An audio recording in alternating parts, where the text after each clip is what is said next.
What's good, the peoples? How's everybody doing tonight? Oh, feels good to finally be playing some Final Fantasy VIII again.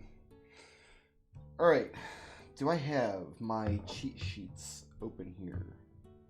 I have...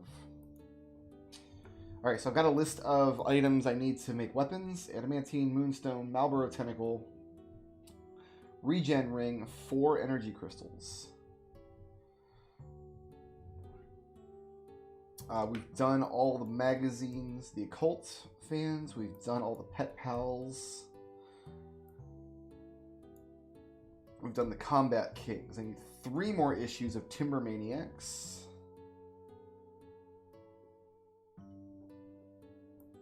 So, doesn't look like there's any more missable stuff. All the stuff we get from here on out are side quest stuff. So there's the Obel Lake side quest. There's some GFs, Doom Train, Bahamut, stuff like that. Building weapons. And then it's just finishing up cards. Cards are almost done as well.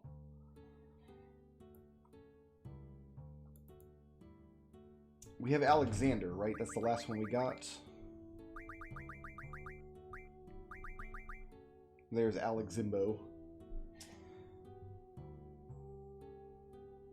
No, the last one we got was Laguna. So once we're back in the airship, we go back to the world, we do the scene when we bust Renoa out of Sorcerer's Jail, and then we are pretty much open up.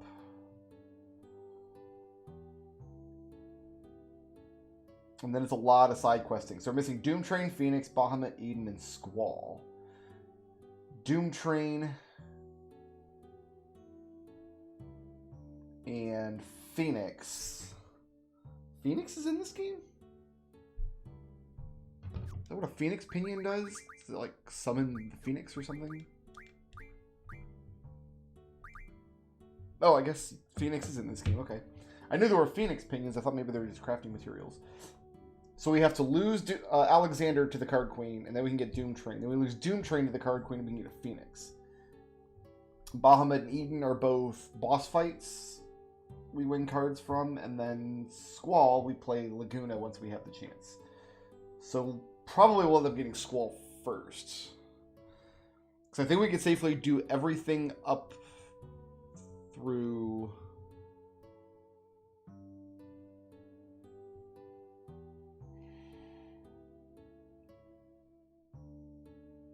I don't remember how the story plays out from here.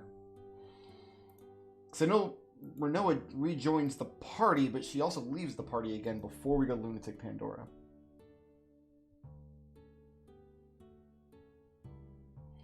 Oh, maybe I should use a Phoenix Pinion then? Or maybe I shouldn't use one. Let's look up the mechanics of it, because I actually don't know how it works.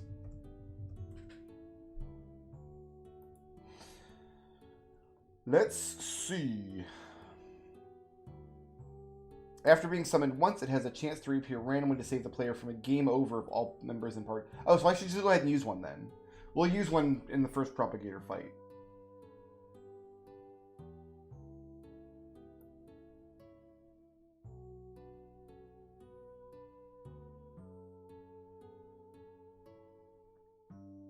Because we have 2, we can safely use one and still have the item in the inventory.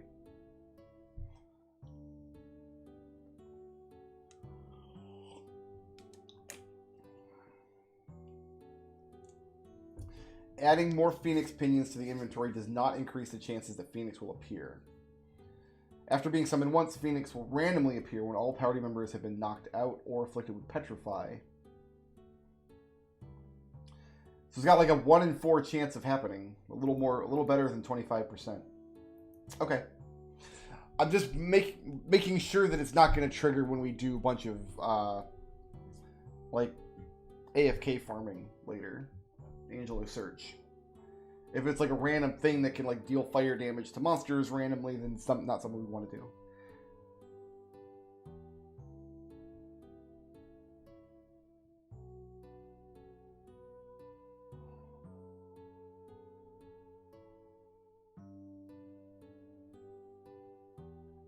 Alright, cool. So that's... Alright. I'm trying to remember how the story plays out here. Because we get Renoa back in the party, but she's gone again by the time we get to Lunatic Pandora. Because Adele is trying to possess her. But I don't remember when exactly she leaves the party again or under what circumstances. So...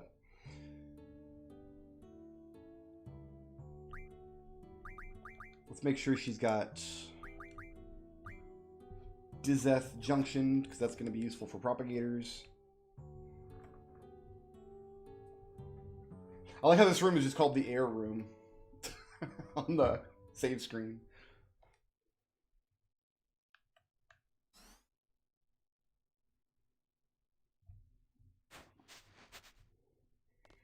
So yeah, we'll use one of these Phoenix Pinions once we get into a combat here with propagators.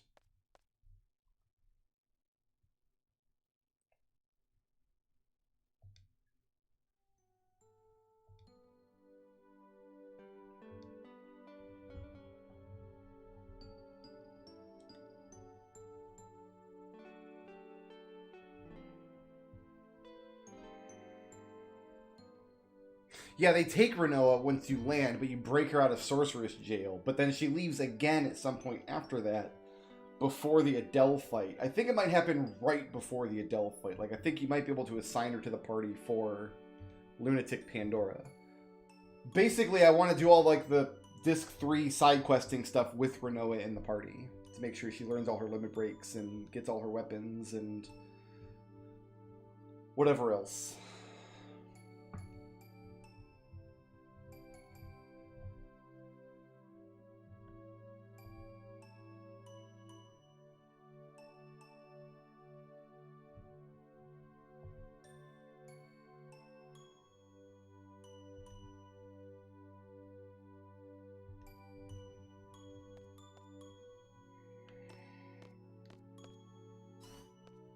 So the gimmick here is that there's these monsters everywhere on the ship. And we have to fight. They're called propagators. We fight one, and then somewhere else on the ship there's another propagator of the same color. But they're not random encounters. They're wandering on the map. So we have to kill 2 propagators of the same color, and then they're both will despawn forever. If we kill 2 propagators of different colors, they both come back to life.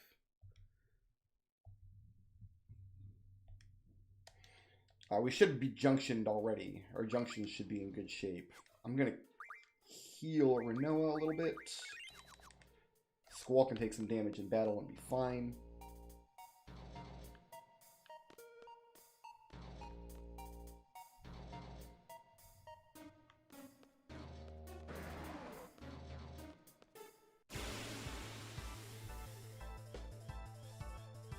And it's all boss music, baby.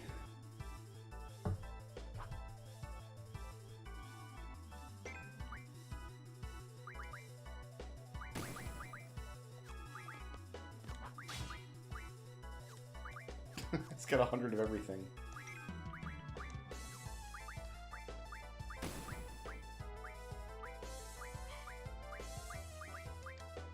Yeah, let's just get Phoenix going here.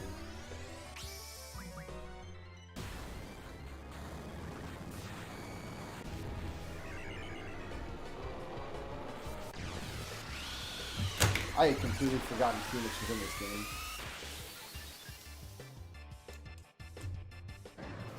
I must have known at one point.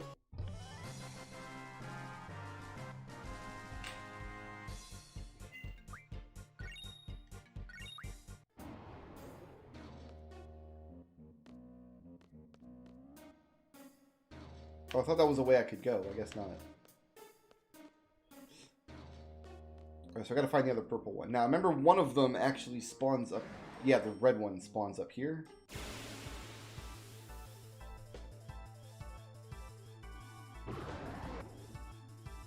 And this is one I probably missed a lot because you have to backtrack to find it.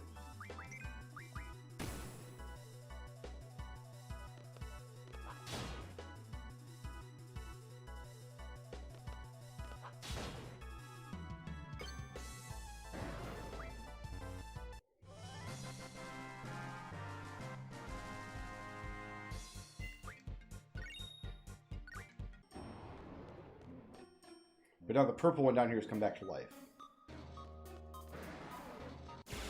Alright, so we gotta find either... We gotta find the other purple one. The other purple one's gotta be in one of these other 2 rooms here, but... if we kill any other color, we're not getting back upstairs to the red one anyway.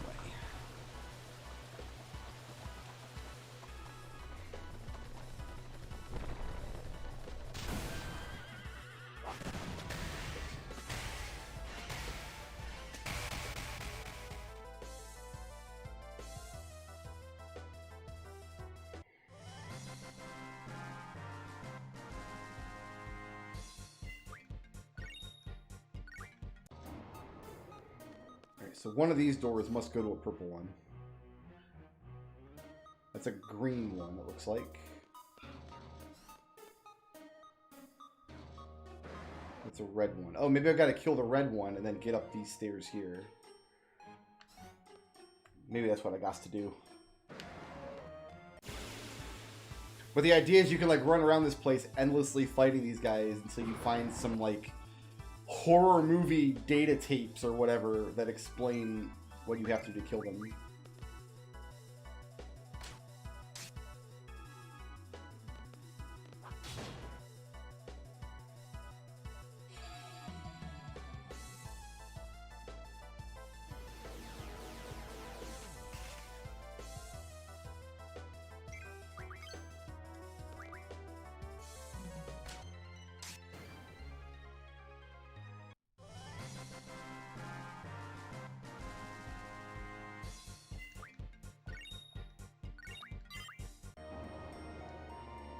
Alright, Cerberus learning the stuffs.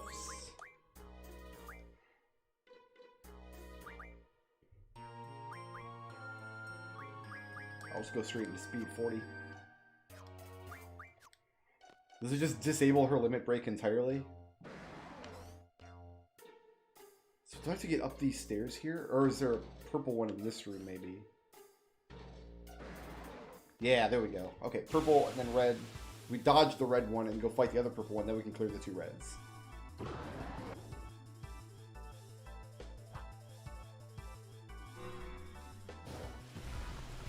Who needs Angel Wing when I got Zantetsuken over and over again?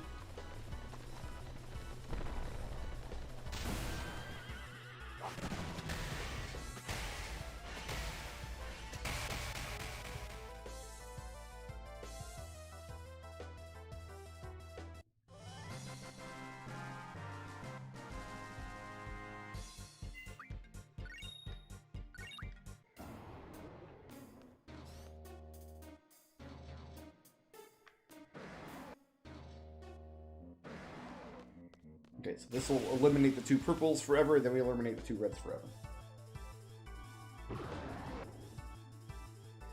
Yeah, this is probably the best application of Odin there is in the series.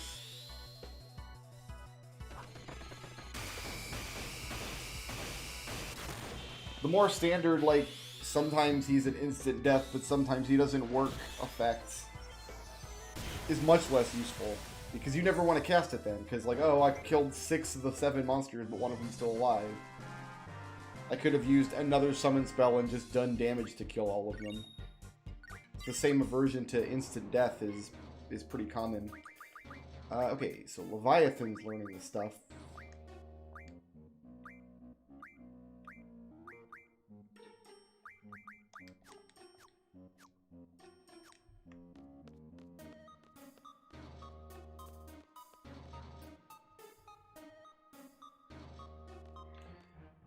So purple one should be dead for good now.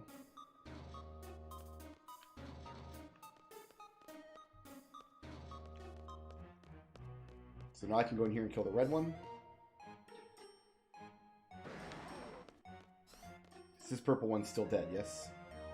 Yeah, purples are permanently dead.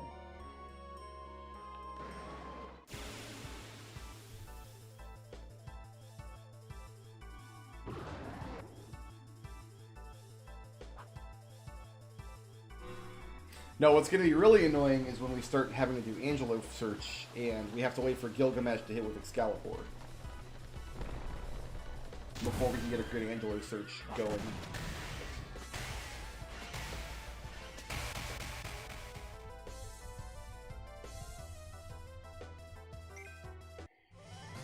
I think we're going to be doing Final Fantasy V after this.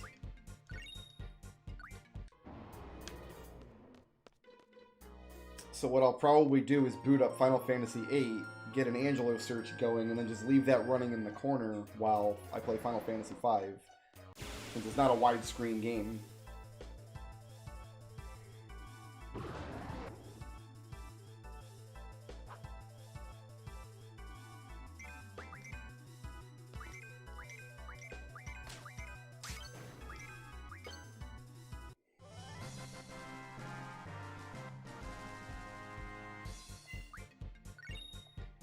Oh, let's just drop Ultima Stones all over the place. Why not? Is this a green one or a yellow one?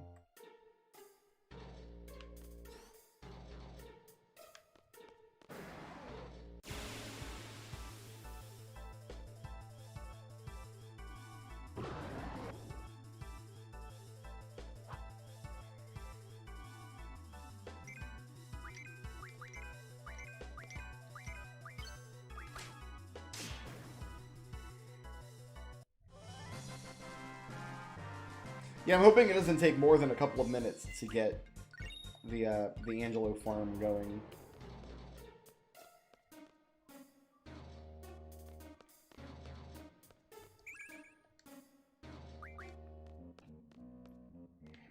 I think the propagator puzzle is actually kind of cool. This is a kind of an interesting idea for an area. That's a green one. I just killed a yellow one.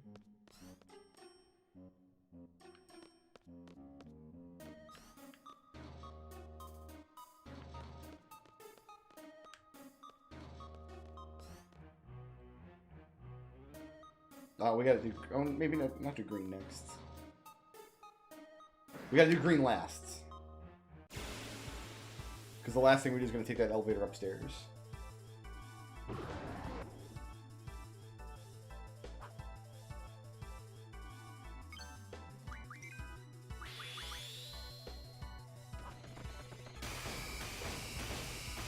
I remember being very irritated in this area the first time I played it because I, for some reason, didn't understand the trick. And because I hadn't been doing a lot of drawing, and I was probably underleveled, and I didn't have a lot of good spells. And these guys can be pretty tricky to fight if you're not packing all the good stuff. Like, I probably still had my initial equipped weapon.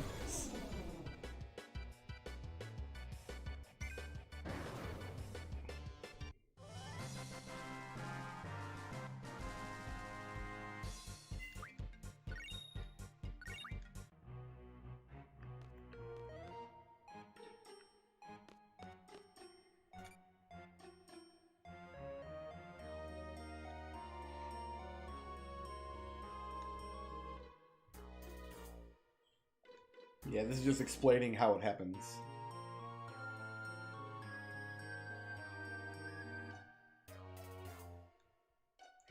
They take a lot of words to explain kill. Like, this is the closest they come to saying kill monsters of the same color back to back.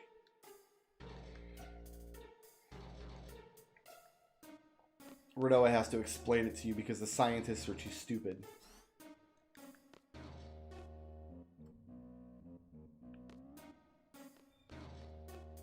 Now I can go get this green one.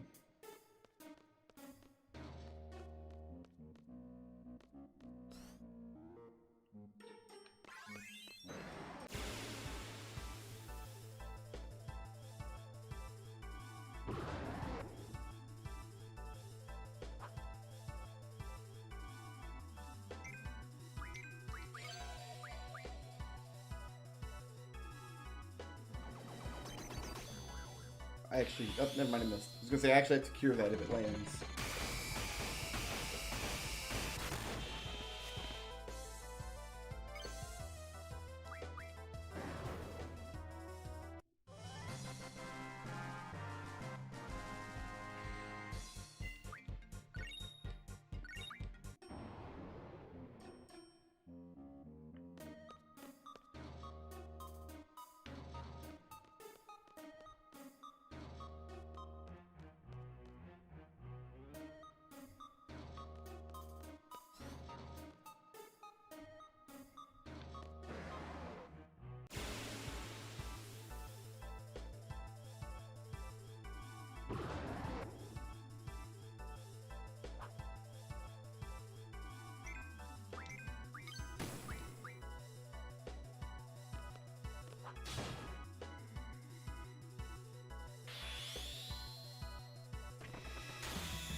This is probably the only story we'll be doing tonight. This and the Sorceress Memorial.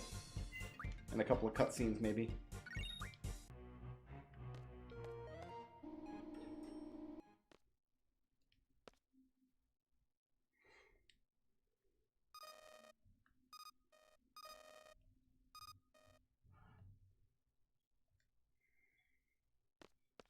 This whole time, the ship's just been spinning around.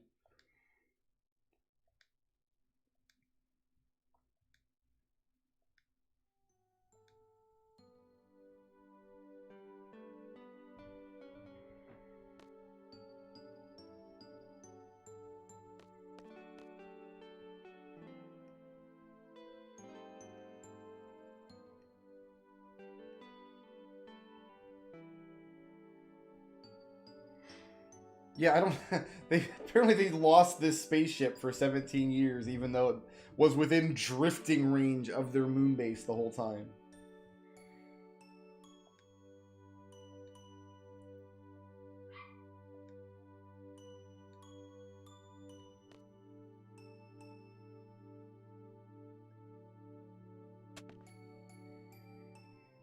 There's just enough seats here for all my party members to have one. Weird how that works out.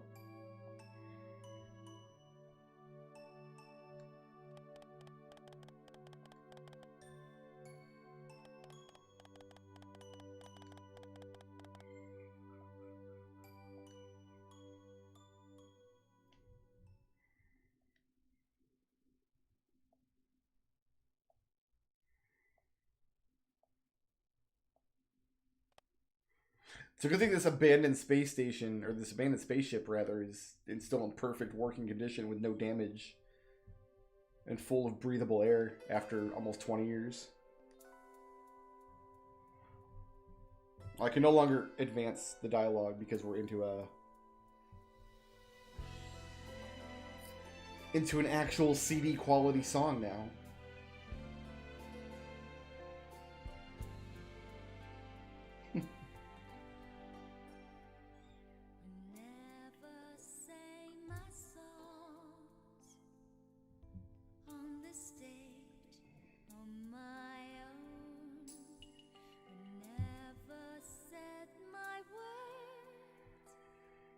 Squirrel didn't put his seatbelt on either.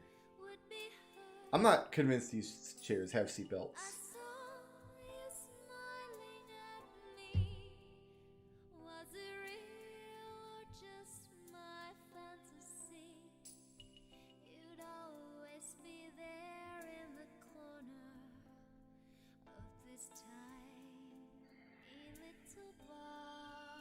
Oh, maybe that's what happened. He just attached one of his other belts to the existing clasps on the seat.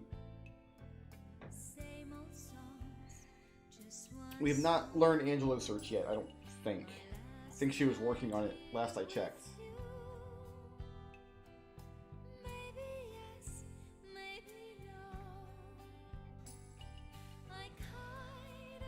We'll know for sure once we get situated on the ground.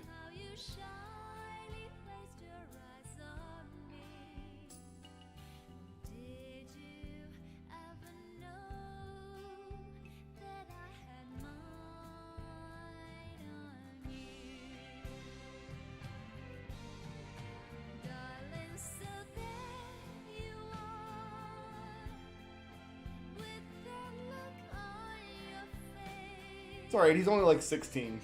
I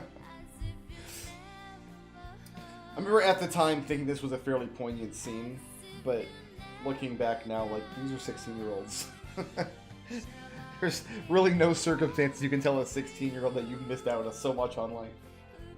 Oh, 16. You're practically dead and buried at that point.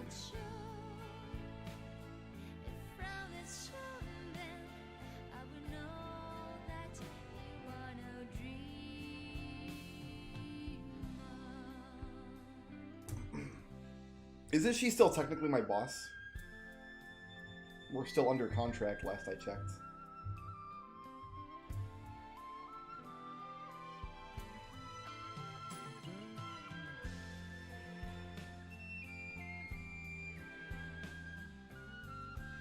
She has reached the point where she's starting to quote Squall's own thoughts to him. Which is where Keistis started the game. Like, Keistis started out at that point.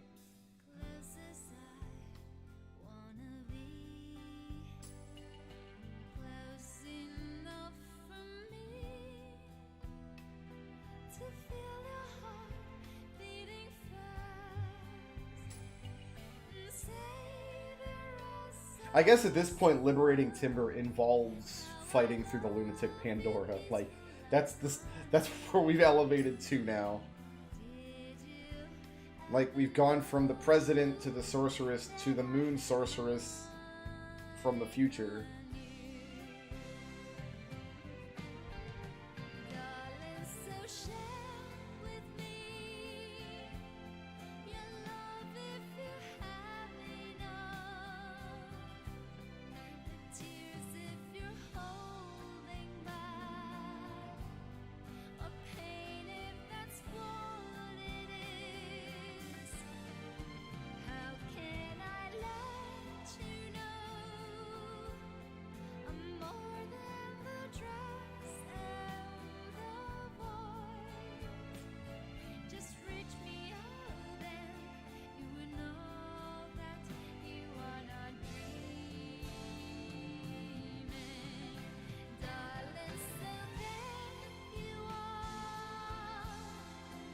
This does, again, just raises the question, because we established that some women have the capacity to become sorceresses, but not all women do. So there must be some characteristic that you can know ahead of time. Like, there has to be some way to tell who has these characteristics and who doesn't, because the sorceresses are able to do it when they go to pass on their powers. But Renoa is the daughter of, like, a high-up military official. Like, it's possible that they do, like, a blood test at birth, and on the birth certificate, like, maybe a sorceress. But he was able to pay to have the information suppressed to protect her. That's my headcanon. That's what I'm going with.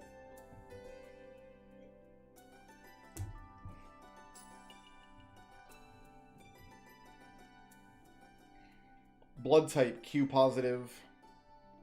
Sorceress Y/N.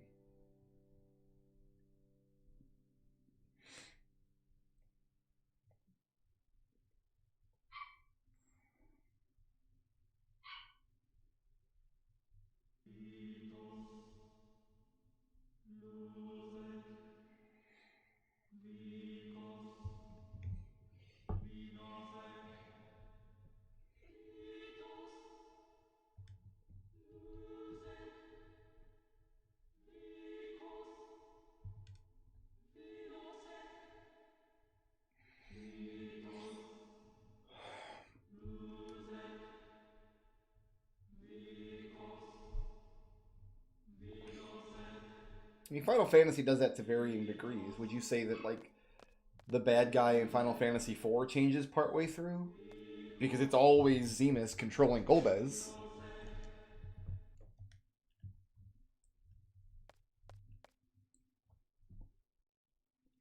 I think it's probably more rare for the bad guy to change halfway through than not.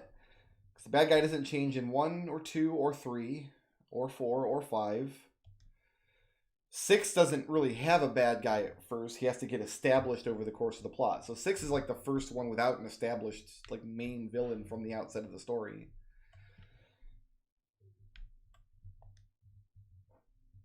And then 9 is the next one to do it.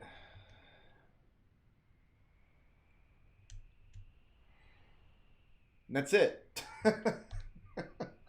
Those are the only two that I can think of that actually do that. Is 6 and 9.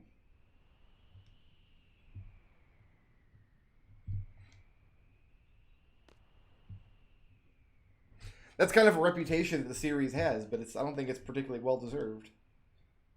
Even if you take away, like, if you're saying that Zemus was controlling Golbez, so it's a switch, you then also have to allow for Ultimecia controlling Adea being a switch. I think the two things are comparable. Because even in Final Fantasy IV, they explain that certain people have, like, a capacity for evil that allows themselves to be mind controlled. That's one of the reasons Cecil had to go to the mountain and cleanse himself of darkness, and that's one of the reasons that also works for Cain in the sequel. They explain that Golbez had that capacity for evil. They even explained what it was in the 3D remake. But it was always Zemus doing the bad stuff. Like, it was Zemus who was wanting to collect the crystals for a particular reason.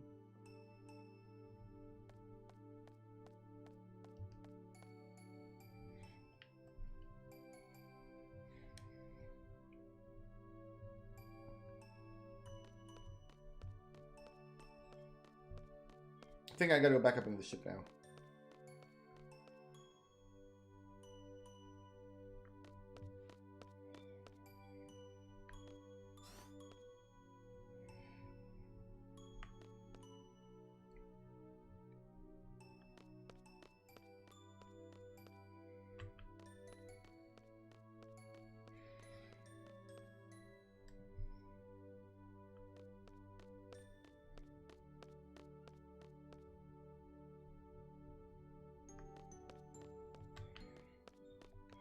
I don't know, I think it's fair to say that Sephiroth is the instigating antagonist in 7.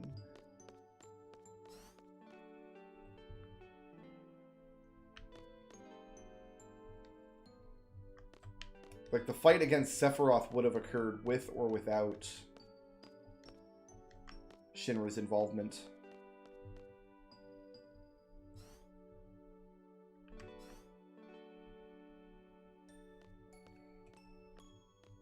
And 10 is specifically situated as a cycle of violence that's been going on for hundreds of years. There really is no instigating instance as far as your story is concerned in 10. It's arguing that Sin is not the villain in 10 doesn't make a lot of sense given the story.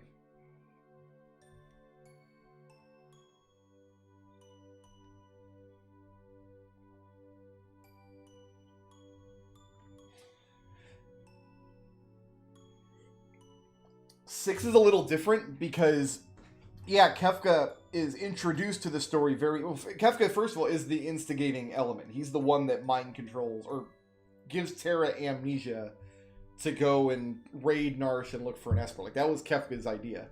But when Kefka's introduced, he's a pissant. He doesn't matter that much. And you actually get to beat up on him a couple of times. And it's pretty clearly shown that, like, he's not that powerful of a guy, except his backing by the Emperor. It's only later in the story that Kefka, like, seizes his own agency and becomes an actual dangerous antagonist. So yeah, he's always there in the story, but at the outset of the story, if you remove Kefka from the plot and he doesn't do anything, like, the Empire still is going to provide antagonism. Like, there's still a game there. If you remove Kefka, it's a very different story, and it probably ends at the end of the World of Balance, but you can still get a complete story out of it with a worthwhile antagonist, which is not something you can say about Golbez or Idea.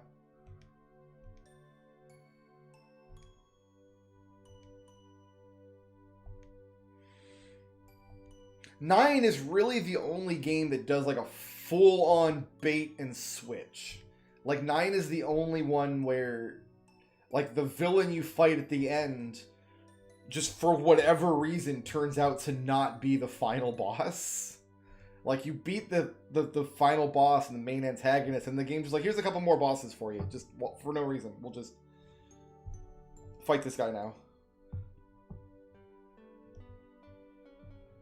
I don't have anything against Necron. I think it's a really fun fight. I've got a great clip of me, like, almost losing that battle from years ago. I don't think the plot is harmed in 9 by having Necron at the end. I think the inclusion of Necron at the end of 9 is, like, trying to give the player, like, some sliver of, like, humanization for Kuja. Like, Zidane even points out, like, me and Kuja are the same, just we had different paths. Like, I could have been him if not for this. Like, so I can't judge him too harshly.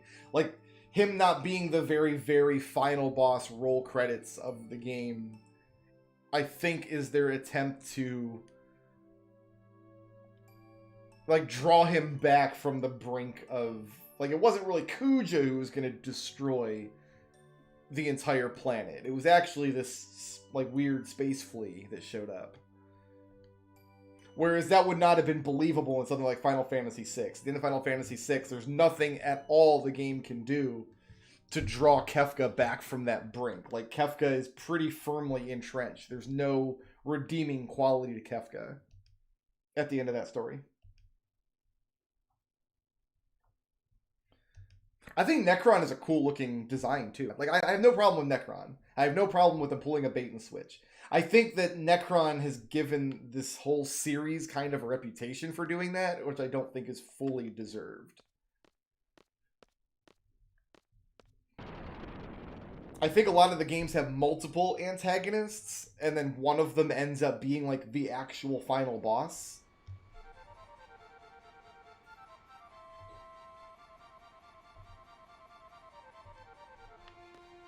Alright, so Selphie's a pilot now.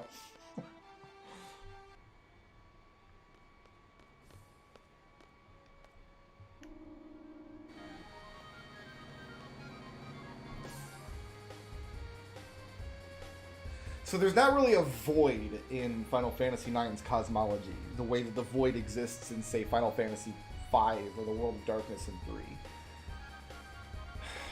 Just off of memory, the idea in 9 is that there's like this all-encompassing, just non-specific, life-giving force that binds all elements of life together through memory. And that's the crystal at the end of 9. And Necron is an opposition to that force that is seeking to destroy it.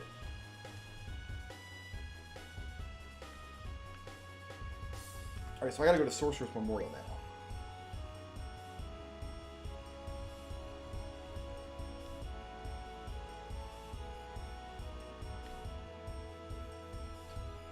See, even the interdimensional rift is not something that exists in all the games. Like, that's something specific to Final Fantasy V.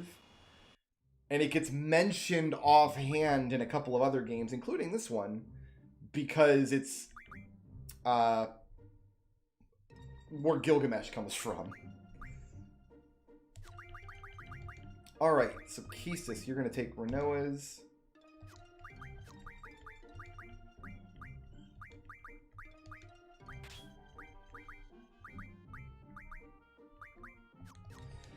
I don't actually know who has the rests. Selphie does.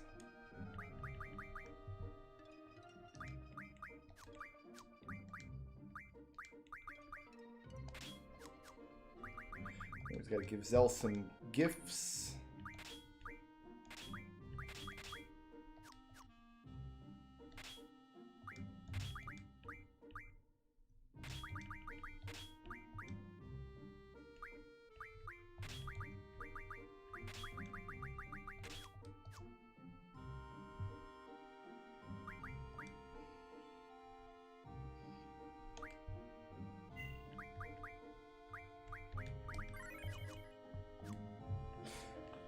The thing is, like, Gilgamesh is always...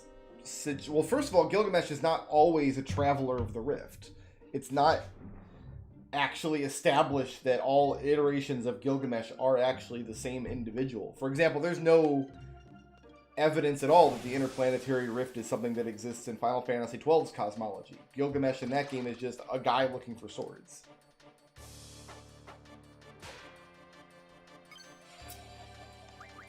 It might only be Final Fantasy VIII that mentions the interdimensional rift.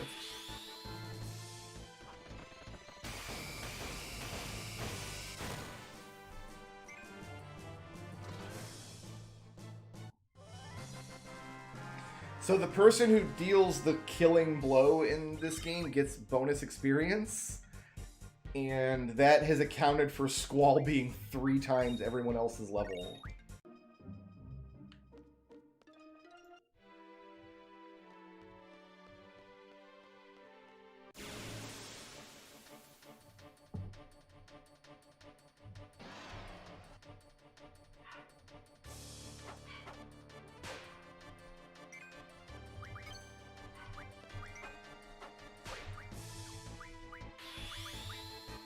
probably heal Zell at some point.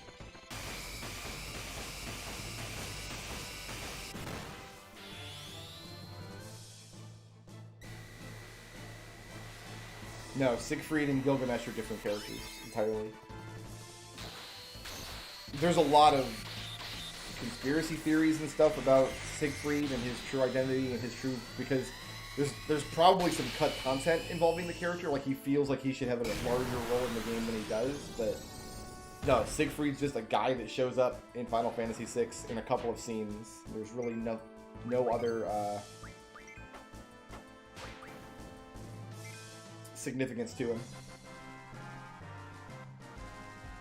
Gilgamesh was added as an Esper to Final Fantasy VI Advance, but he was not in the game originally.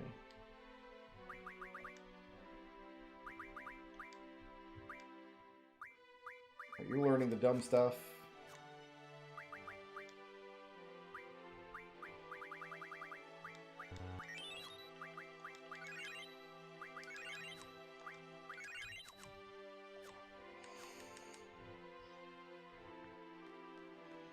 Gilgamesh's appearance in this game is just very clearly a tiny cameo. Like, it's not this established...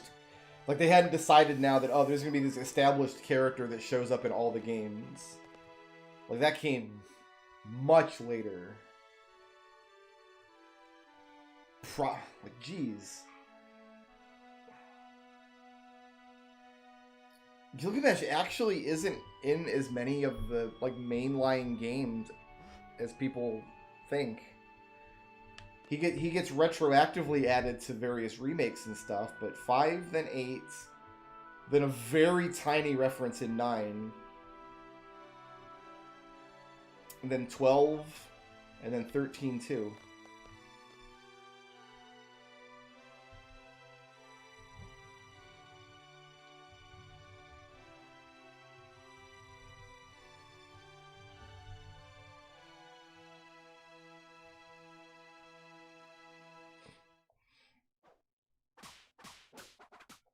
Keith is gonna whip some ass.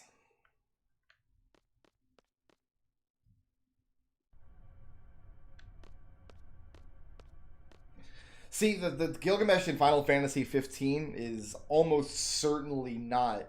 Like, he's not presented as the same Gilgamesh as we see in all the other games. And Final Fantasy 15's cosmology is very important to the story of that game, and the cosmology doesn't allow for something like the interdimensional rift.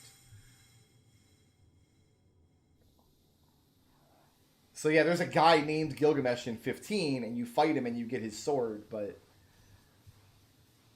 I don't think it was Final Fantasy V's Gilgamesh that traveled to Lucis. Yeah, in 9 he's Alleyway Jack. He's attached to the card game. After you, like, get a whole bunch of cards and, like, open most of the game's treasures, you talk to him, and he's a 4-armed man, and he reveals to you that his name's Gilgamesh. Final Fantasy III has a character named Gigameth that may or may not have originally been Gilgamesh. We don't really know.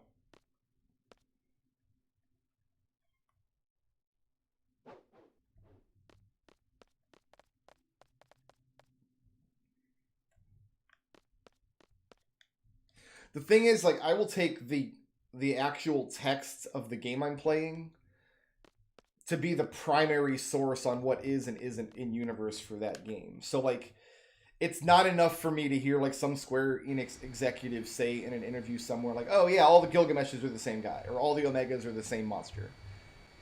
Like, that doesn't necessarily mean it's true in the context of one individual story. Like, Final Fantasy 15 has a story, and its cosmology is very important to how that story plays out, and what the characters have to do and why, and what the villain has to do and why. That it actually hurts the story if you decide, oh, this is part of this greater multiverse and people are just popping in all the time. Like, so Gilgamesh shows up, and Omega shows up, and the cat girl from 14 shows up.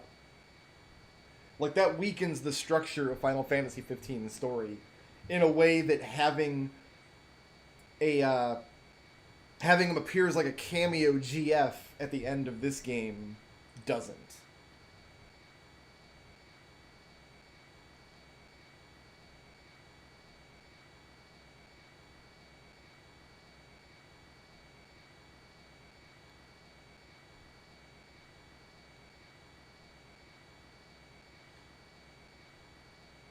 Like, if you want to examine the story of, like, the broader context of Gilgamesh as a character, and, like, try to make, like, a timeline of his adventures, like, that's all fun stuff. That's all nice. That's all fun theory crafting. It's just fun speculation. But, like, once you've gone into an actual text, it's like, the words of that text have to be the primary source of what the text is actually meaning. So, like, what am I trying to say here? Like, you have to be able to consider Final Fantasy VIII in a vacuum. Like, yes, it inhabits a space that has this much broader context, right? Of being a Final Fantasy game and being a particular style of Final Fantasy game and having particular characteristics, but it's also a standalone entity unto its own. And that entity has to be self-contained and be logically consistent, and it mostly is. Because if you're just thinking about Final Fantasy VIII as its own isolated thing, then it doesn't matter that Gilgamesh shows up. Like, it's fine. Like, oh, I had a GF. It wasn't that powerful because Cypher murdered it, and then a more powerful version of a GF with a different name shows up to take its place. Like, that's all perfectly reasonable in the fiction of Final Fantasy VIII. You don't need to go into other weird multiverse speculation to make any of that work. It all just works on its own. I'm going to make sure that What's-Her-Butt is learning a thing.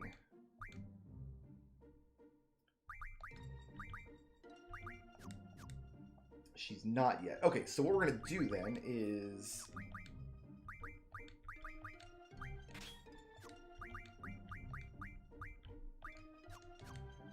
put her in the party. Oh, yeah.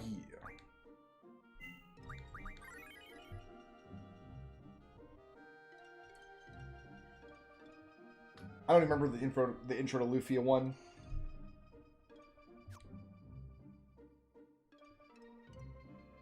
I don't know how Gilgamesh's story ends. I mean, I guess it ends with him just being an episodic, like, throwaway comedy character in Final Fantasy XIV forever and ever and ever.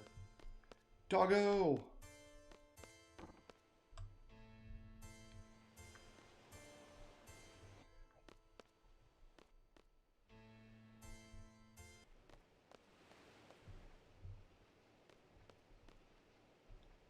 So get the hell out of here.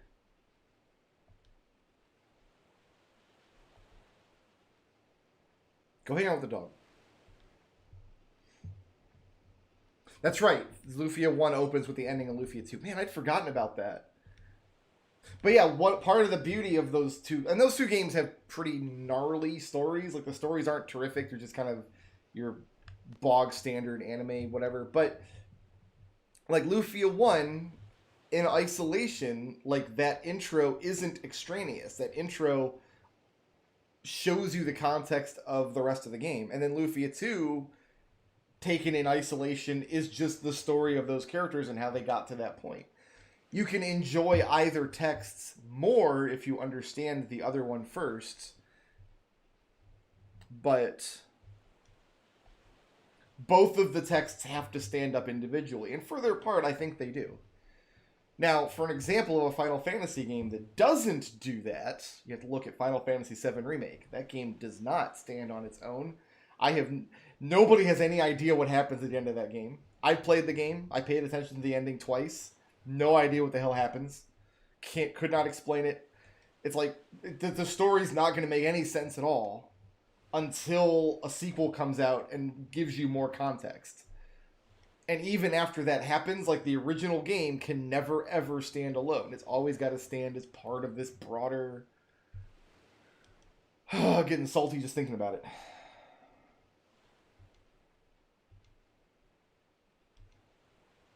See, I thought that was the other way around, Treble. Like, I imagine, like, that was Gilgamesh's, like, original world, and the fight with Necrophobe like sent him spinning off through the void. And then he started getting lost in other worlds. Like, I thought that was the intended idea.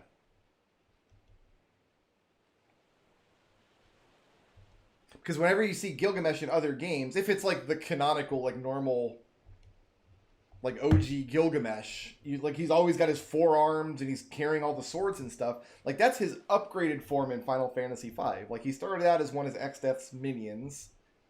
He learned how to do its morphin time and grow extra arms. Exdeath threw him into the void and he was never able to escape.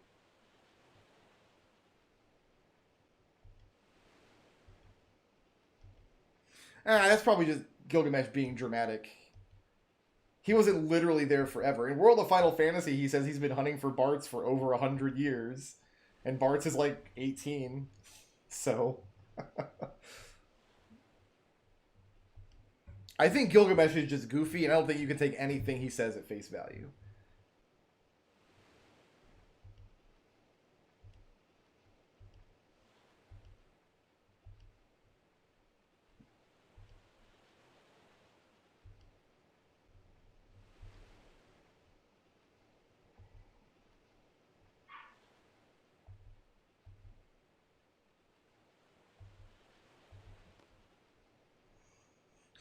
Alright, I don't think I have to go to Lunatic Pandora until after I do this meeting with the president.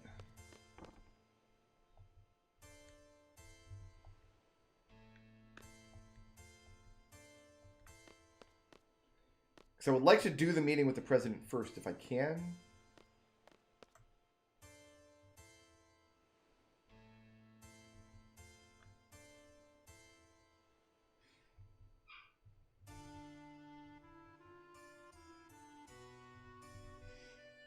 I mean, even if you presume that Gilgamesh did spend an eternity in the Void, he was only sent to the Void in Final Fantasy V. Like, he didn't originate there.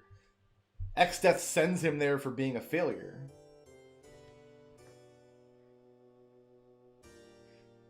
But again, this is what I was saying earlier, like, as a self-contained story, if you take Final Fantasy V in isolation, the Gilgamesh character arc works really well. You don't need all this extraneous stuff of him showing up in other games and making cameo appearances, and maybe there's multiple kinds of Gilgamesh, and like his character is defined as him floating from world to world. No, all of that, you can completely ignore it and still get a very reasonable and effective story for the character just in Final Fantasy V, with just the text from that one game. I don't believe for a second that Exploder kills him in the Necrophobe fight, because you can cast Exploder and not die. Like, he just used a Phoenix down, it's fine.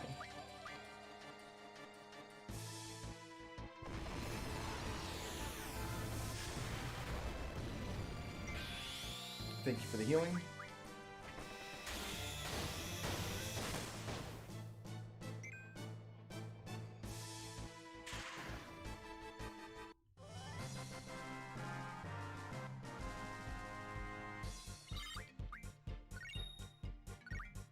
I actually speculate one of the big twists they're going to do in future 7 remakes is... Here's my prediction. February 2021. Somebody write this down. I predict that by the end of Final Fantasy VII Remake, when the whole series is out, whether it's 6 or 9 or 30 games, I'll bet Sephiroth is not the final villain. I bet they turn him into a good guy before the end, or at least like an anti-hero. I bet before all is said and done, the main antagonist of the final 7 Remake game is not Sephiroth.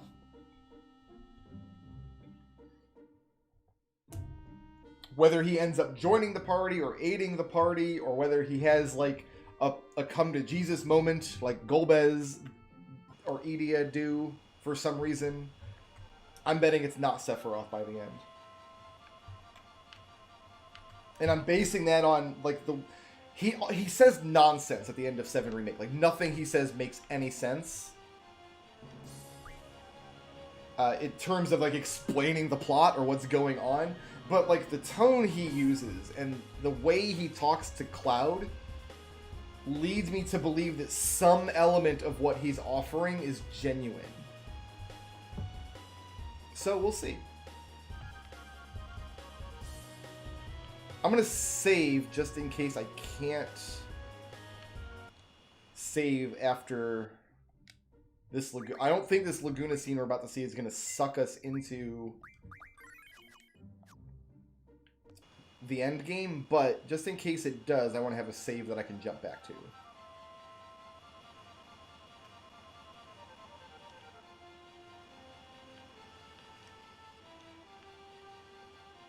The hell is the air station? This should be here, right? Yeah.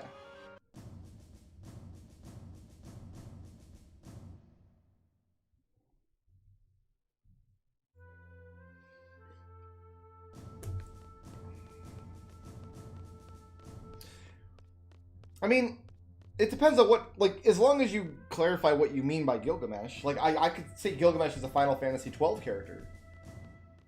Taking Final Fantasy XII in isolation, like, Gilgamesh is a perfectly reasonable character in that game. He's got his own little story arc.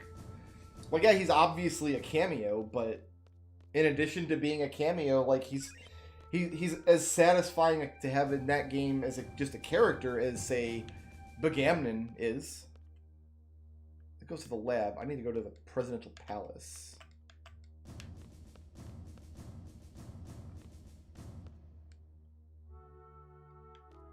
Oh, they're all upset about the Lunar Cry.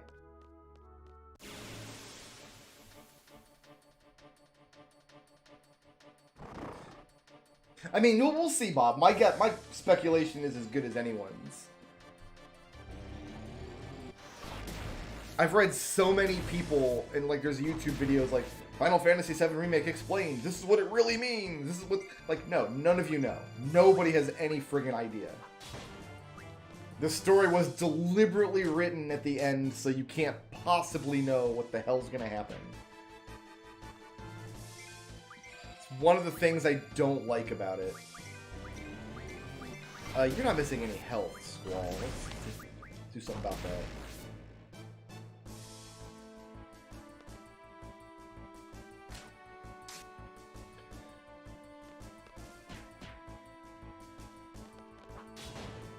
Another thing that leads me to say that is, like, Sephiroth isn't a master manipulator originally. Like, in the original game, he's not a master manipulator. It's actually specifically clarified that the people he's manipulating are the people that have Genova cells. He's not a master manipulator in the way that, say, VIII, Solidor, or Golbez are. What do you have? Nothing I want.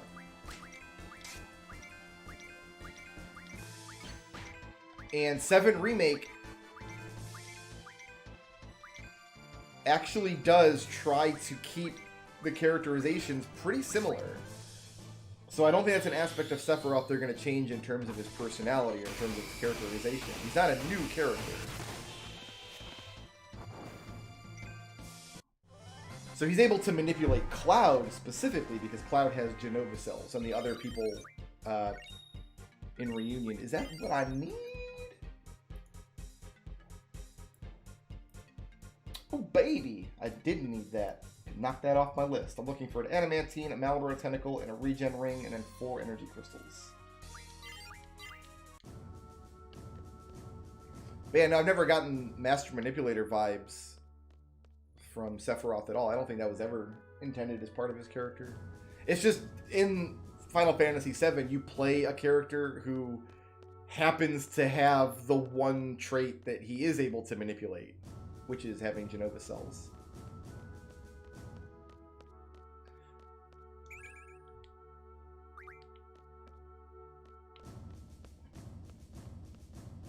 In fact, Sephiroth actually has a very difficult time manipulating anybody else. He's not able to manipulate Shinra, he's not able to manipulate Tifa or Eris at their respective times in the plot. He's not able to manipulate the Turks. He has to kill these people instead.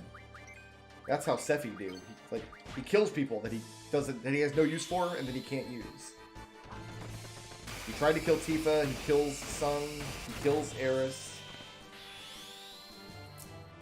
Kills President Shinra. Very pointedly doesn't kill Cloud or the other members of Reunion because he can use them.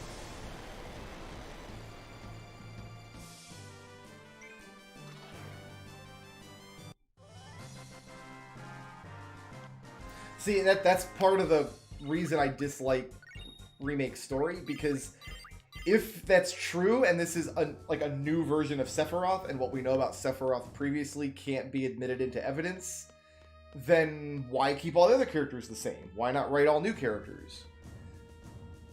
And if it's true that the other game did take place, like Final Fantasy VII happened, and this is an alternate reality version or a multiverse thing or whatever, like the dream of a dream nonsense, I find stories like that very, very unrewarding.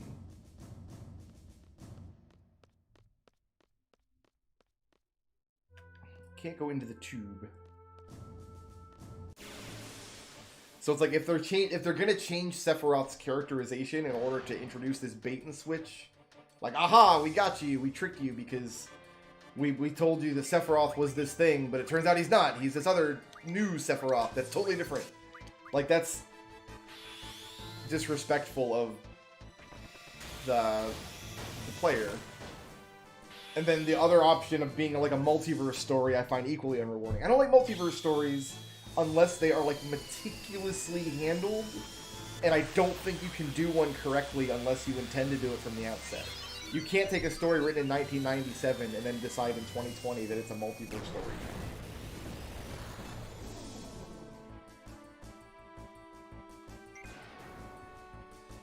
Like, yeah, either of those explanations are terrible. If this is the original Sephiroth, that like, oh, I figured, oh, there's regen rings, what up? I got a regen ring. If this is the original Sephiroth, he summoned Meteor and then Cloud beat him up, but he didn't die for whatever reason. First of all, that sucks because that invalidates the original game. Like, Cloud didn't achieve anything at the end of the game, and we thought he did, but I guess more fool us for thinking we did. Excuse me. And then second of all, like, we already know that Sephiroth can jump from reality to reality. So why are there any stakes in this new game? Because at the end of this game, they're going to tell us, oh, we killed Sephiroth and we foiled his plans. But we know he just jumped to some other reality. Like, this is going to wait what he does. It was, you know, it's the same criticism as I have for the newest Star Wars movie. At the beginning of the newest Star Wars movie, they reveal that, like, oh, the bad guy from the old Star Wars movies is back. He didn't die after all. It's so disrespectful of the original source material to do that.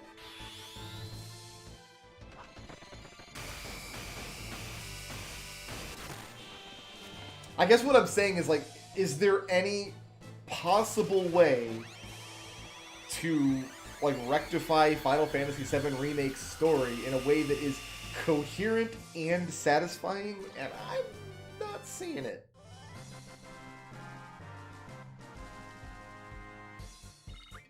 What NPC right where is the Elnoil guy?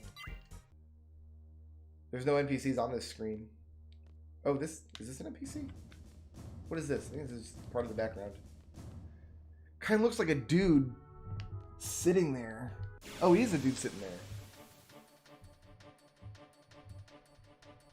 I wasn't talking to the right pixel before. It is an Elnoil! Aw. Oh yeah, we gotta fight some of these guys, dudes.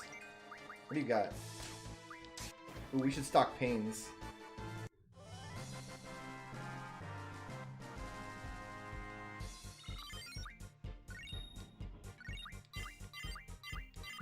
Jeez, all the AP. That's where it all is. Everybody learned stuff. You're learning dumb stuff. You're done. You're done. You're learning dumb stuff now.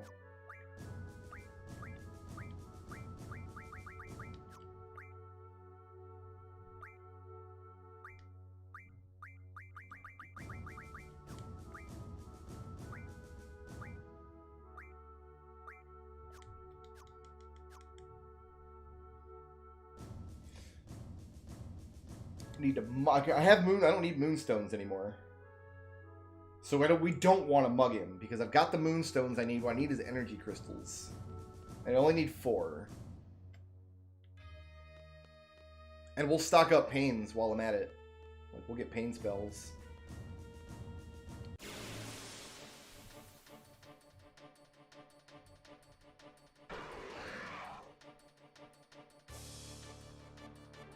We're going to have to do major grinding later anyway, so it's not going to matter whether I do this now or later.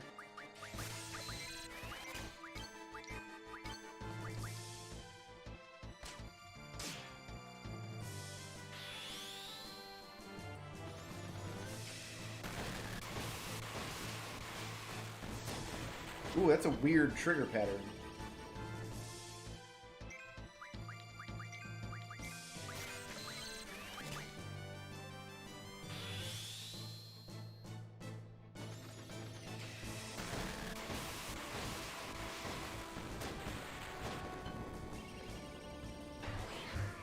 Some monsters have unique trigger patterns for Renzokuken, and I guess this is one of them.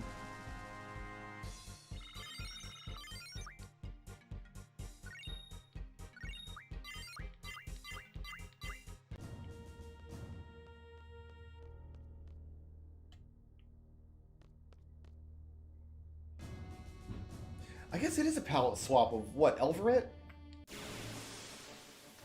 I think you're right.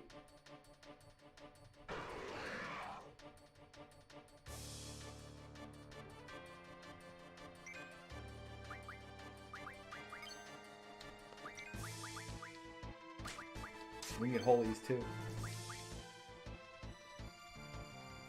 Imagine a world where we got a remake of this game instead of 7.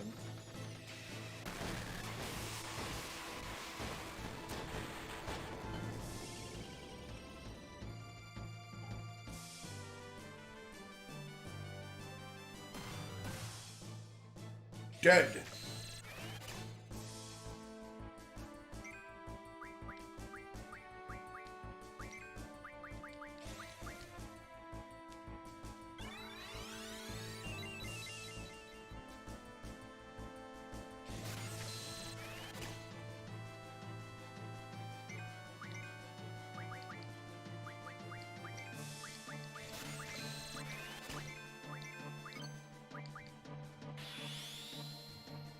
Forgot Renault was actually junctioning into something.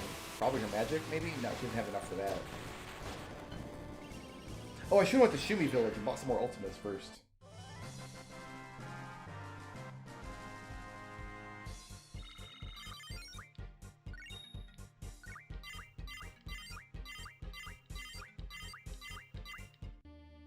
Okay, got a boatload of stuff. Zell. That's the... I need to get Zell something with status attack J, eventually. Done. You're learning... You're done. Done. Not quite. Learning dumb stuff. No, not quite dumb stuff yet. Dumb stuff? Yeah. Not quite dumb stuff. Actually important stuff. We need that. We can't get Doom Train until he learns this and then the one behind it.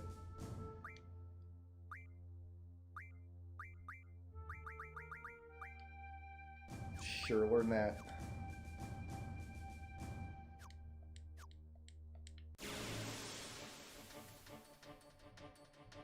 The thing is, like, the difference between 7 and 8, in terms of, like, wanting to remake them for, like, current gen consoles and, like, high fidelity, like, this game would be improved if you removed the world map. Whereas 7, removing its world map, removes, like, a major element of the game that actually matters a lot.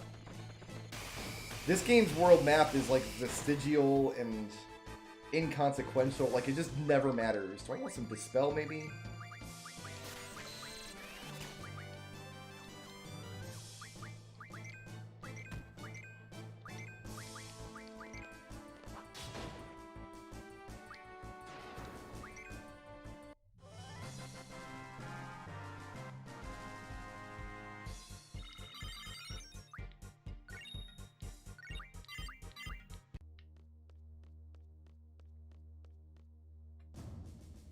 I only need 2 more energy crystals. And then we can move on.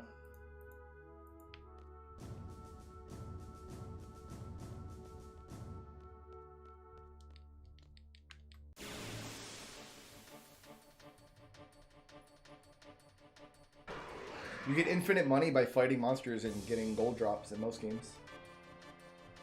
That's the infinite money trick.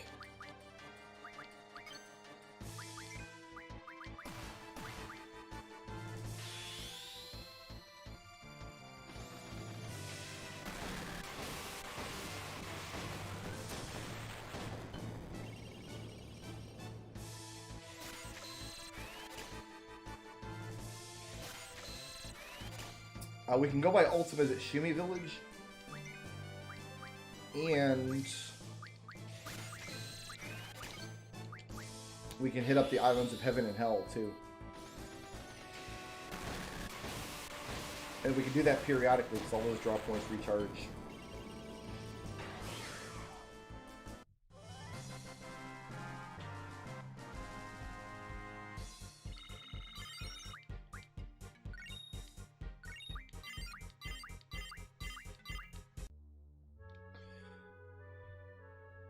Should use up some wizard stones, I guess.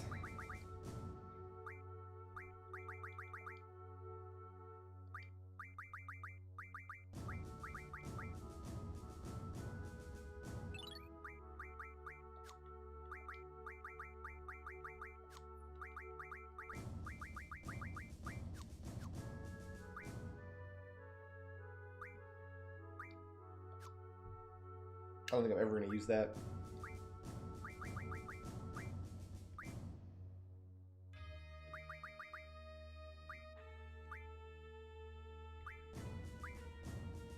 I get a Rosetta Stone. Oh, S-Star, that's right. We got it from the mall.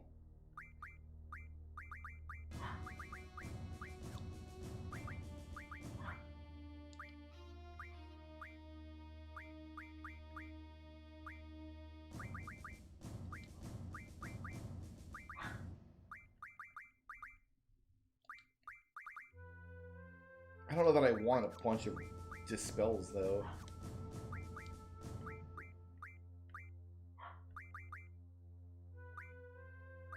Can't refine anything from a wizard stone with this? I can. Bios. Let's just go ahead and give her 100.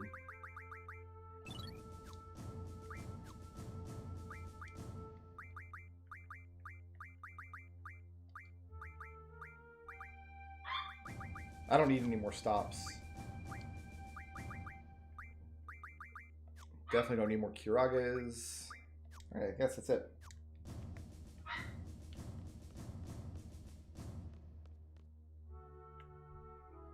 So we're going to get another Luck J scroll from the Obel Lake quests.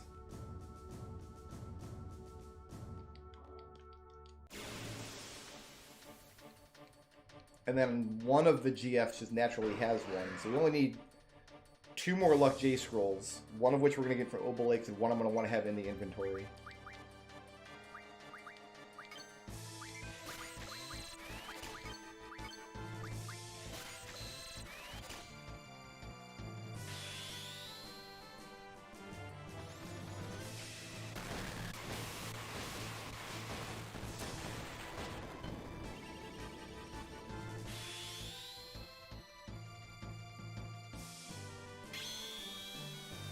I also have no idea if I'm going the right way, how to get to the presidential palace, so I've got 0 clue.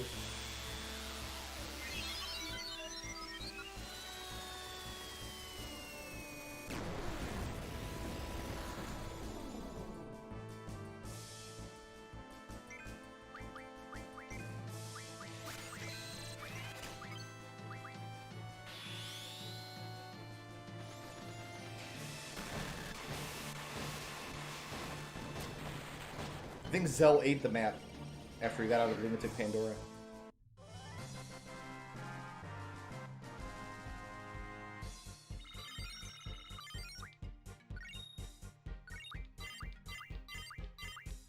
Holy crap, this is the place to be for AP, man.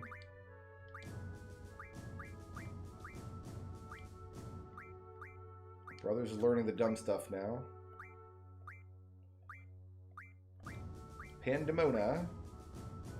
Oh, you still got lots of stuff to learn.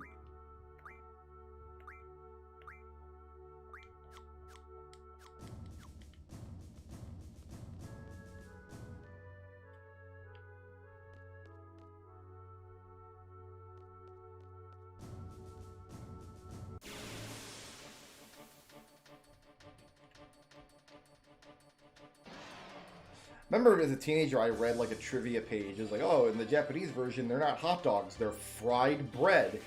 I'm like, who the hell wants to eat fried bread?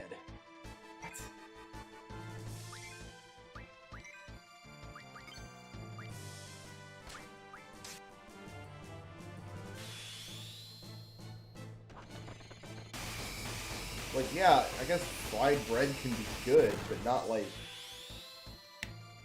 stand in line for hours and hope you get one before they run out good.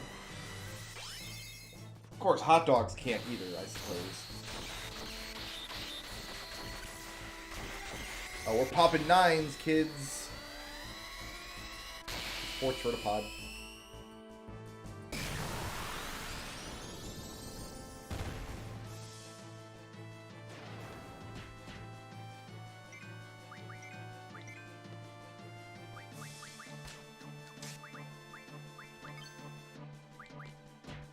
Zell, why did you do that? Why did you punch yourself? I missed all of those triggers. All of them.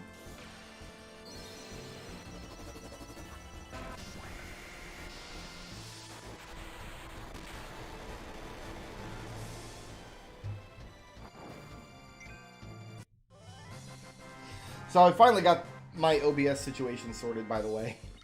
I did a Windows update earlier this week, which completely ruined a bunch of my audio and video settings in OBS. It took a long time to troubleshoot, and I'll be honest, the past couple of days I sat down and worked on it for a little bit, and got frustrated, and then just played Minecraft instead. That's what happened the past 2 nights.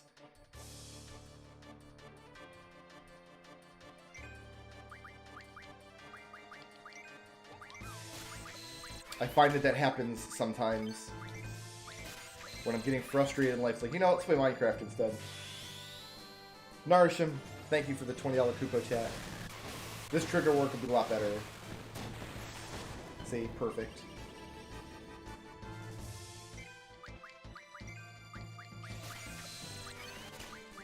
Part of me is glad that we're not hitting these monsters with limit breaks, because I think Holy is something I'm going to want at least 300 copies of.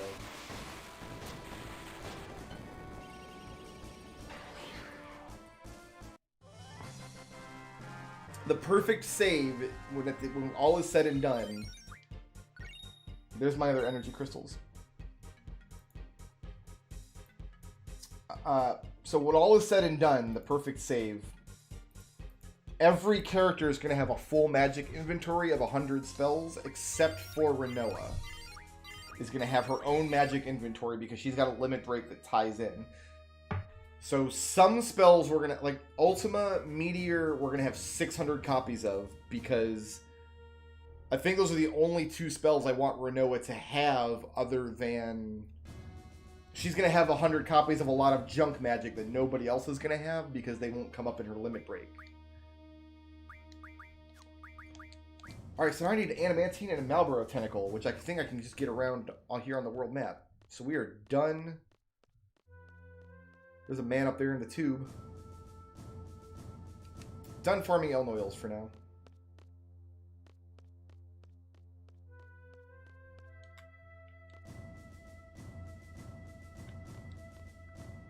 I don't know how to get to the Presidential Palace. I think that's pretty clear.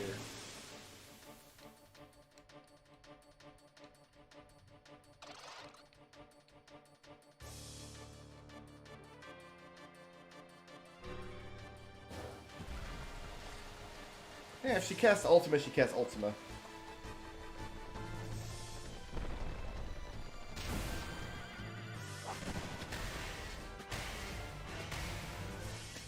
I'm not actually worried about finding Adamantine. I know it'll be easy to get.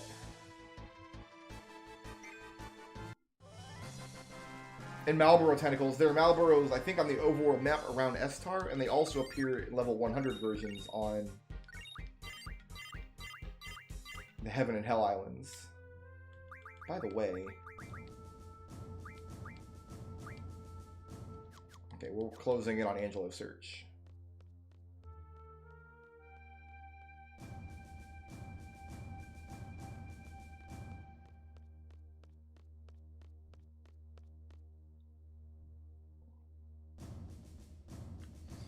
think it's pretty clear that I have no idea where I'm going.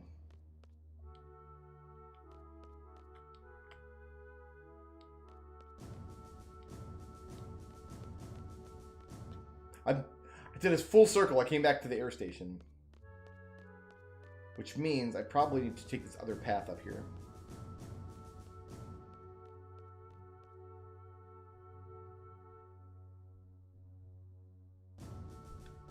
I don't need to use Renoa against Omega Weapon. Or if I do, I don't have to have her use her Limit Break.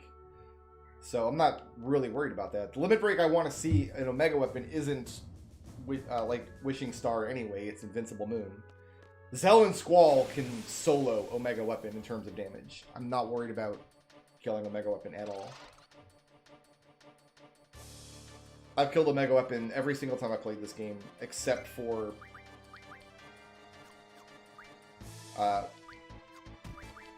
when I played it last year.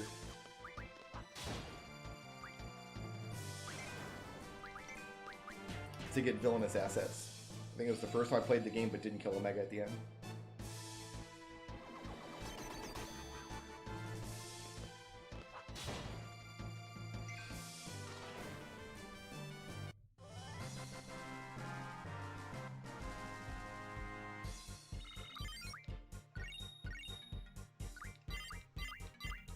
In fact, I don't even need Renoa in that fight because I can do this card mod.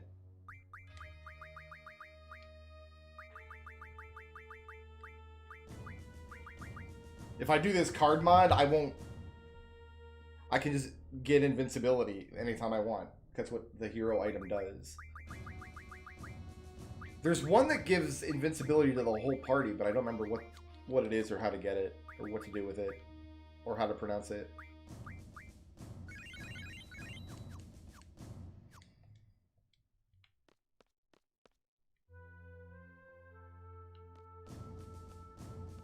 Like, I'm thinking that's the Presidential Palace in the background, but I can't, like, really make my way towards it.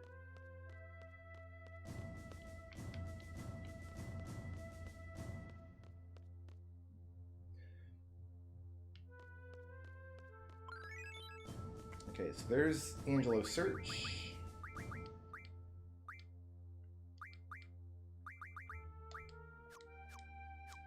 I like how the description for Wishing Star is just damage all enemies. Like, yeah, I guess technically that's what it does.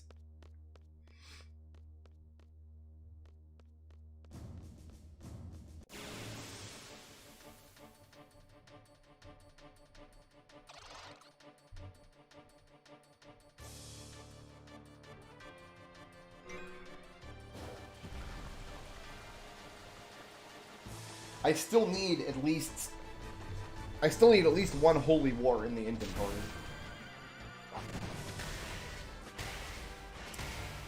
Yeah, we're going to do that, Bob, as soon as we're done here. That's going to be my first stop. And I'm actually going to use my strategy guide because it actually has a nice little map of where all the draw points are.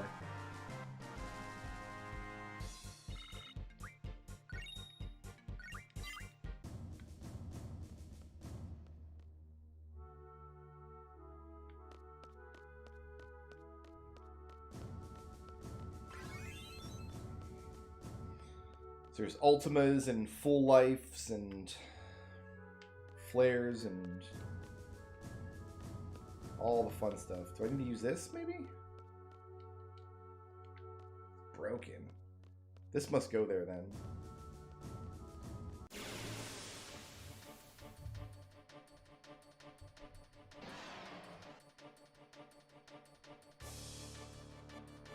Yeah, there's no reason to not mod all the cards at the end of the game. Like, when we get to Disc 4 and we have access to the girl who has cards we've modded, like, we might as well just mod absolutely everything and have 100 of everything and then win the cards back one at a time.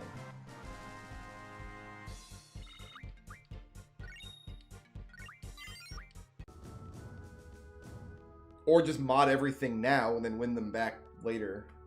See, but I'm moving away from it again. What's going on? I'm so lost.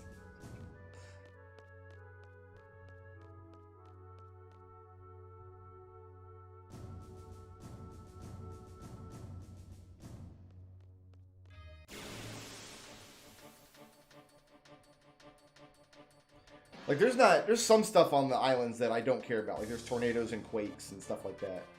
Alright, we're gonna no encounters, because...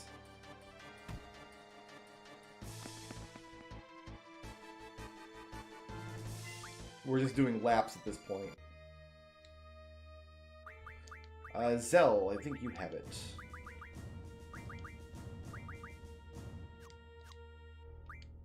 Let's go instead of auto haste.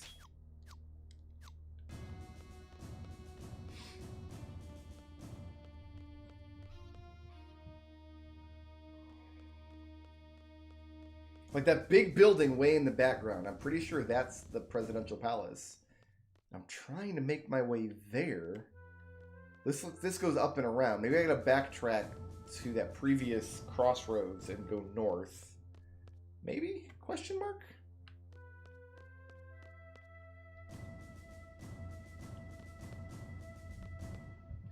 This is the lab.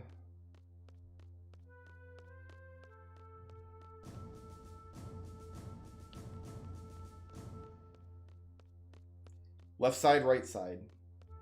There's just a jogger out for a stroll.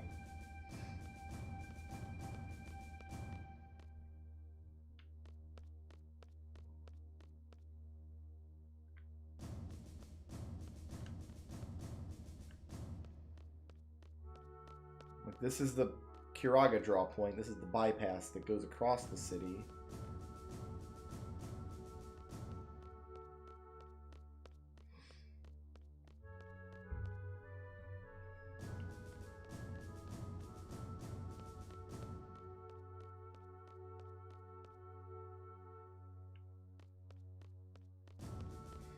It's like every screen is just a different angle on the presidential palace I'm trying to get to.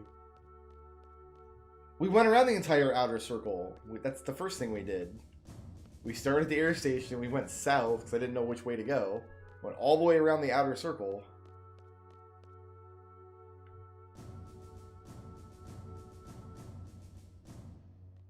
There should be like signs or something. Ooh, wait. What's happening here? Okay, we're entering the screen from the left. Okay. And here's these two guys. So we're still on the outer circle here. There we go. Cool, a blizzard draw point. Super useful. When we get up here, the only cards we have left are from the Queen of Cards and Laguna. Up here.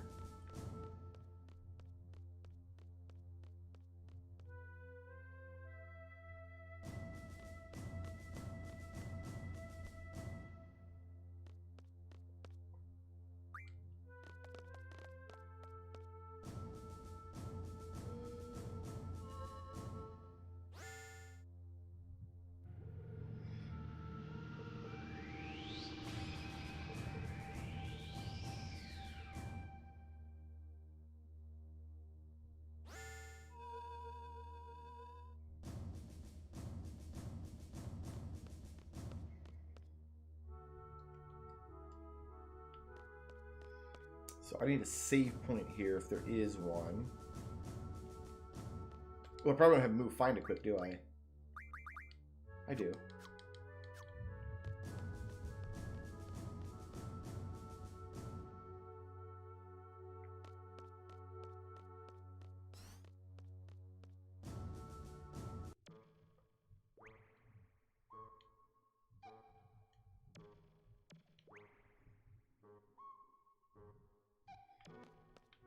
Not a save point in here, though.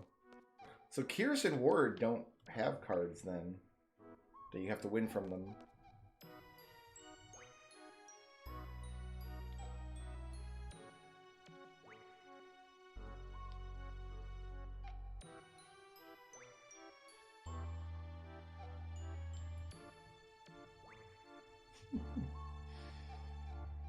He got his hair did, since he was in the past.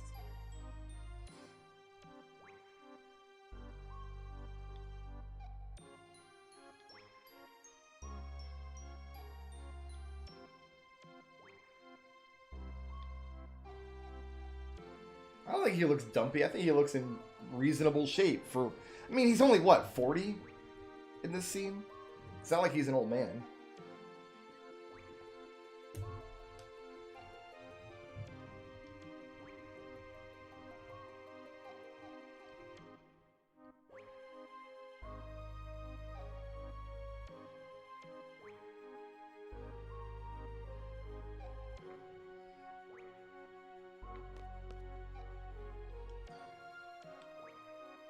No, no, no, no.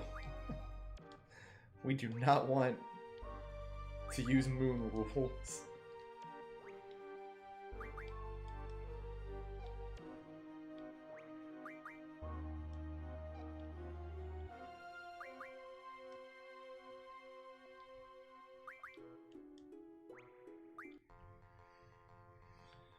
Just elemental. Alright, we can do just elemental.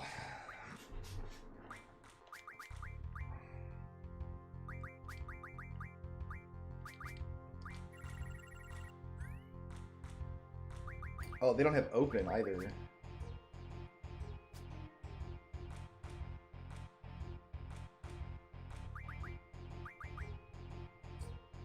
Alright, so he's taking the corner as well.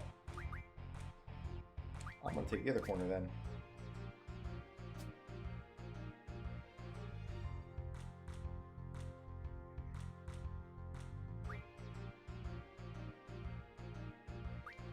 See what he does here.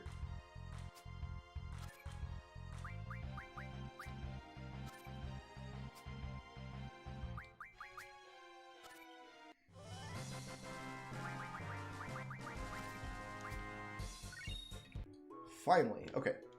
Down to brass tacks.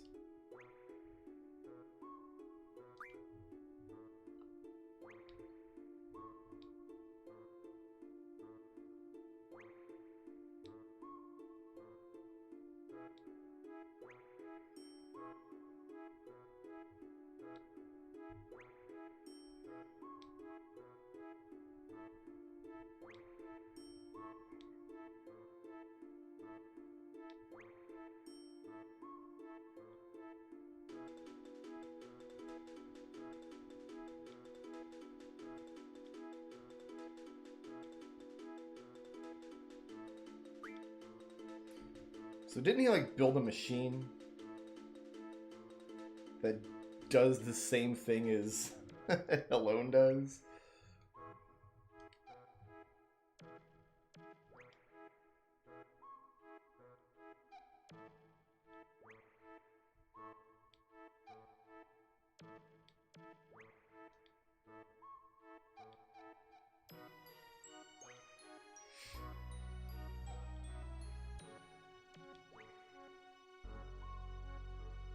Yeah, I'll fisticuffs you. I've got like 9,000 hit points and Lionheart. I'm fine.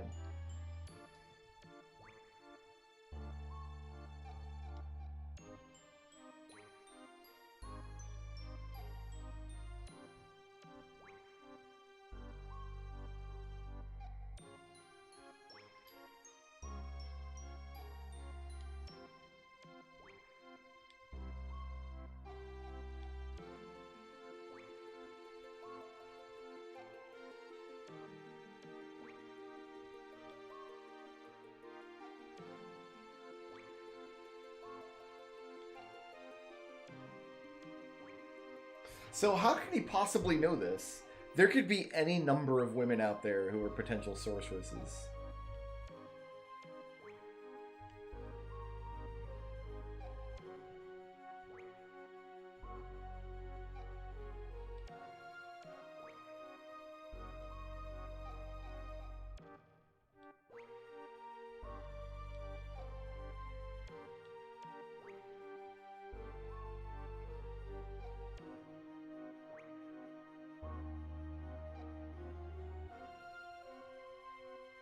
How did they get a hold of Elone? She was in the escape pod with Keistis. Keistis got some explaining to do.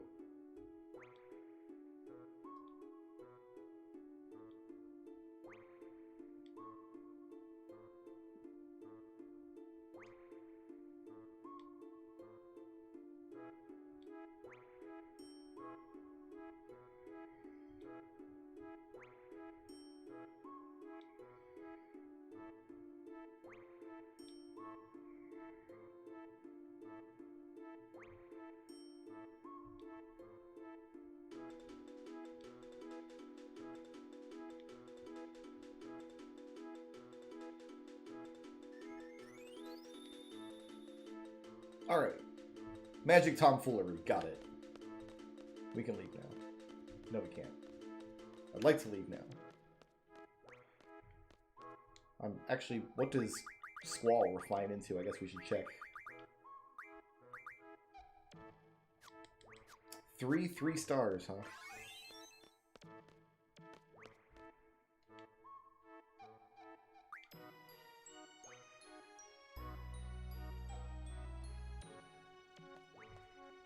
Alright, so completing that scene will send us to the Lunatic Pandora, which we don't want to do just yet.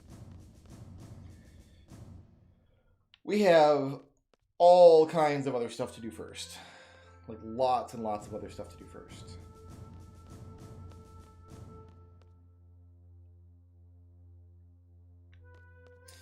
Let's take...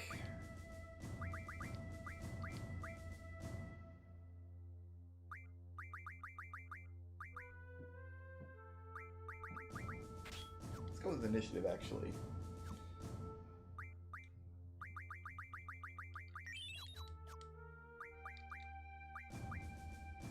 Why do you have water on your strength? What?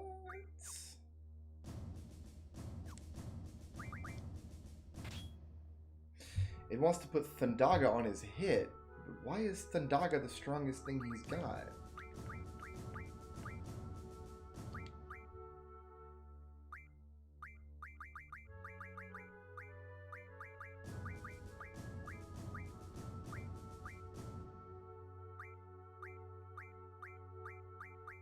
Because you have the wrong magic set.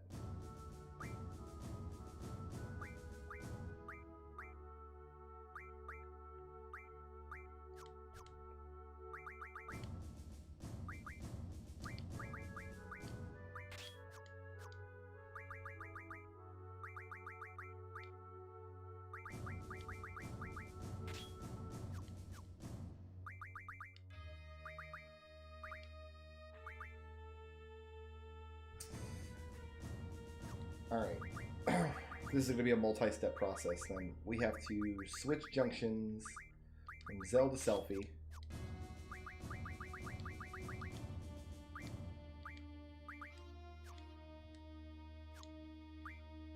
Manually unequip her GFs. Manually equip the GFs here.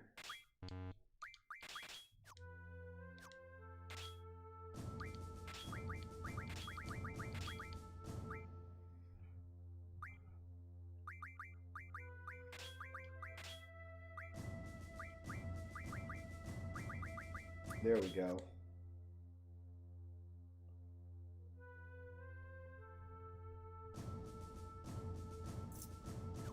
I thought he had better magic than that, though. Yeah, he's only got 2 pages.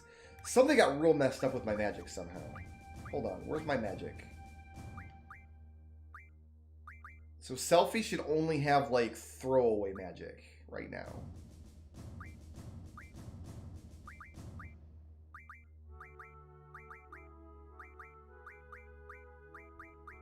Except for this pain, which I'll just give to Renoa.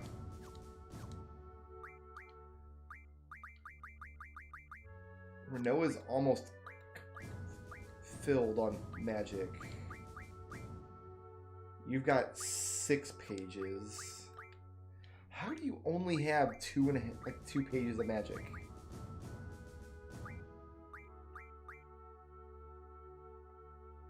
Something got real messed up with my magic, and I don't know how it happened.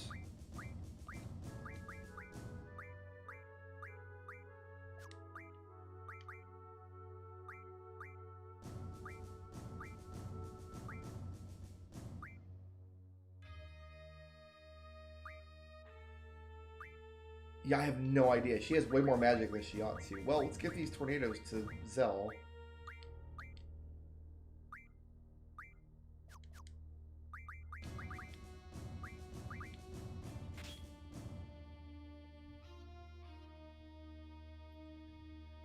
Yes, Idea had a bunch of spells that got just dumped onto random other characters, I'll bet.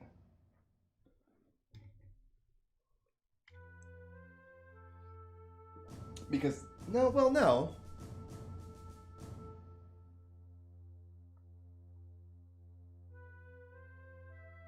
Yeah, she must have, because they force you to use Idea to go into Lunatic Pandora.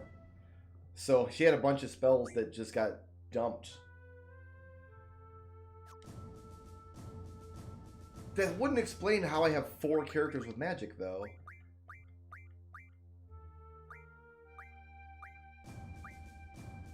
Because I had 4 characters with magic. I had 3 complete magic sets, and then I had a dump character, and I still have that. I still have 3 characters with complete magic sets and a dump character.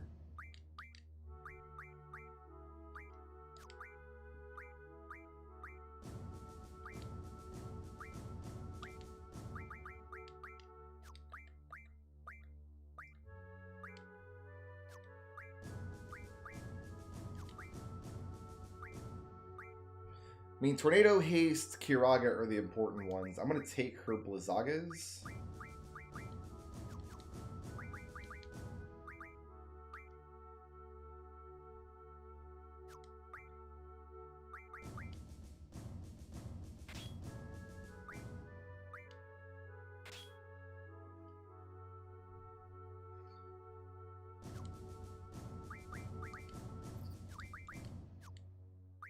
Like, we can't have lost any important magic. Because all the important magic was on either Squall or Renoa. Yeah, and we still have a dump character here. So I still had 4 characters with magic somehow. Like, I don't care if the magic's gone, I just don't have an explanation for how it landed the way it did.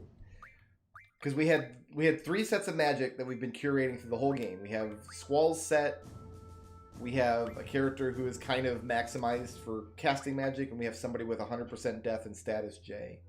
And then we had a dump character, just to put other spells on we didn't have room for in the others. And we still have 4 characters. Like, Idea didn't get her own magic set. We would have given her one of the 3 we've been curating. Oh well, whatever. It's we can fix it from here. Zell is looking better now. Everyone's got haste, everyone's got Kiraga, everyone's got some powerful magic. She's got her magic stat is pretty high, and then he's got dark side. It'll be fine. It'll be fine, guys.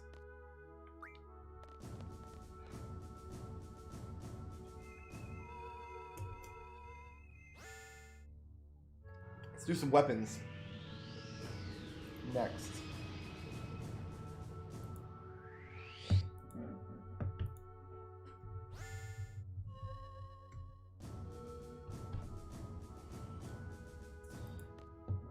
We need 1 adamantine. Let's make sure I can't just refine it first, actually, with tool refine.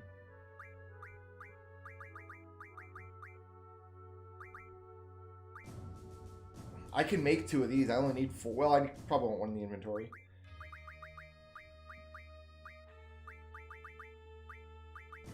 Tents, Aura Stones, Cottage, Holy Stones, Death Stones. That's probably the... Unless we can card mod something into adamantines. I know we have a GF that we can do 100 adamantines.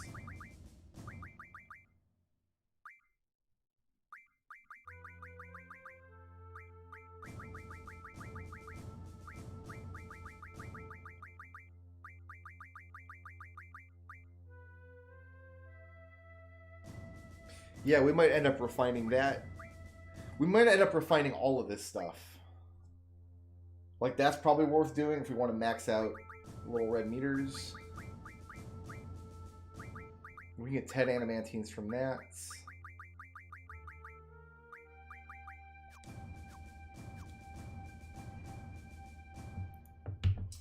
Alright, adamantine.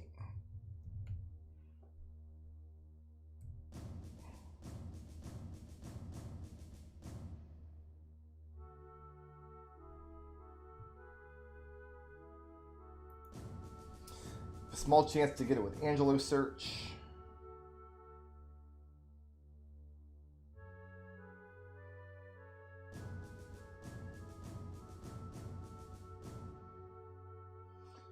Where can we find them?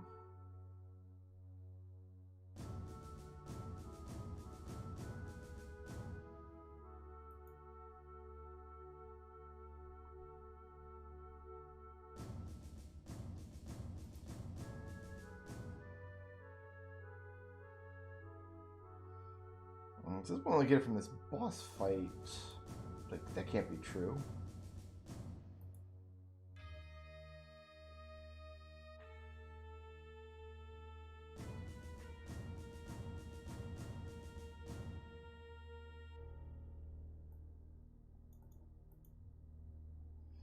Yeah, Enemy Toys. Okay.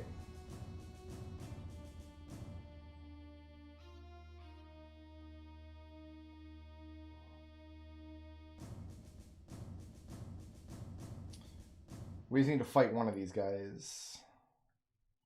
Because it says they have a 75% drop rate on these from level 30 or higher. And where do we find them?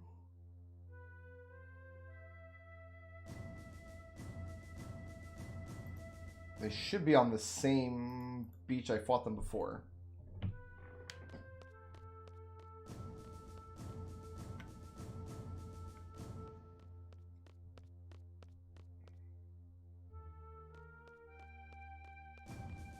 Yeah, the thing, like, so Adea had 100 Kiragas, because everybody had 100 Kiragas. So, but those Kiragas didn't get dumped. Like, I still have them. So who knows what happened?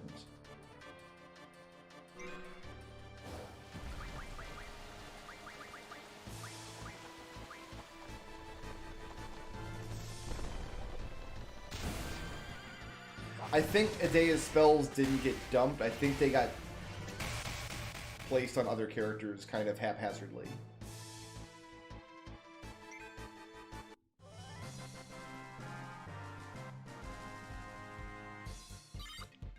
Because I didn't have 400 Kiragas. I had 300 for sure, but not 400.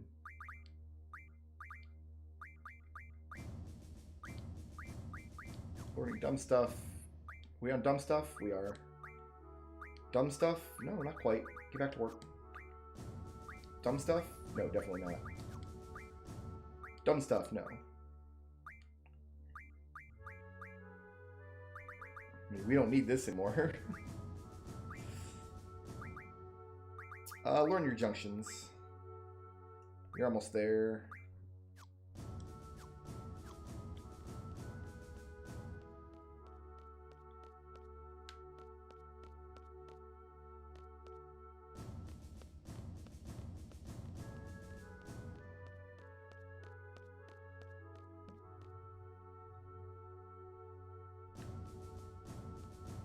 Yeah, she was considered a party member probably up through the end of the propagator scene. I could have taken her magic off at any time. But she's forced into the party for Lunatic Pandora, which is why she had magic to begin with.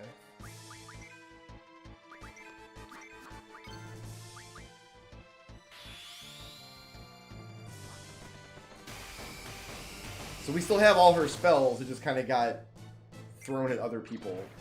Which explains my dump character, Selfie, had 100 Kiragas, which she didn't before.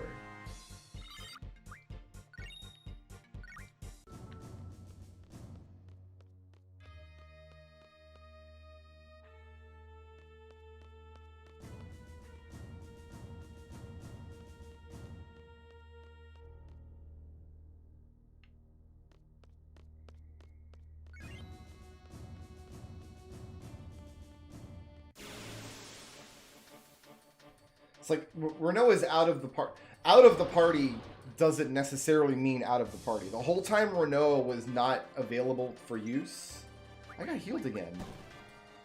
Oh, I get stepping through that thing healed me. Alright, well, fair enough. We can grab the shells, the quakes, the hastes, the reflects.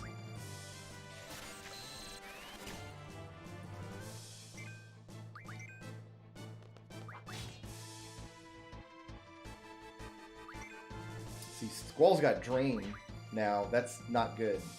We want to give the Drains to Zell.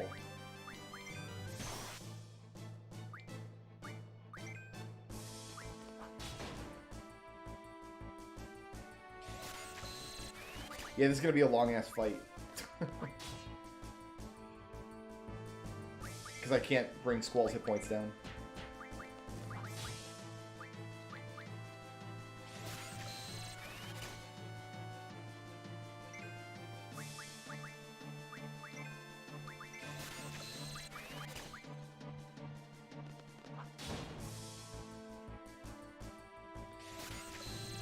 We want Zelda to have the drains for status junction, but he doesn't actually have a way to status J yet.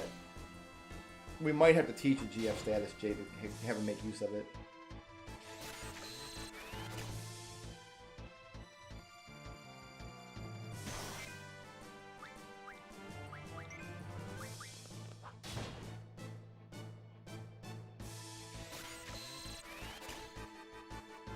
Actually, I could...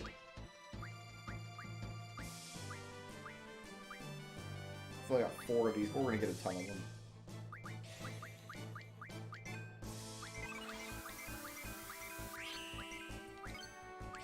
Do this. When in doubt, cast Aura.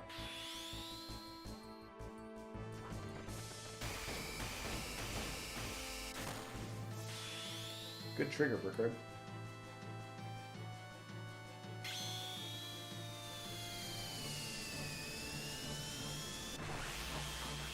Like, even at the very, very beginning of the game, Keestis is not in your party for most of it. For the whole seed exam and then the whole Timber mission afterwards, and she doesn't actually get back in your party until you leave Timber. But that whole time, you have access to her on the menu for like switching magic around and stuff.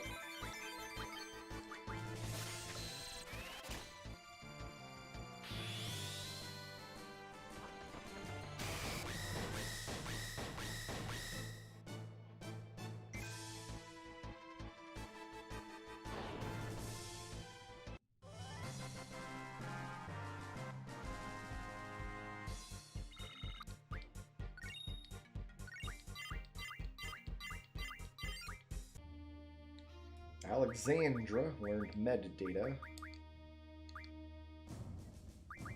So now we need to learn med level up. And we need to give Squall's trains to Zell.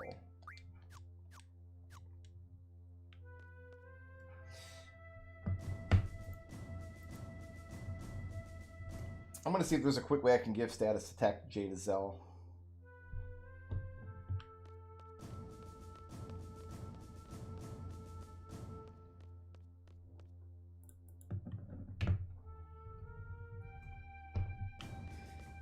There's got to be an item that teaches it.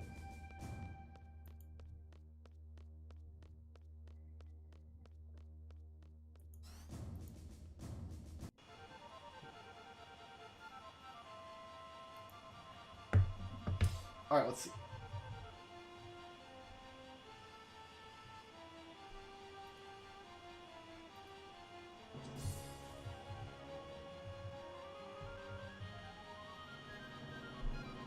I need a status attack item.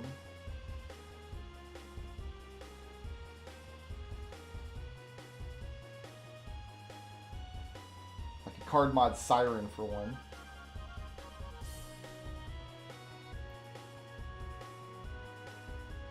Or a low-level Catoblepus.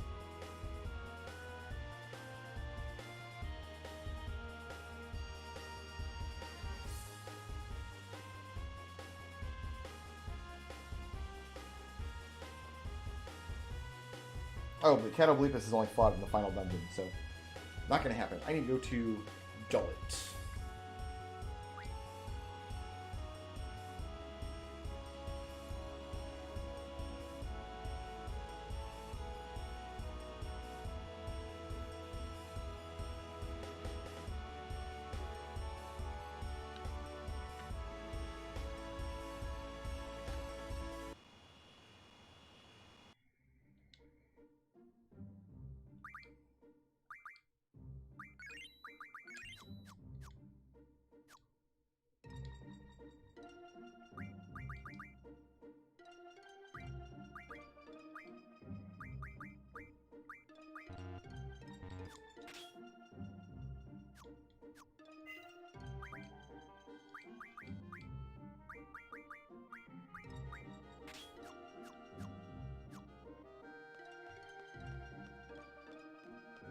Alright.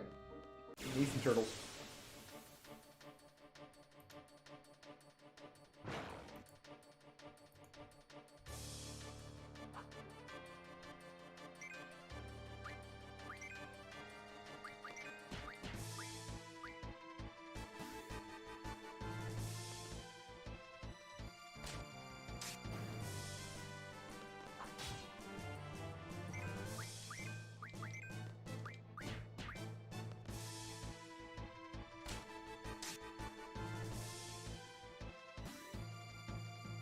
She's got fire on her elemental attack, J, or something.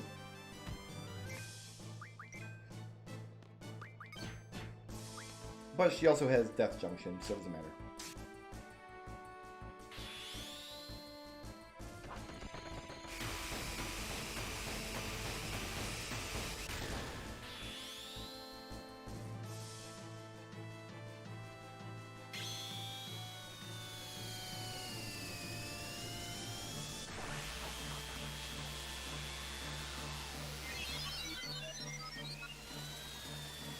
No, I can card mod Siren and get them.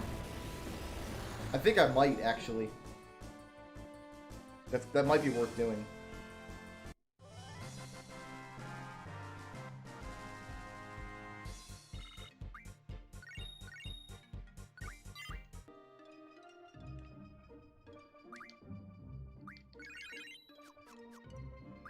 Yeah, you know what? Let's do it. We can win it back later.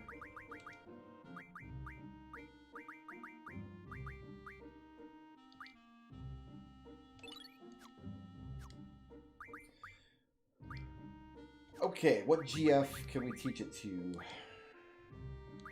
You have Shiva, Diablos, Alexander, and Tonberry.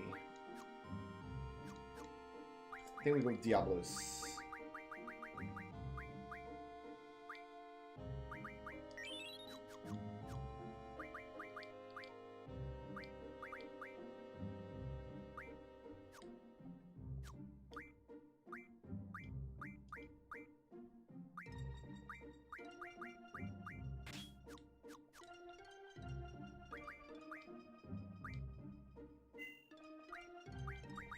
Alright, so that's 2 cards we have to win back on disc 4. So we've modded Heroes, we've modded Siren.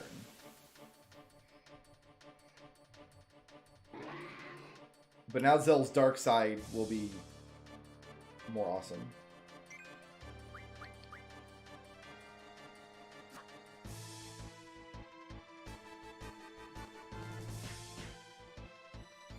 Well, once we get him some Strength Junction, anyway.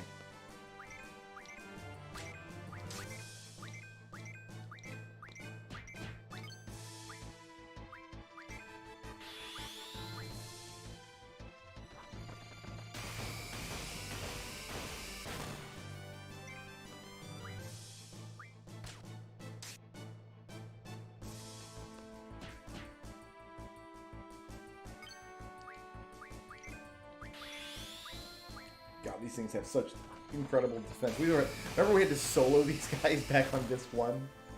We're not actually doing that much more damage now than we were.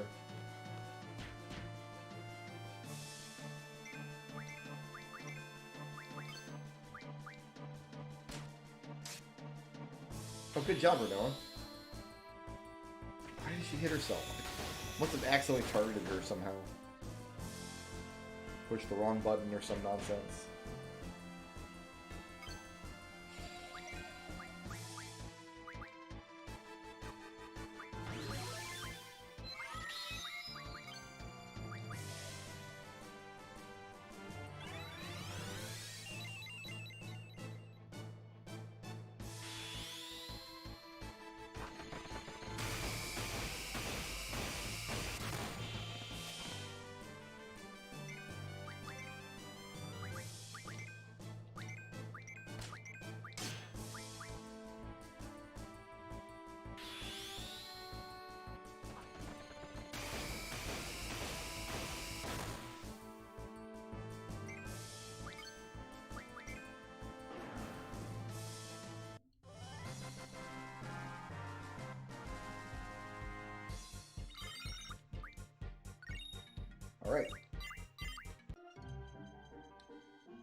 Diablos learning the stuff. Learning the dumb stuff, that's fine. Let's heal up Renoir.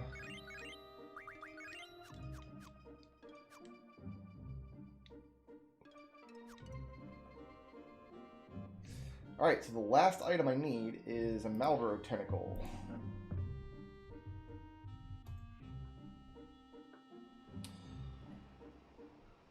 So I'm assuming drop off of Malboros.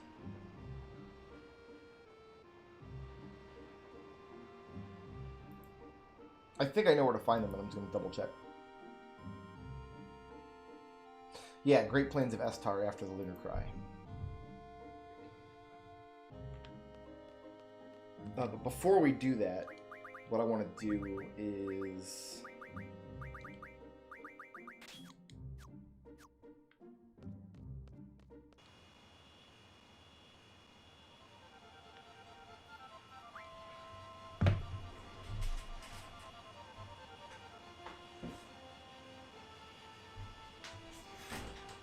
make use of the strategy guide, which has over 450 full color maps. What?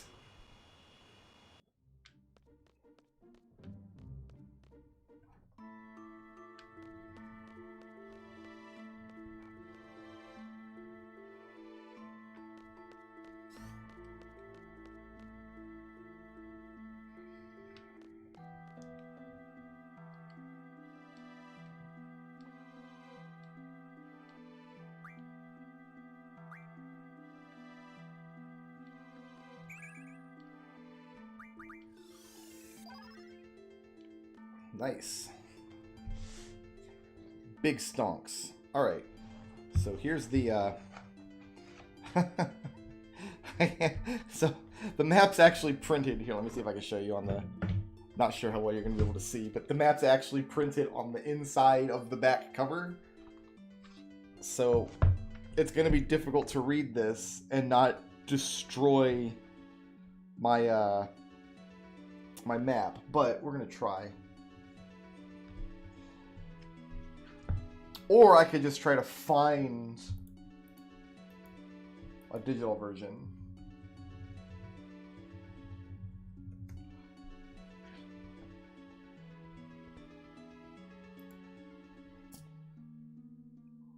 So mostly I'm interested in seeing...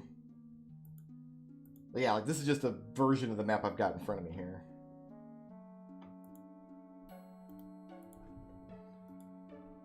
I will,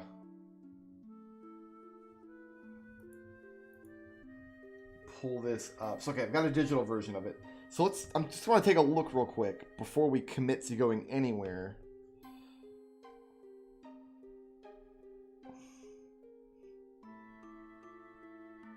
There's a couple of spells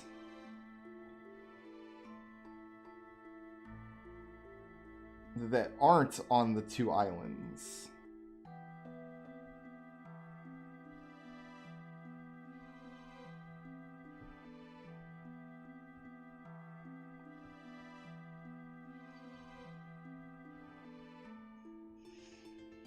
There's an Ultima, a Holy, and a Meteor, and an Aura, and a Flare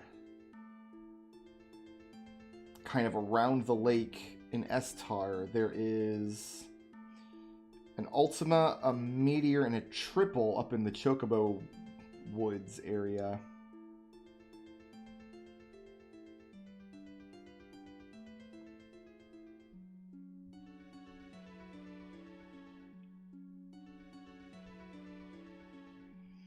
There's a Meltdown near to Galbadia, but I'm not sure where.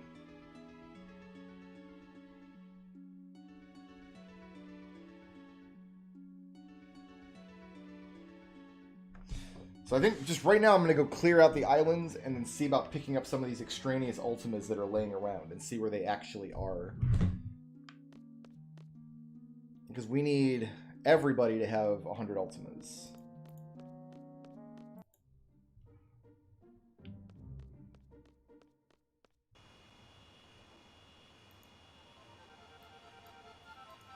Make sure I can read chat and look at this map at the same time. Good night, Trouble.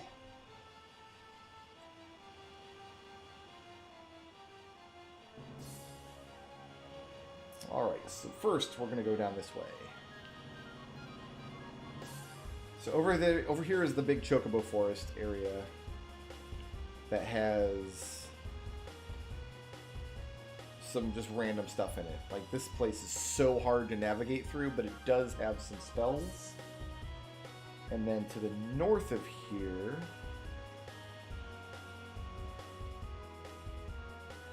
is the island.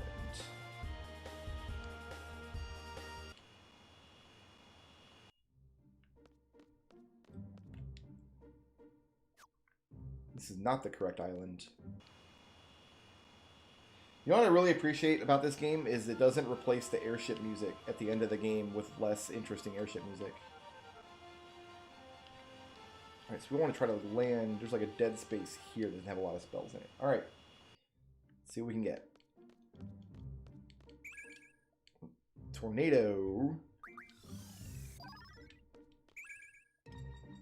Triple.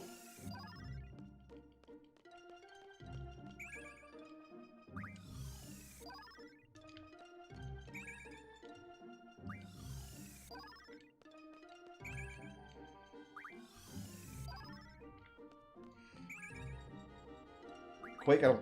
Well, I mean, we might as well take them. I can pawn them off later.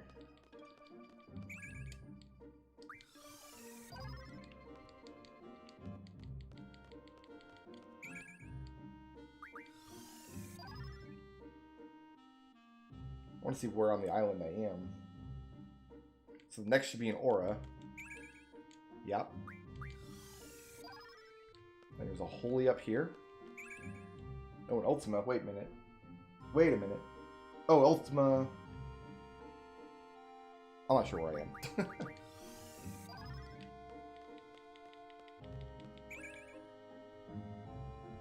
So I'm coming around the north edge of the island. Is that correct?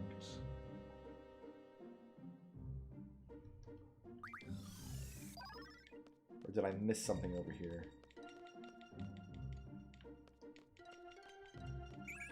There's the aura that I was looking for. Okay. Let's actually do... I wish I could put the map into a configuration where it wouldn't rotate when I push left and right.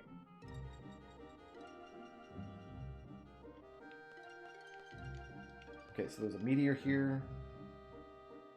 Up here, there ought to be a tornado. Alright, so we've got all around the edges here. And there is some stuff in the middle of the island. There's some full life.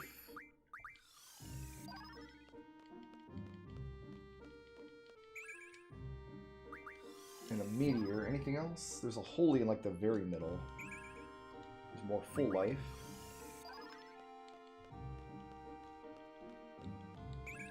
There's the holy.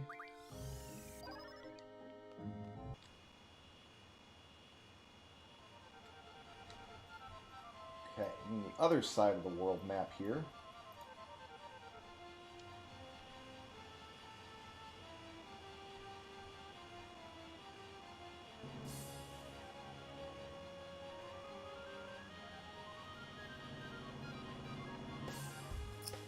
We want to kind of land... There's this long, the long finger here. We want to land like this connective area here. It's kind of a dead space.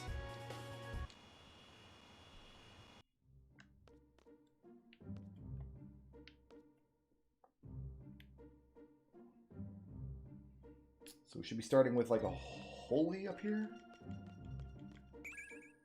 Meteor. I see where I am. Okay, that's fine.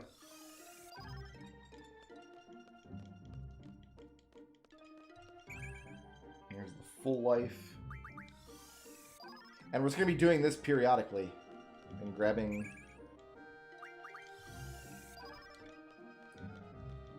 Like, actually having the map here is not super helpful because you really just kind of run along the edges and grab everything.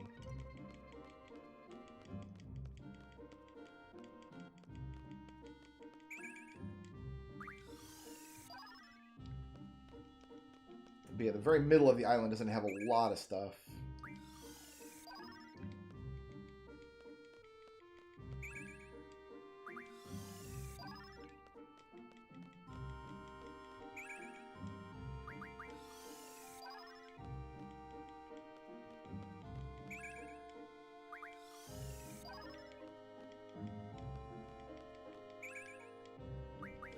And there should be a pretty high concentration going down the finger because it's almost all edge, baby.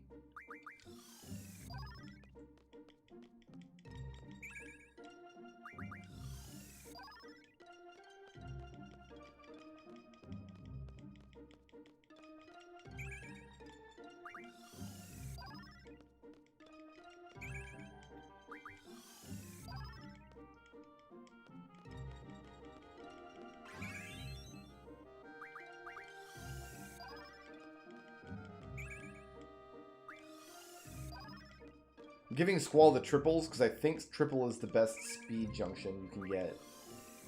So him having 100 triples is going to be useful just to give him way more actions.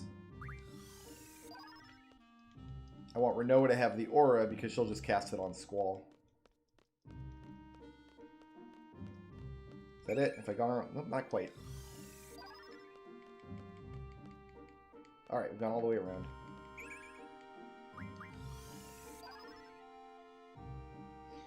So there's not that many odds and ends just around the edges. So now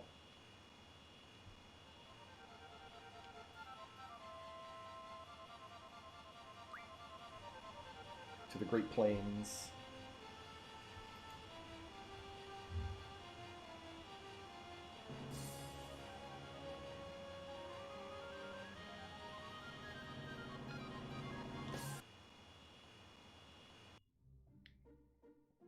Okay.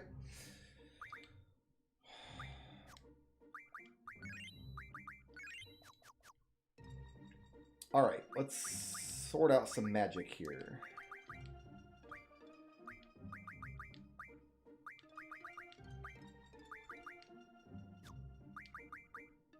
I want you to take everybody's triples if they have them. Okay.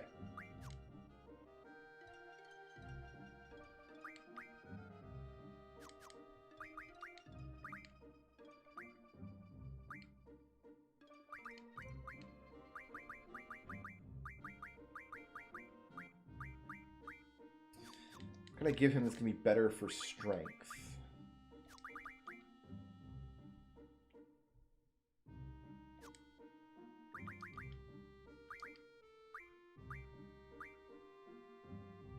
$80 holies, maybe.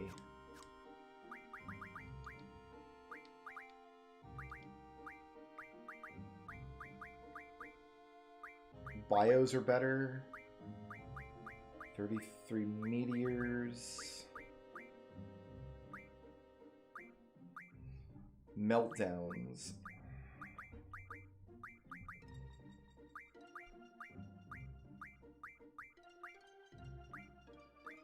No, it's going to be Holy. What do you have Holy Junction? You know, I don't care what you have a Junction to. I'm just going to give it all to Zell.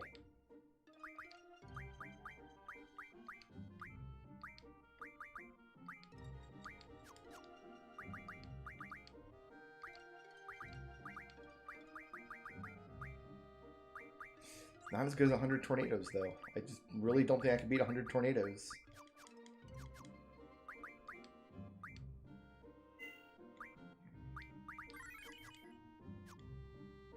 Alright, let's get a Malboro Tentacle.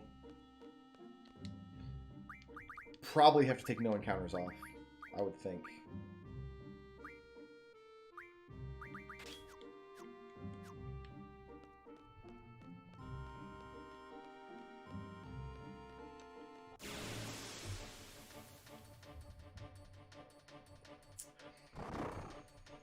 Yeah, I don't have the meteors to give him, though. Like, I want Renoa's magic set to have 100 meteors in it before anybody else has any.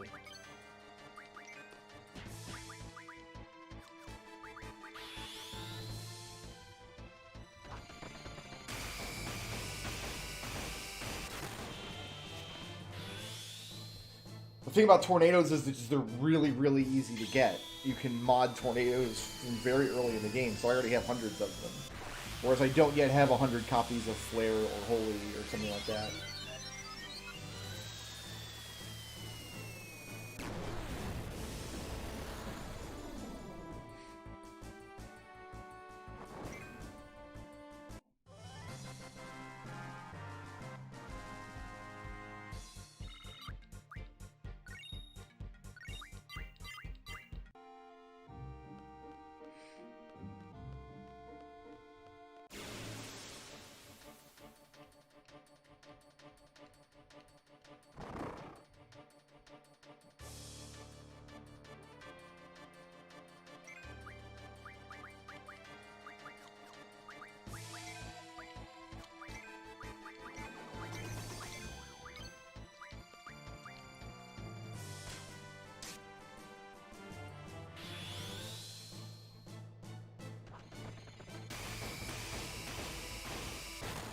But that's largely how we're going to get to all those hundreds and hundreds of holies and flares and stuff, is by using those two islands.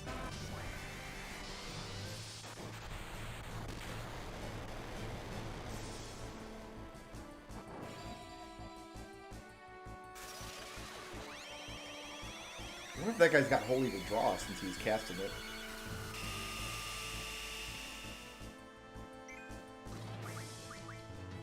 Oh, I didn't get a chance to see before he died.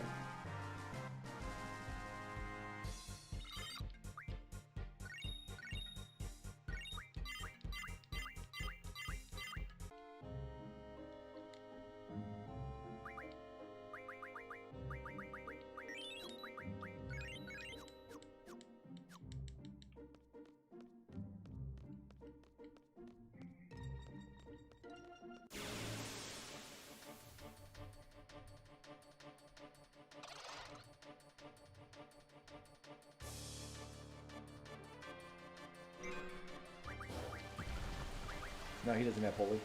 At least not at this level.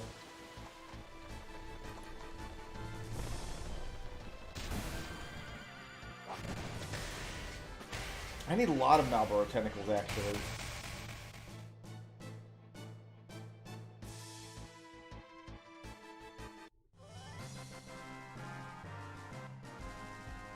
So I need one for my weapon, but then I need 6 for Doom Train.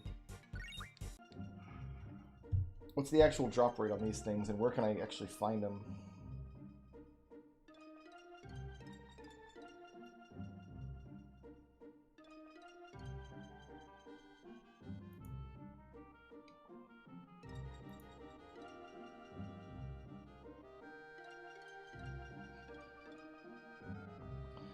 They drop 8 Malboro tentacles half of the time, and Curse Spikes almost half the other time.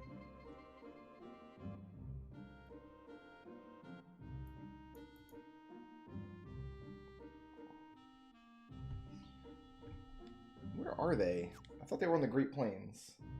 Abadan Plains, Sulit Mountains, Nortiz Mountains, West... You know what, actually?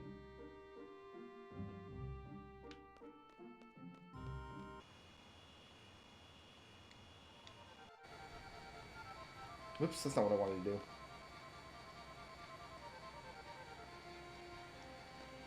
Let's talk to Irvine to get rolling. Oh yeah, we do.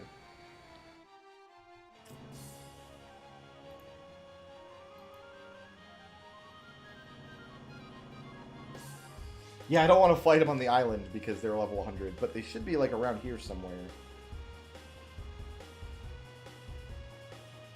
There should be like these woods, I'll bet.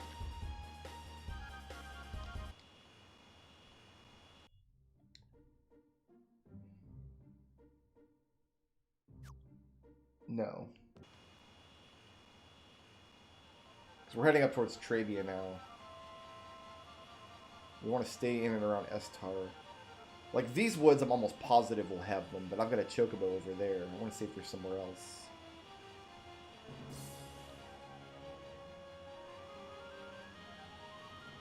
These are all the Great Plains of Estar.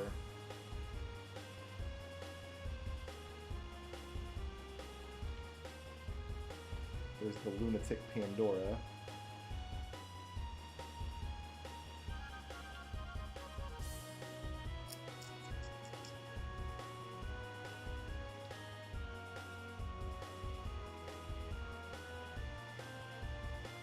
Can I land on like this? I can. That's weird. I'm in Estar City now, though.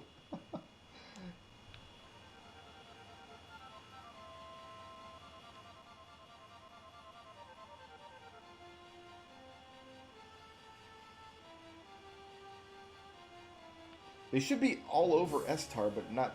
They don't have Great Plains of Estar listed as one of the possible locations. Nortes Mountains. Nortes Mountains is a possible location to find them. In fact, I'm going to go ahead and... because they will bad breath me.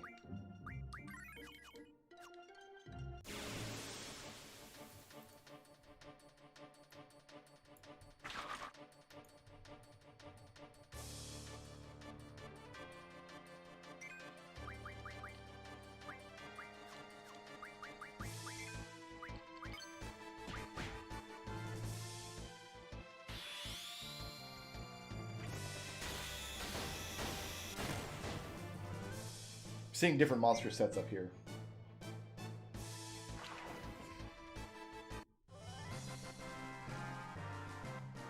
So I need to get 7 Malboro tentacles to drop, because I need 1 more for weapons. Let's take a look at what I've got. Because I think I need 4 to make the weapon that... for Keith's weapon, that is.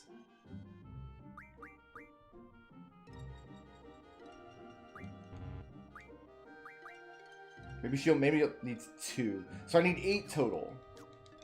And they can drop a bunch of them when we kill them. And it says this is a possible location to meet them, so this is where I'm happy to run around.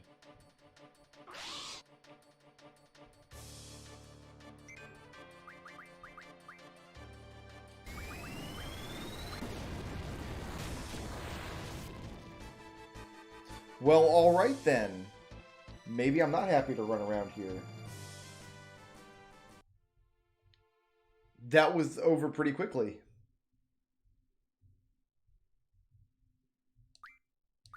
Like a level 100 dragon lives up there. It's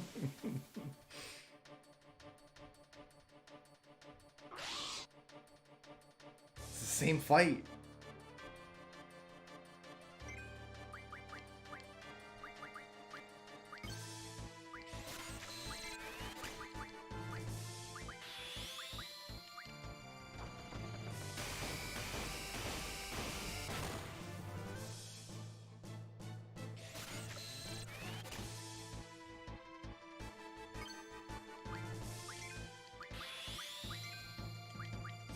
Get a bunch of meteors from them, though.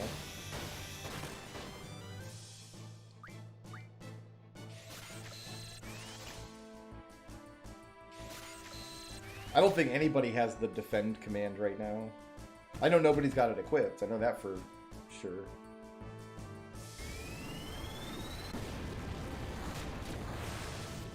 Cool. Well, this is not where we need to fight Malboros. Oh, never mind. We're still in this.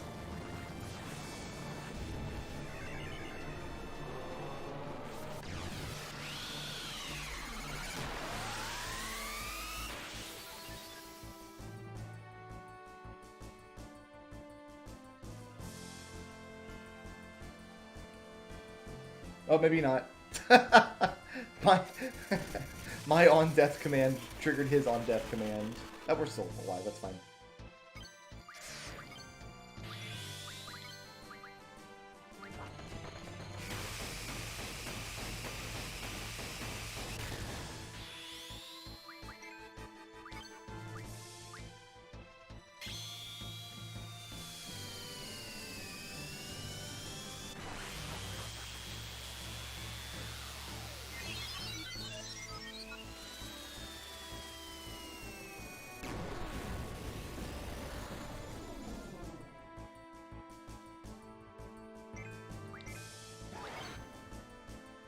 Got him.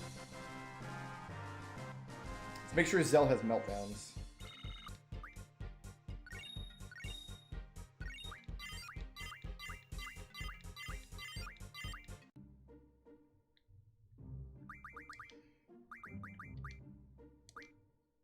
So those things will go a lot faster once we have meltdowns.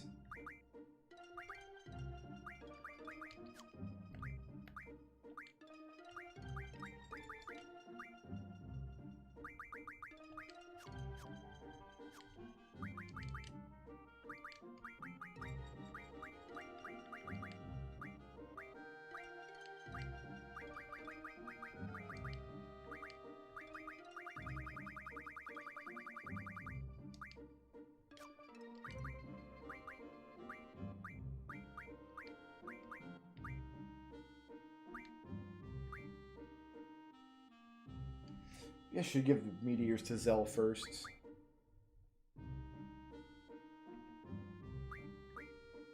Ah, no, he's fine. Let's just take all of...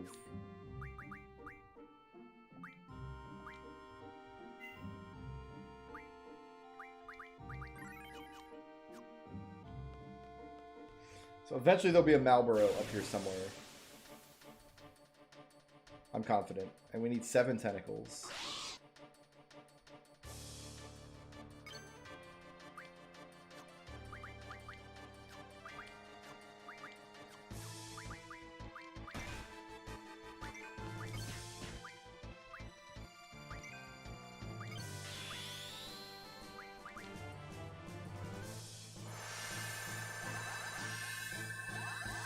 So I guess she's using like real magic here instead of the GF like fake magic that we've been using, because she's actually a sorceress.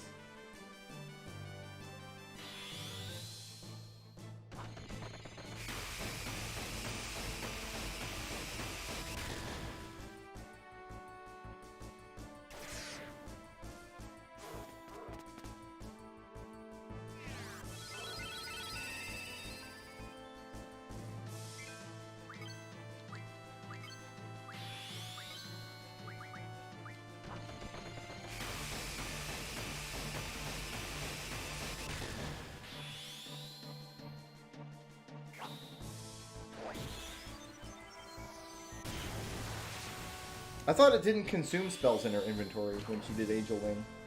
I thought it was like she has access to the spells in inventory, but she doesn't actually expend them when she uses them. What spells she has only influences what's in her lists, but like Selfie, she doesn't actually expend the spells when she casts them. Oh, Zell, we gotta get you some strength, boyo.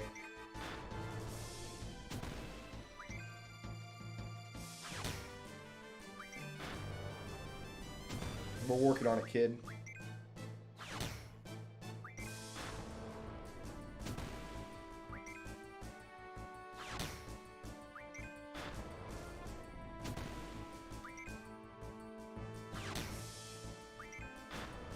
I've never used Renoa very much. Except to get Invincible Moon. Like, to me, Invincible Moon is way better than anything else she could spend a turn doing. Like, there's never a turn where you'd want her to do anything other than Invincible Moon. Because everybody else can deal the damage. The damage is not the problem. Putting damage out there is not a big deal.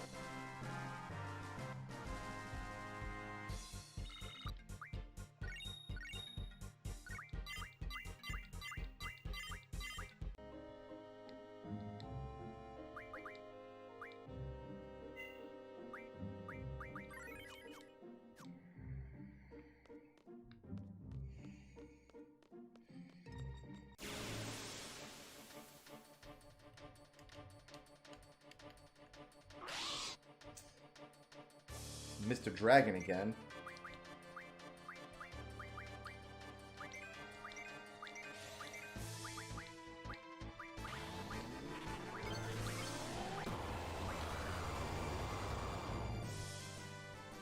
It's turning purple.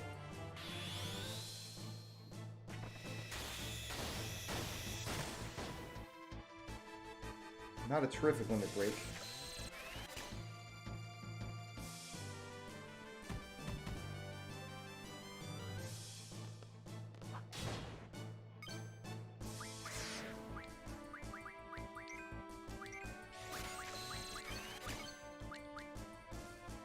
This is where Auto Haste is going to win the day for us.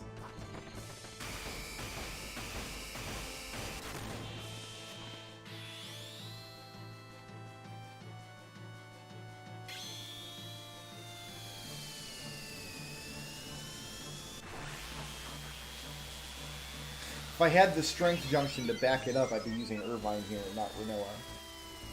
Or I guess Keistis. Keistis might be able to degenerator these bitches.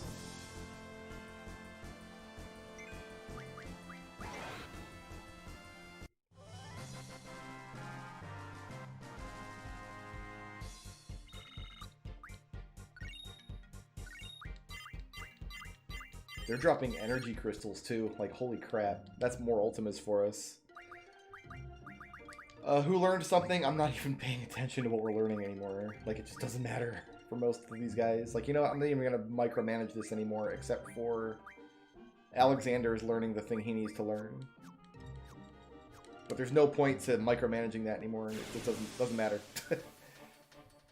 When we get new GFs, we'll make sure we learn their stuff, but I'm starting to question whether there are actually Malboros up here or not.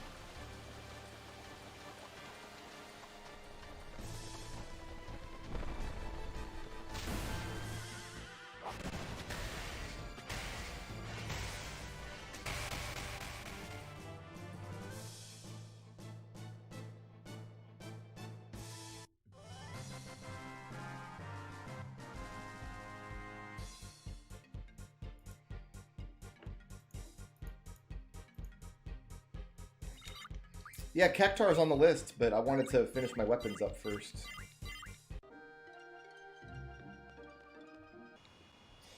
Maybe we should do Cactuar now, though.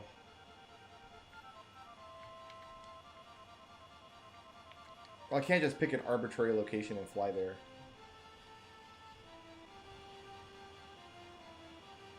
We might be better off getting Malboros on the islands and fighting a level 101.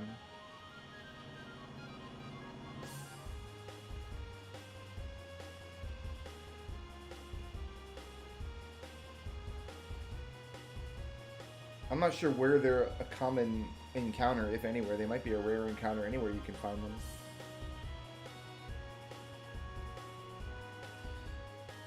I need to find a little Cactuar island. I thought it was this one down here.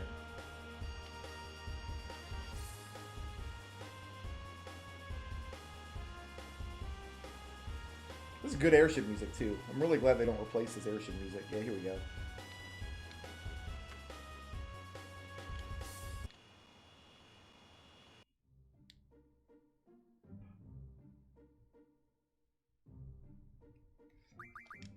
I remember this being a gimmick fight, but I don't remember the gimmick, so I'm just going to jump in here and get killed and figure it out from there.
Final Fantasy VII have Cactuars, or is it the first time we saw Cactuars in the 3D games? I can't bring the 7 version to mind.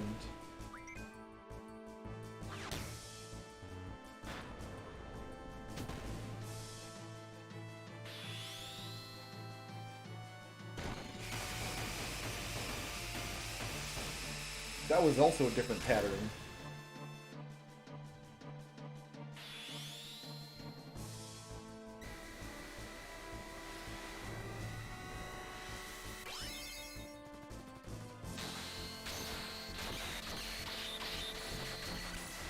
So if his 10,000 needles hits one character, I'll be fine. If it hits everybody, I'm dead.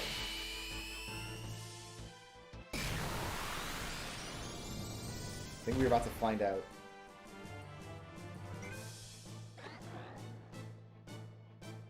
Oh, he's not going to use it. Never mind. We got it. We're good.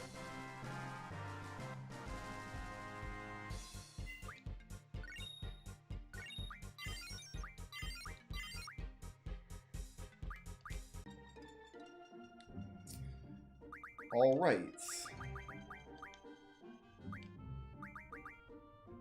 Has all the bonuses, like...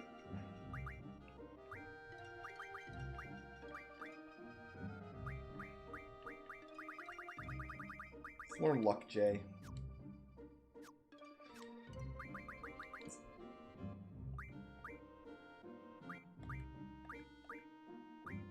Nobody has Luck J.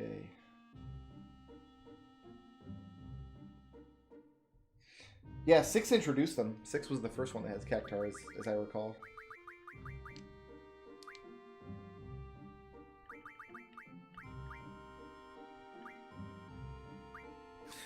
Who else needs initiative? Let's make the decision based on that. Zell has it to equip.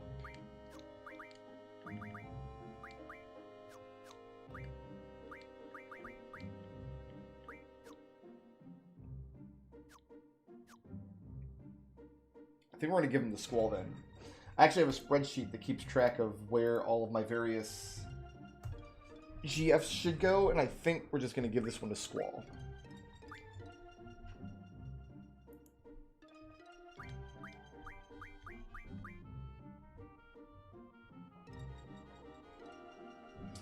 That's the wrong spreadsheet. Apparently I have lots of spreadsheets. Oy.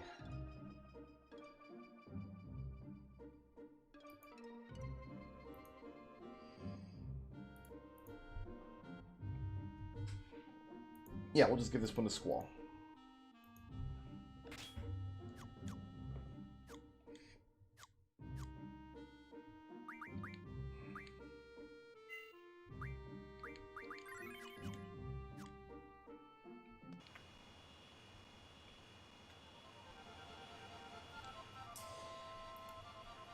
Malbros.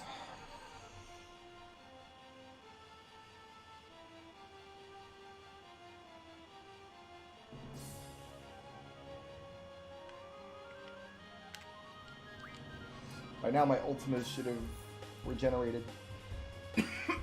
Excuse me. I think we'll run along the islands again and look for Malboros there. They're level 100, but I don't think we should be able to... we should be able to get a lucky fight against them. If we pull off a quick enough meltdown Lionheart situation.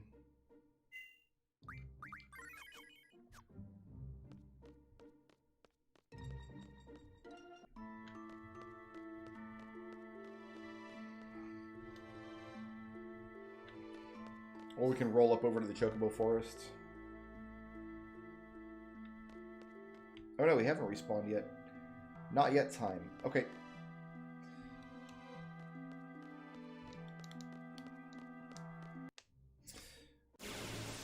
Malboros are trickier to find than I recall. I remember them being more common than this.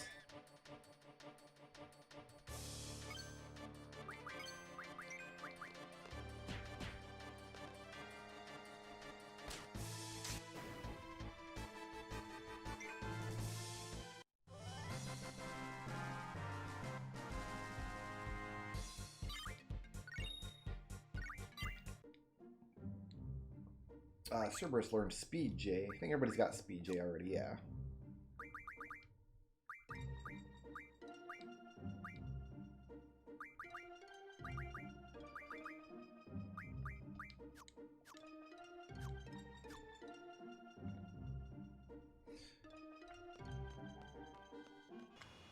Alright, I guess we go back to Estar then.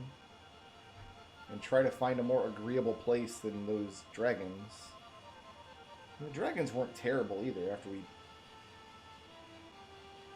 just put Meltdown on them, you know?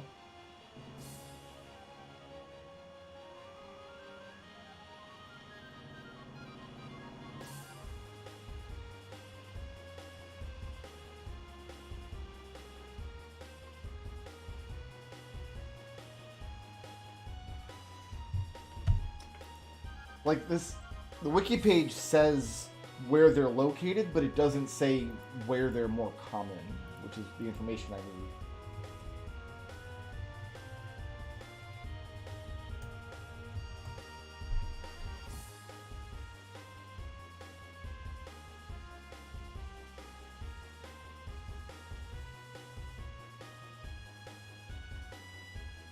Yeah, the only place that has a quick Google search, the first couple of results, the only place that has a reasonable encounter rate for Malboros are the islands closest to heaven and hell.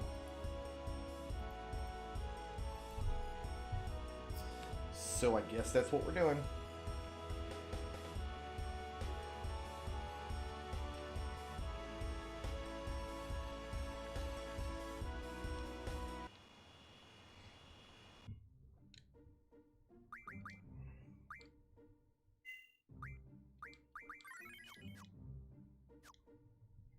Is this heaven or hell? I'm on heaven.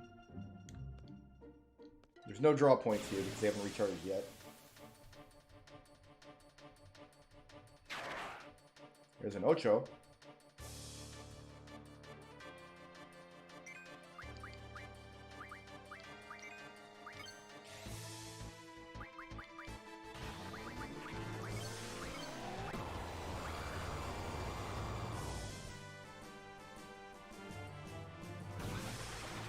Oh, is my boy thirsty? He's thirsty.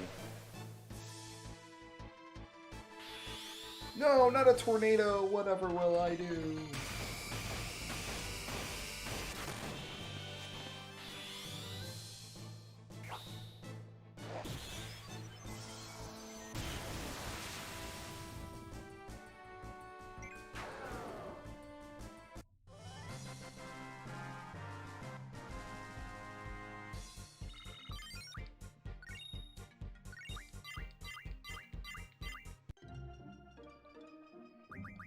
I'm gonna save after every fight because you don't want to get wiped out by bad breath up here.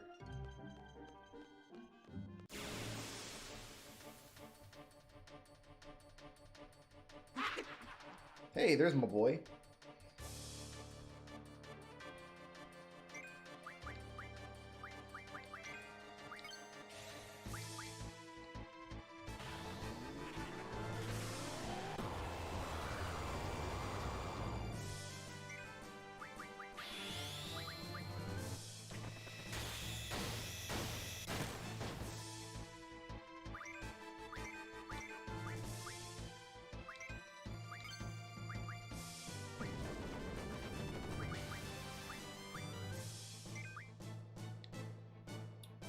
Alright.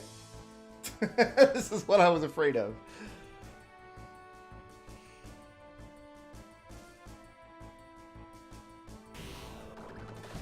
Now we just wait to die. That was a bad Lionheart roll.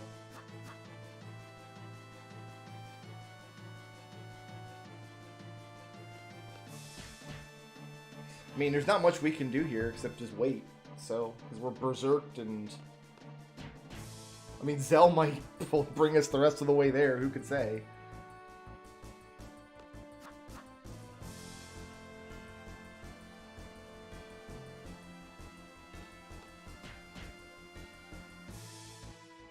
I guess Doom counts actions and not seconds in this game.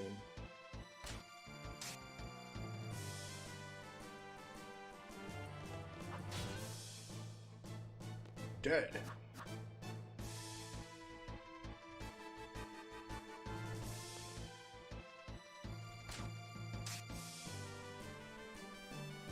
So unless the thing has only a couple thousand hit points left, and Zell brings it home.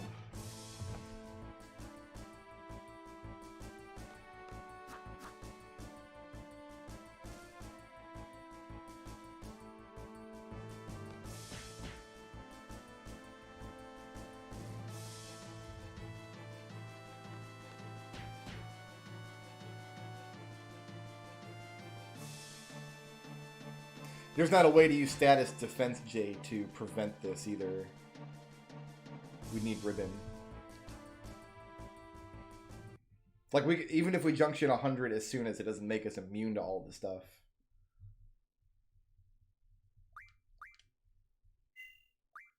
That said, let's put as many as soon as we can on Squall.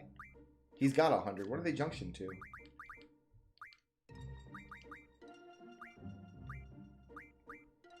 Stat J. So he's got 20% resistance to everything.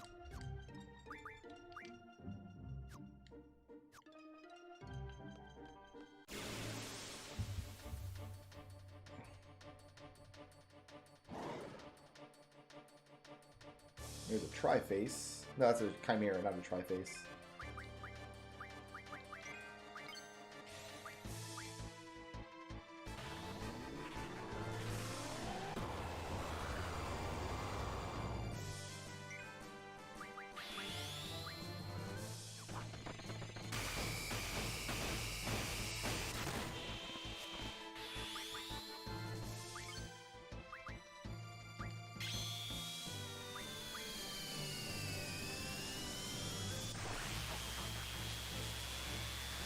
I don't think there's anything you can junction to status defense that will prevent bad breath. Because at most, I think you can junction 4 things. I think there's a status J times 4 you could use.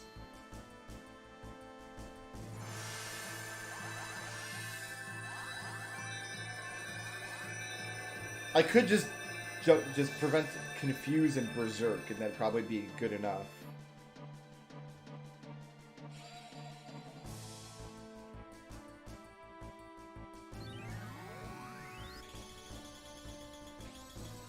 In fact, let's do that.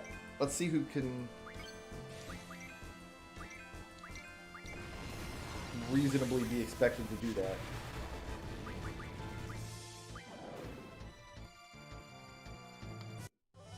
Give them all the Confuse and Berserk. Probably to Renoa.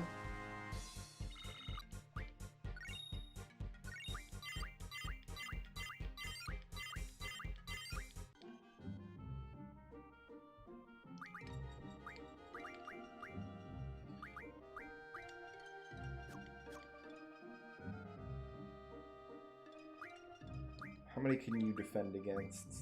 2. You can't defend against any. Alright.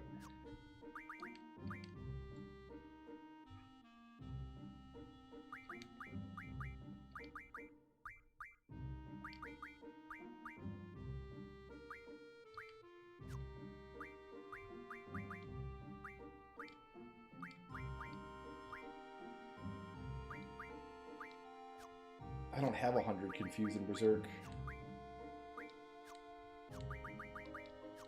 I have very few Confuse and Berserk, actually. Never mind, that's not going to work.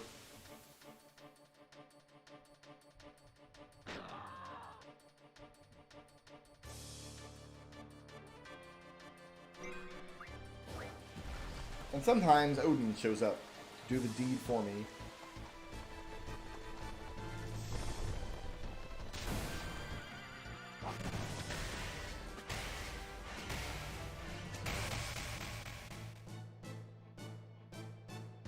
Such a bro.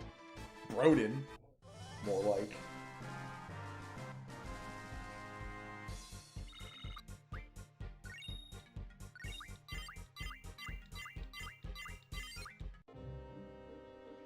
Alright, Alexander got med level up.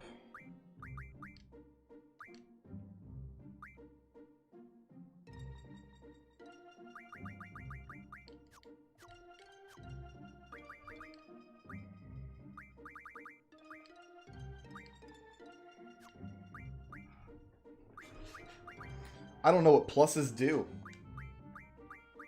Oh, we should just get all of these, though, right?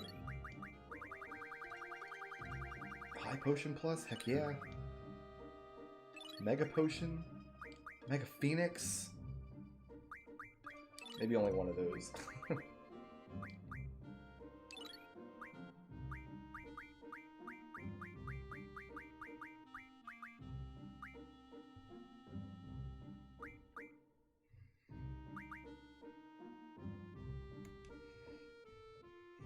I can use this to get, like, unlimited elixirs and stuff.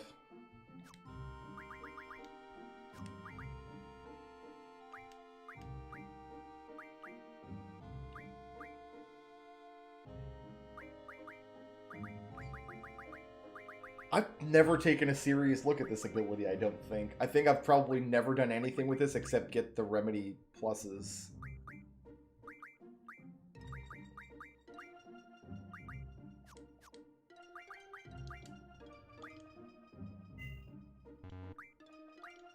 Yeah, I'm gonna have to buy some more remedies because I don't have enough to make 6 yet.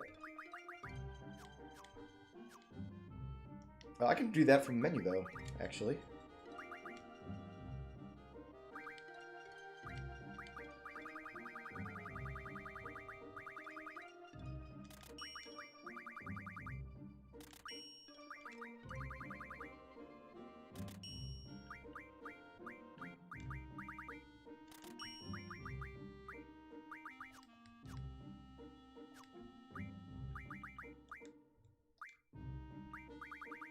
Just making more of these. Why not?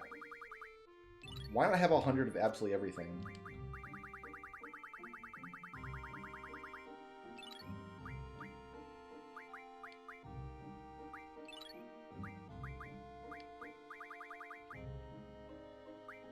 There we go. That's more remedies than I'll need for the whole game, probably.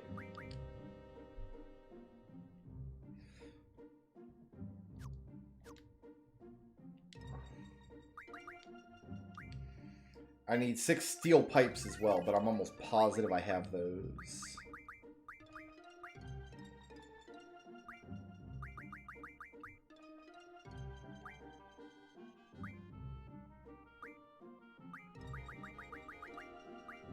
Thought I did.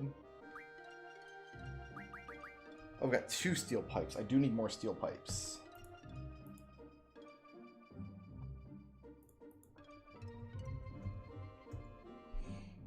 I want to say you get them from Wendigos, wherever those things are.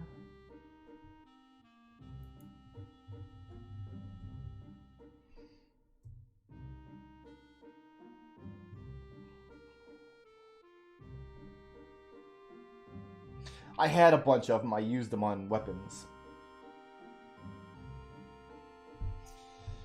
Or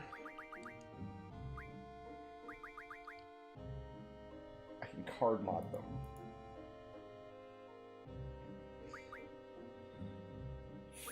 From... Okay, I don't have enough of these cards. Yeah, we're gonna have to go... I think...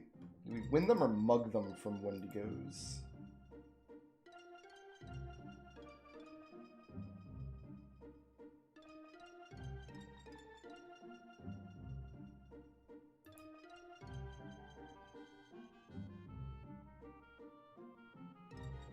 We want to mug them from Wendigos, for sure. But we need Malboro Tentacles first.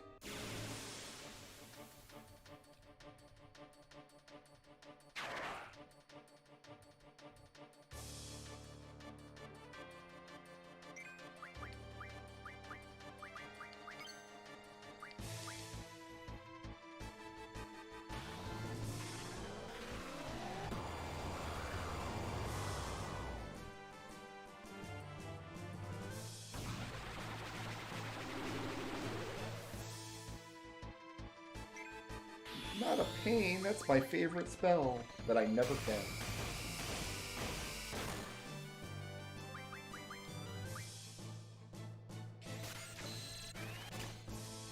That's right, Wendigos have the basketball attack. That's so weird.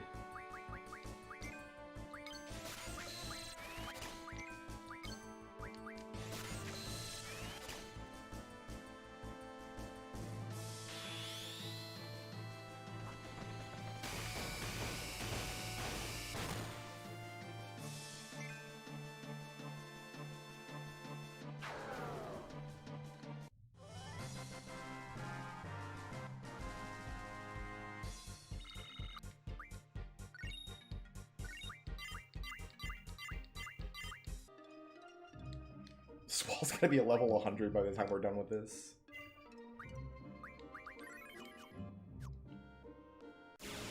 We've doubled Renoa and Zel's experience level just from this little tiny bit of grinding. Like...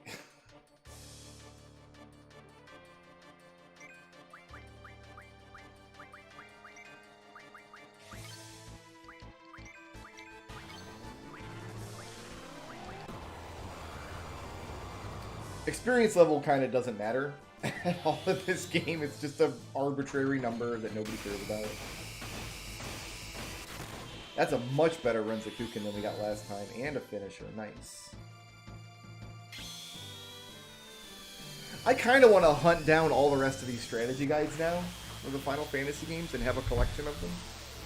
Because since I showed them off on screen a few weeks ago, I've been flipping through them. And I really enjoy them. I have no idea how expensive or how difficult they would be to find, though.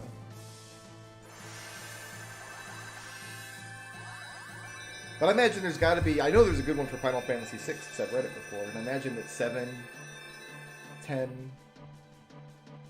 I thought I had the one for 12, but I guess I didn't.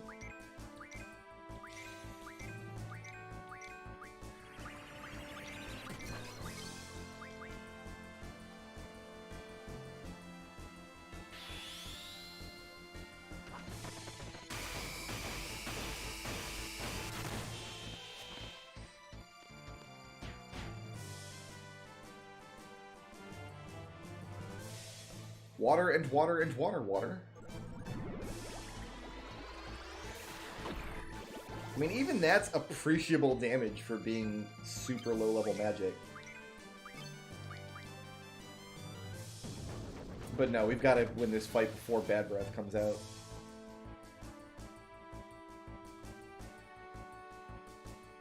Renoa resisted the Confuse and the Berserk, it looks like. Oh, she's already Berserk, never mind.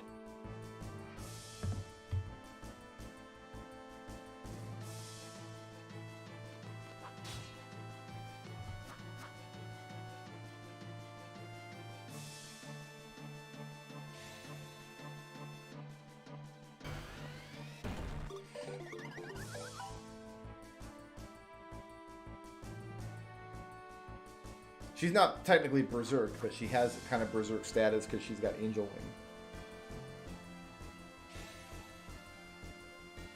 Maybe if she casts a Meteor or something, we'll be in okay shape.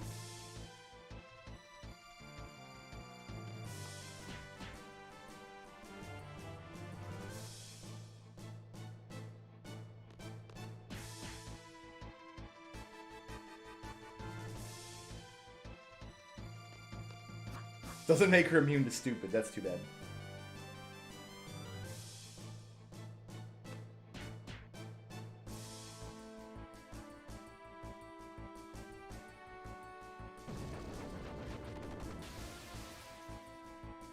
There's one part of the Final Fantasy 15 guide that I have that just points you to a YouTube video. The guy just says, look, we can't explain this, here's a YouTube video. And it's the walkthrough of the Pitias ruins. Apparently you can't give like a step-by-step guide for how to get through the Pitias ruins. You have to just watch a video of somebody doing it. Which, you know what? Fair enough. Fair enough. But I still think it's a little tacky.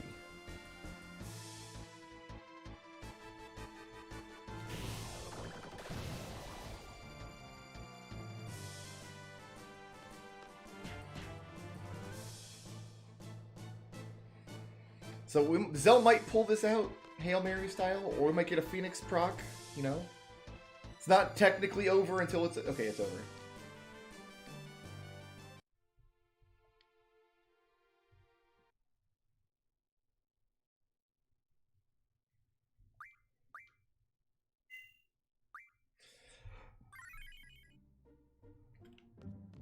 I think we're not going to beat one of these things unless we get Lionheart.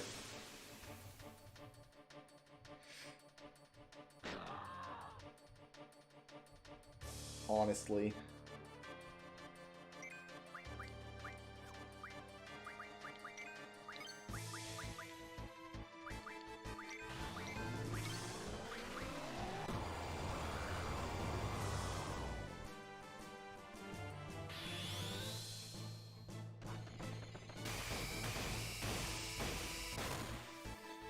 I mean, text and video both have their place. It's perfectly reasonable to point somebody to a video as a tutorial on how to do something in a video game. Especially a really technical area that inhabits weird 3D space the way that the Pitias Ruins does.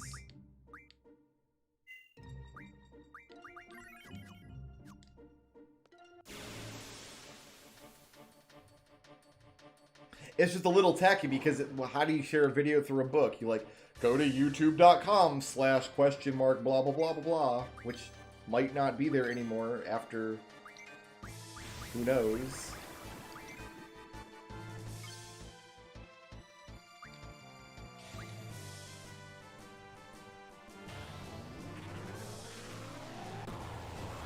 Like, the strategy guide I have for 15 is already obsolete because it doesn't involve anything after the original release of the game. Like, the game has been patched since that came out. Like, a lot of that information just doesn't apply anymore.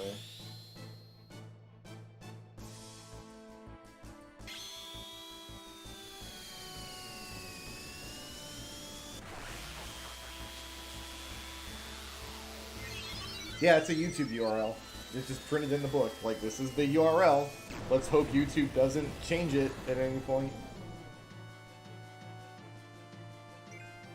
I'm pretty sure it's a YouTube URL.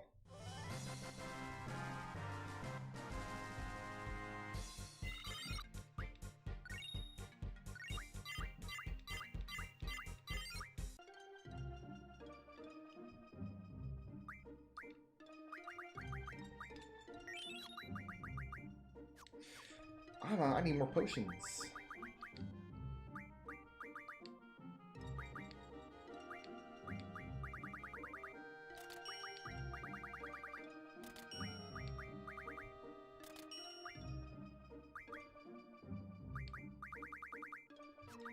I don't need to buy all that stuff.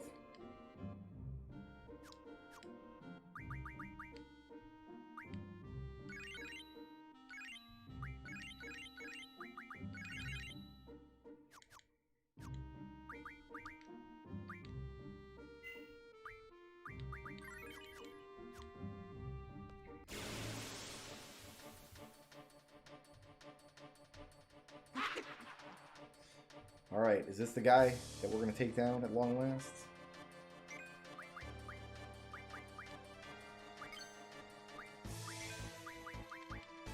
Doesn't have anything worth drawing.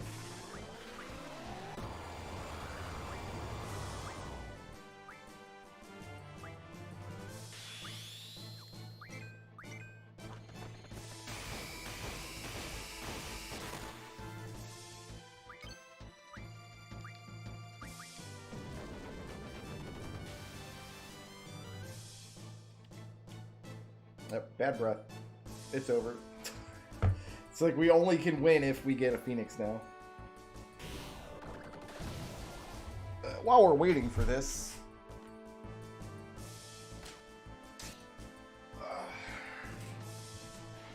let's refresh my memory here.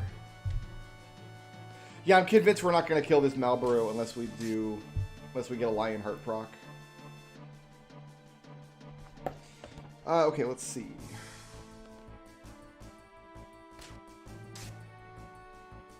Dungeons, 176.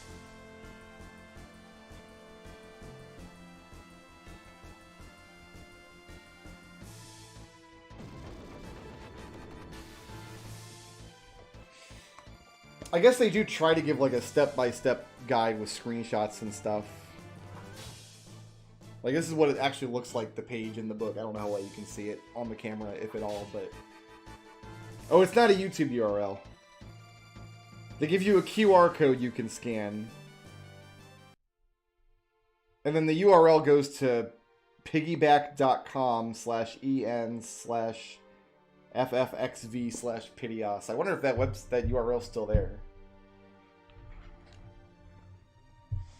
One of you guys can try it if you want. Piggyback.com/en/ffxv/pitios.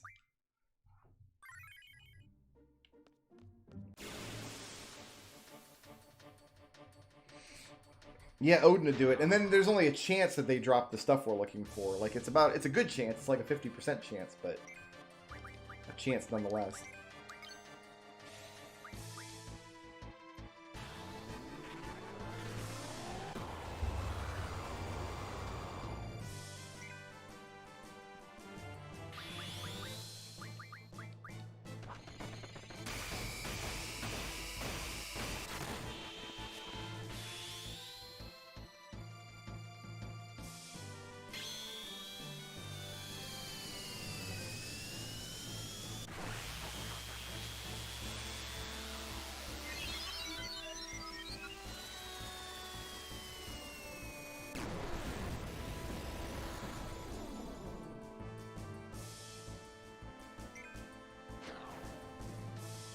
I wonder if it's quicker to find these in, like, the lower level versions, in areas where they're much, much less frequent, or to reset until we get a good fight here. I wonder which is less obnoxious overall.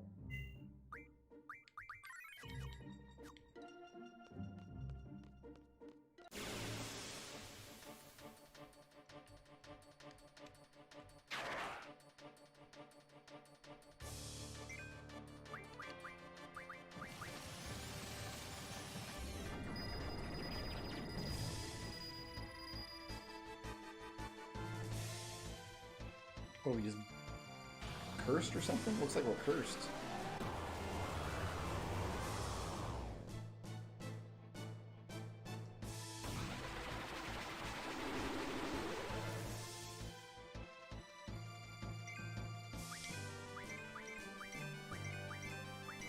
Yeah, we're cursed. So we can't win this fight either. Can run from this fight though, I bet.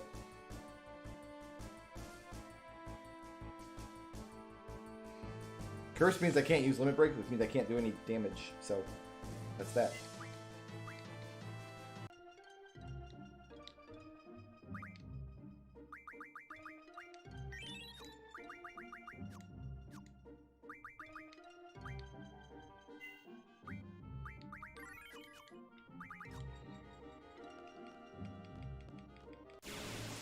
I wonder if my draw points have come back yet.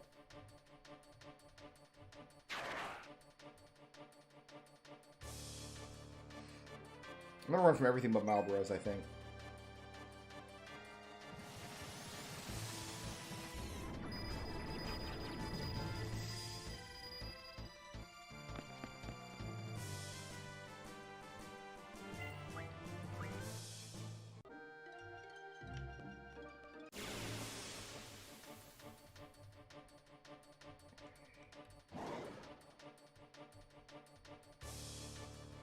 Unless this guy has like a meteor. Nope. Nothing. See ya. The Tri-Faces I'll fight because they've got Flare and Curse Spikes.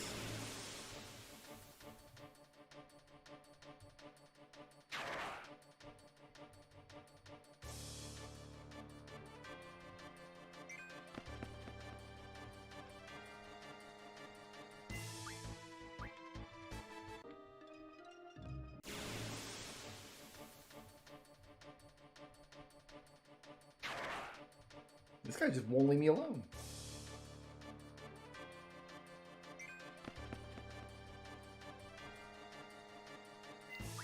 Also, where are those mountains we're running towards? There's no mountains anywhere on the island.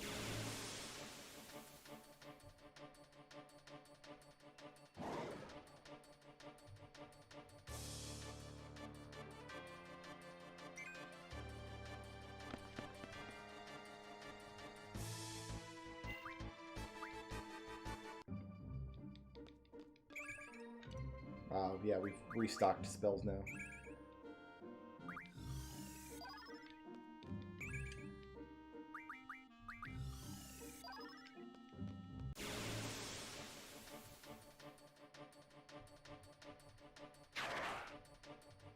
So we're going to want to do a lap around the other island here.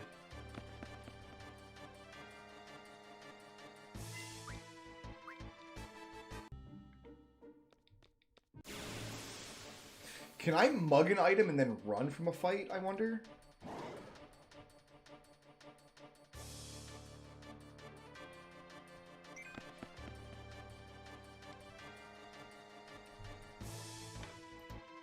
Maybe we can steal these Malboro tentacles and then just run.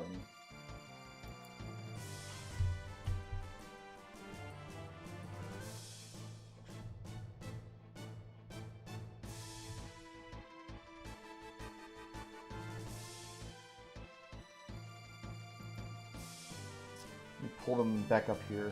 Let's see if it's even on their mug list.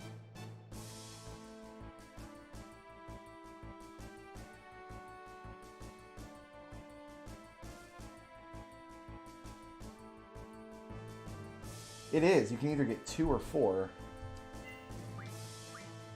Let's try that.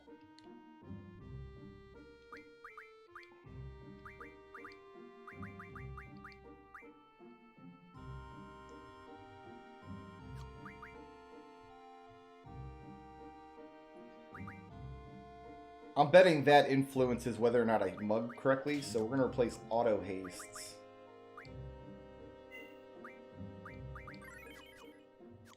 Initiative, he'll still act first, so. Let's find out.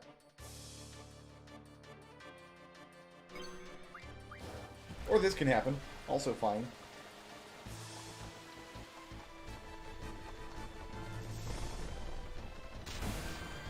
I don't know how it would prove that you bought the book. I mean... like, there's not a secret code word you have to type in or something. So I need 7 of these tentacles. Let's see how many we get. None. We got curse spikes.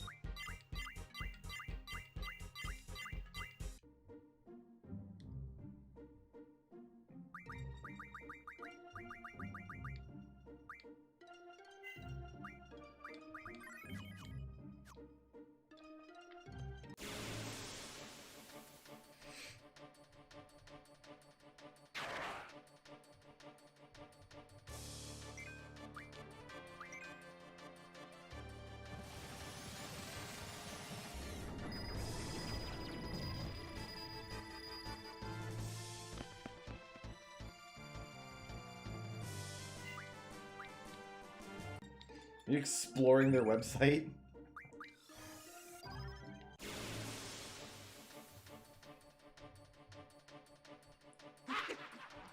Alright, here we go.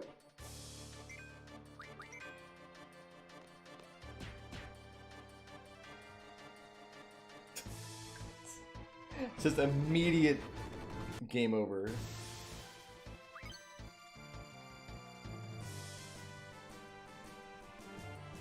Immediate game over.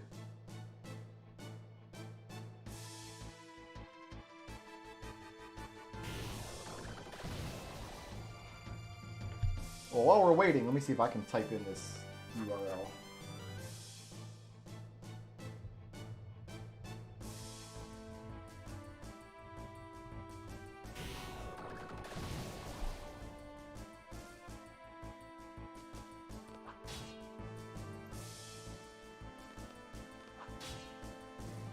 Yeah, it redirected me to like their main guide page. So I don't even know if this URL works anymore.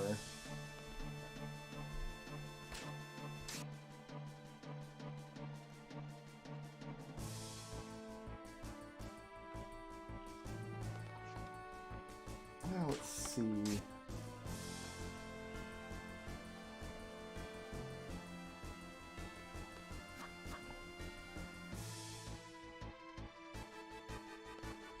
Yeah, it doesn't...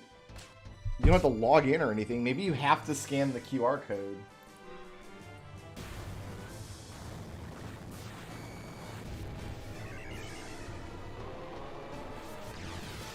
Oh, we're in, you know, the crack of this, though. We Phoenix now, kids.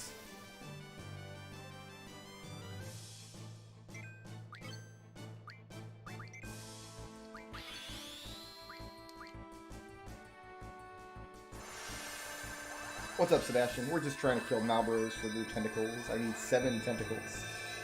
1 for Keith's weapon and 6 for Doom Train.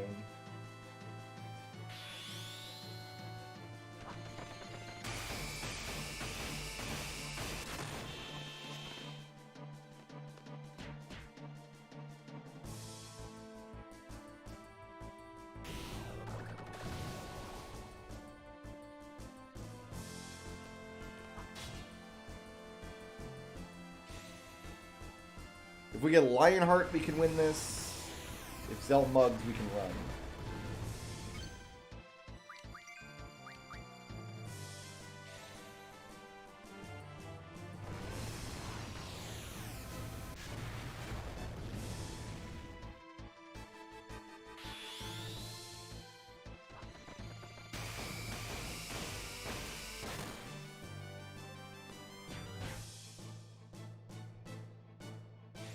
Zell just attack himself? I'm doing something where I'm pushing a D-pad direction for some reason, and I keep targeting myself for no reason. Well, if we get to exactly 6, we'll try Doom Train first and see if it takes the items from me or not.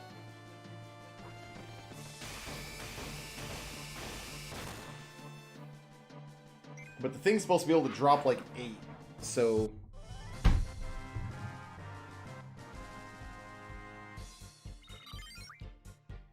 Yeah, see, that's either way, that's more than we need.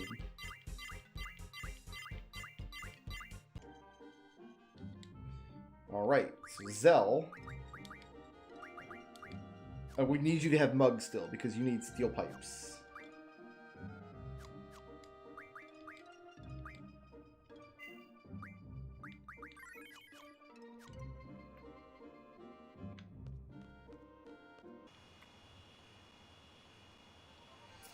Alright, I'm going to go to Dalit next.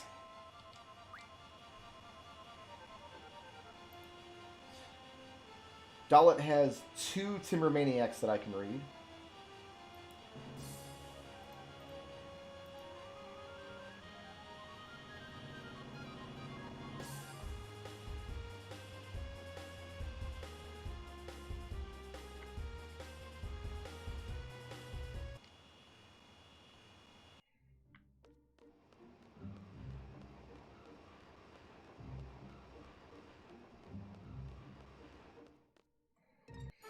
And we can upgrade all our weapons here. So we have enough Malboro Tentacles now, like we can use up 2 and still have enough for Doom Train. Oh, you know what else we have to do here?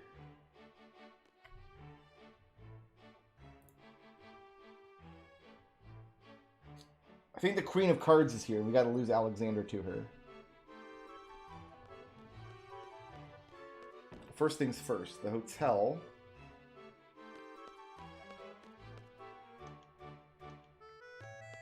We actually have to stay at the hotel.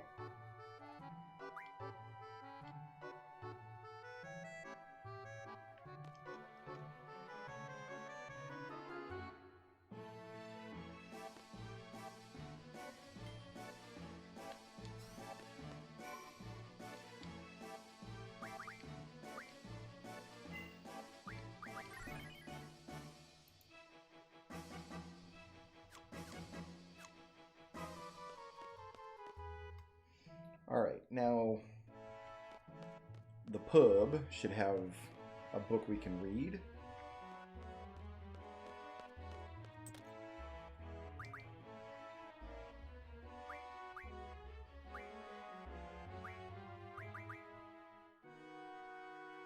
We need more Fury Fragments? Really?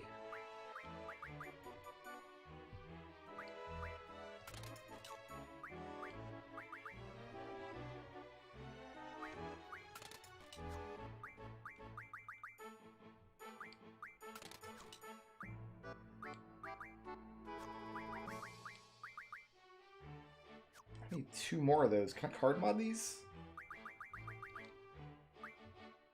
I miscalculated.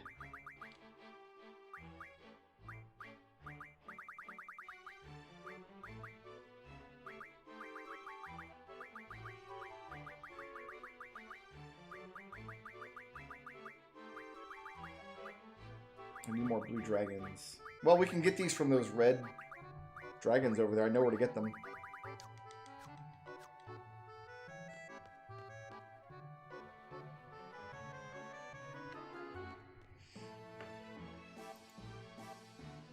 Alright, there should be another magazine in the Dalit pub. Is this the pub? I must have got this one already then.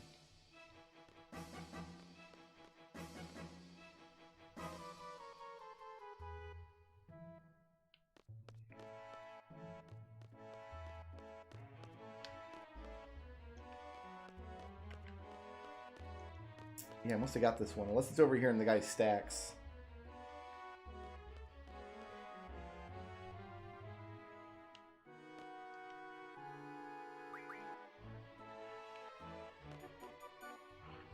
Yeah, let me just double check. Make sure. Let's find its exact location. The wiki actually typically has screenshots showing where all these magazines are.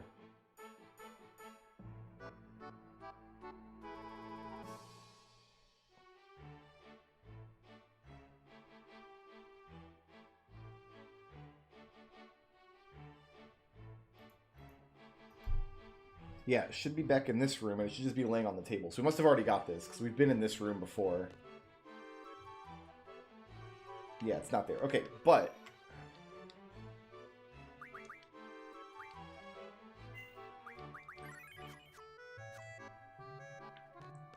we need to lose to her.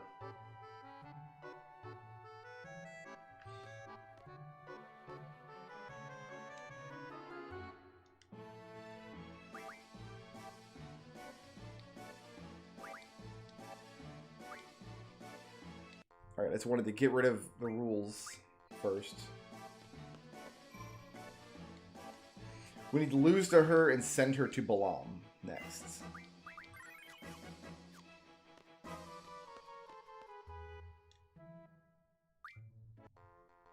It's the Troll Queen again. Oh, and she's playing direct.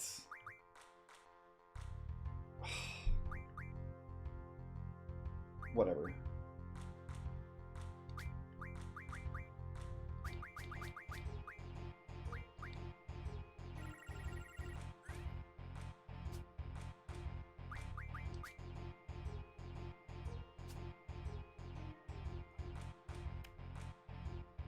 Why would you not flip the Alexander card? Flip it! You can't win it unless you flip it. There you go. Yeah, that's the stuff.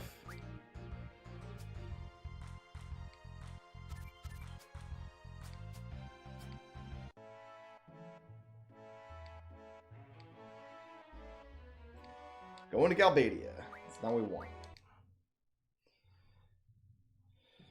So the problem with sending her to Galbadia rather than Balam is Galbadia has a bunch of other places where she can go, where Balam can only send her here or Galbadia.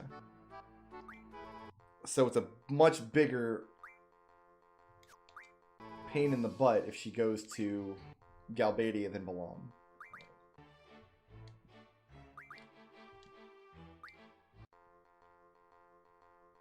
I mean, fine, we'll play Trade Roll Direct, whatever. Whatever you want to do, lady. It's your game.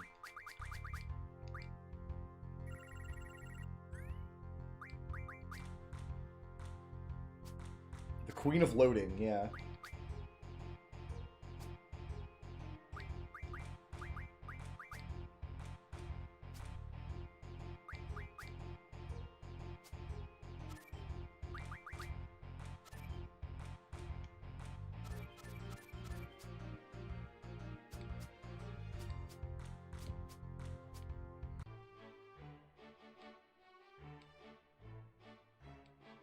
To Galbadia. So I want to turn her down twice now.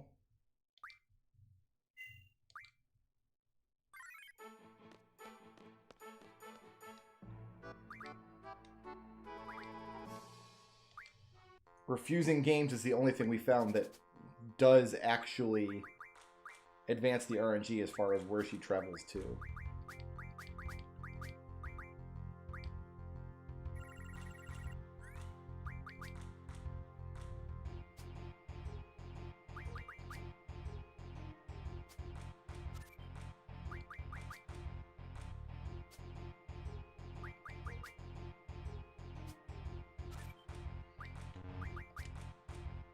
Take them all. Take them all. You deserve them.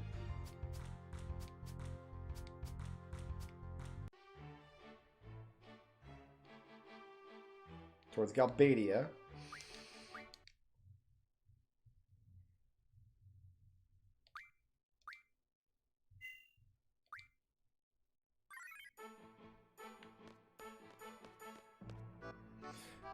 Where did we want her to end up? We had this long discussion the other night about where we actually wanted her to end up, but I don't remember where now.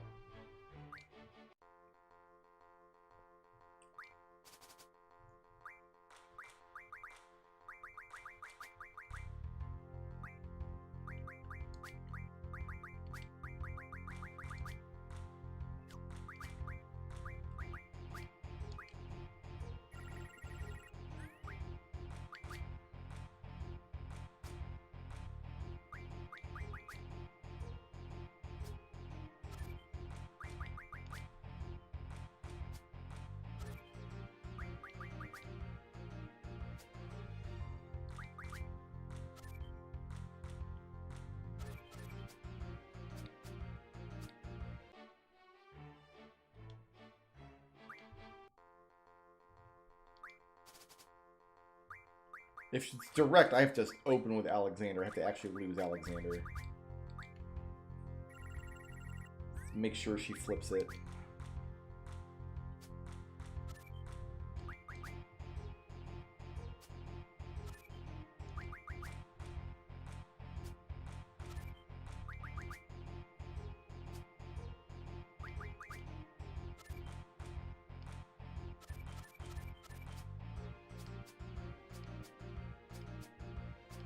Go to Balam, please. Okay.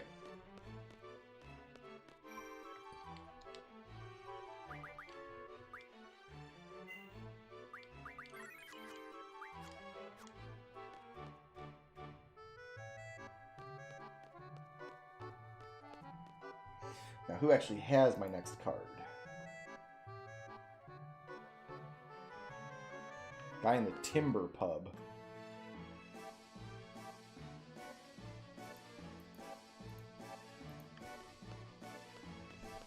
So the next step is to win Alexander back.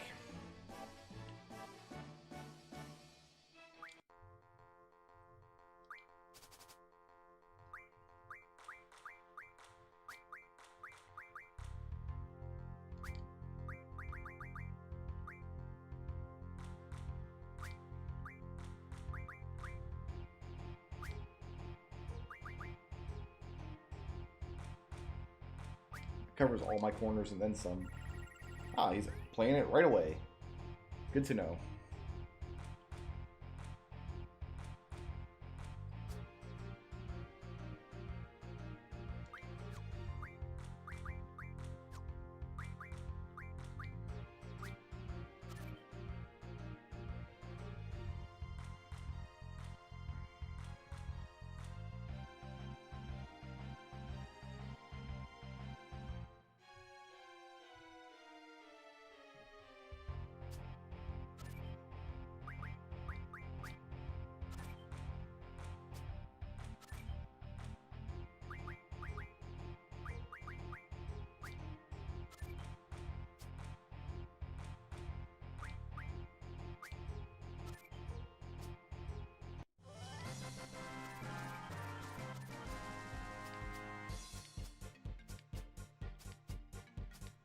Beautiful.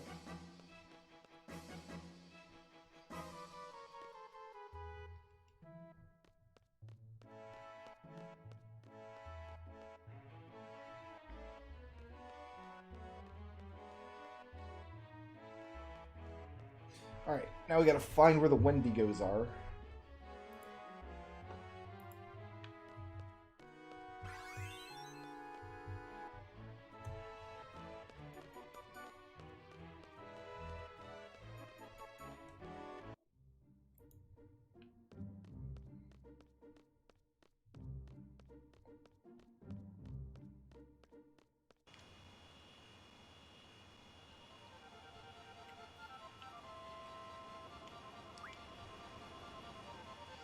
They are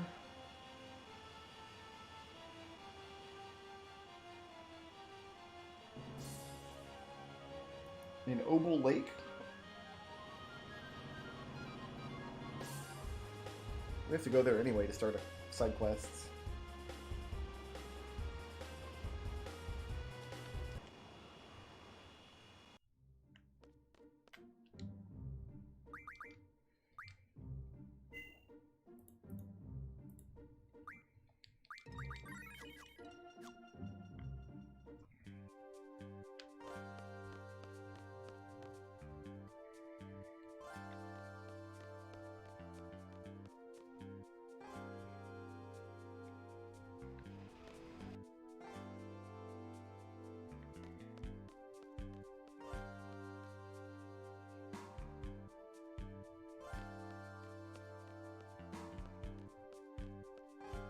Now, where is the pub? It's over this way, right?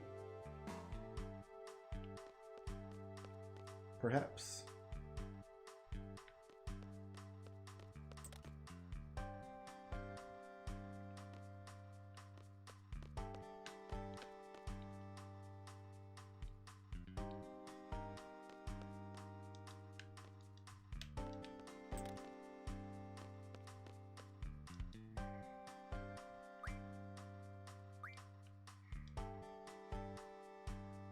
He's not offering to switch rules.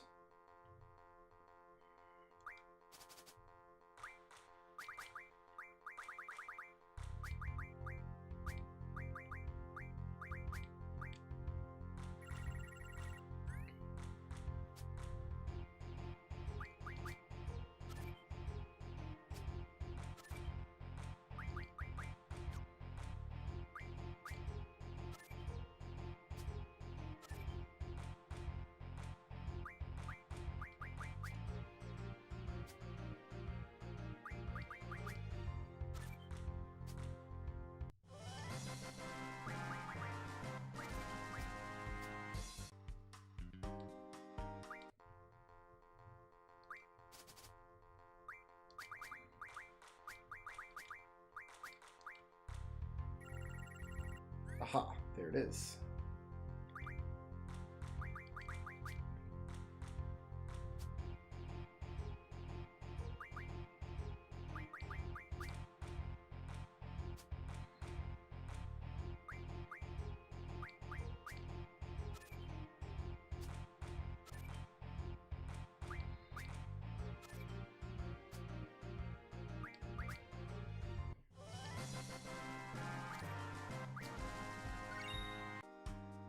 Okay. Definitely don't want to mod this yet. I just want to see what it turns into. Status cards. Fair enough.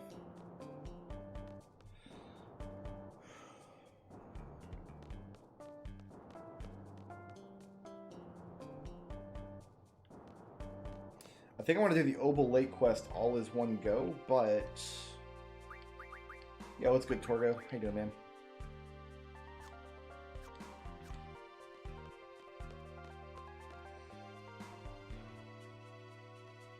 That's a place I can find Wendigos.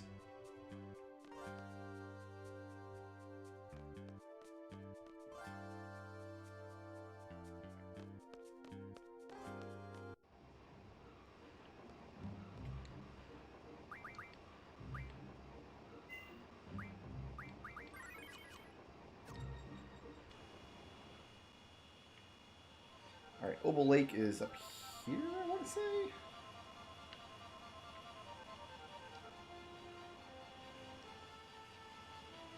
Or does this it over here?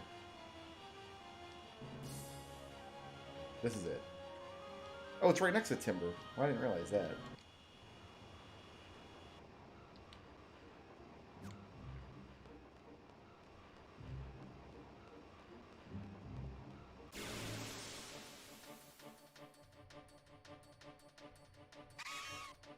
I ate dinner, but it was several hours ago now, and I kind of want to eat a second dinner. You know what I mean? What you got?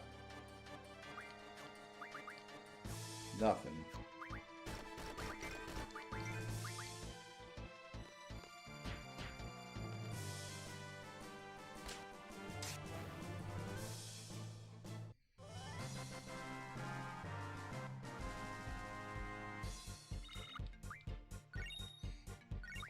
I mean, dinner wasn't anything remarkable. It was Salisbury steaks, like the frozen banquet Salisbury steaks and mashed potatoes. Filled the belly.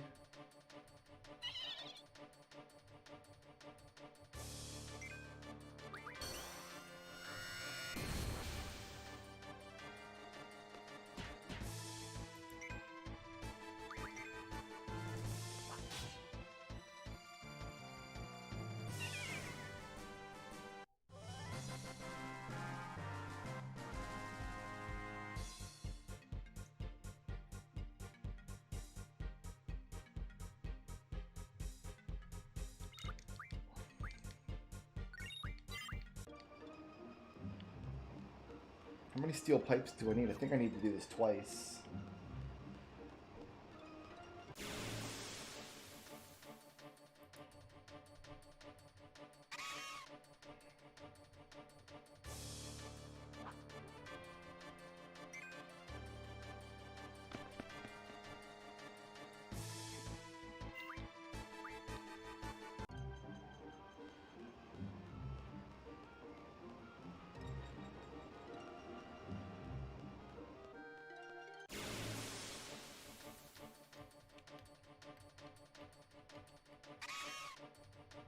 I don't know how rare or common these encounters are.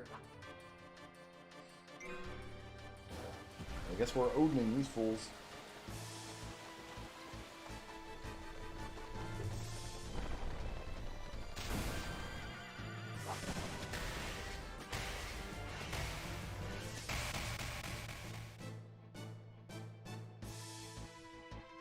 Sorry about you.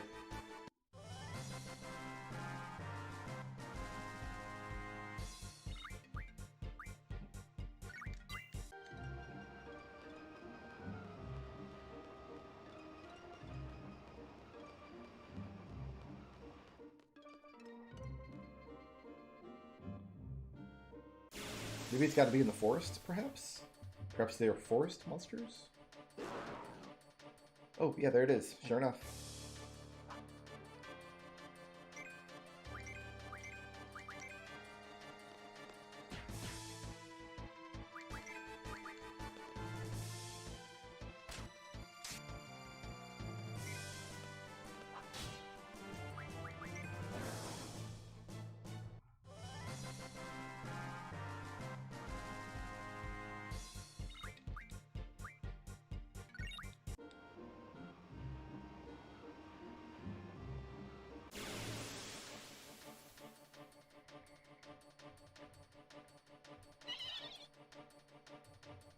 Alright, camera, calm down.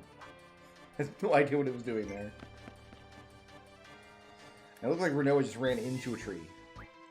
Directly into a tree.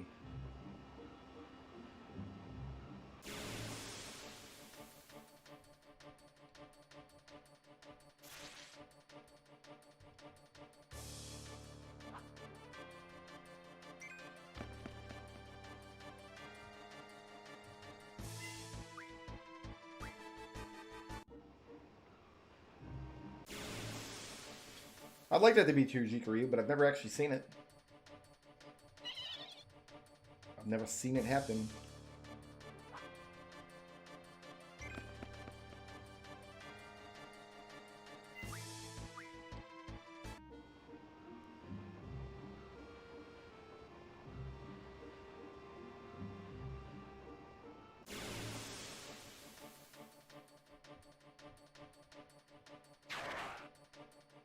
This friggin' guy.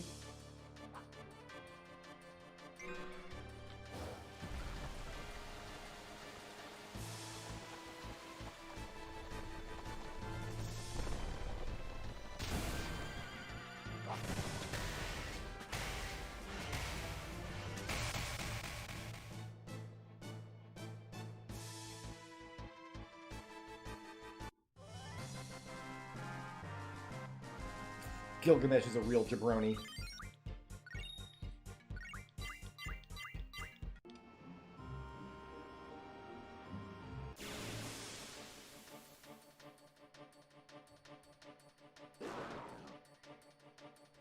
It's your boy.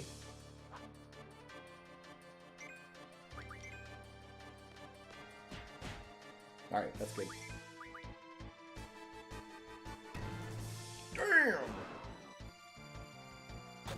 Damn! It's not what you want to see.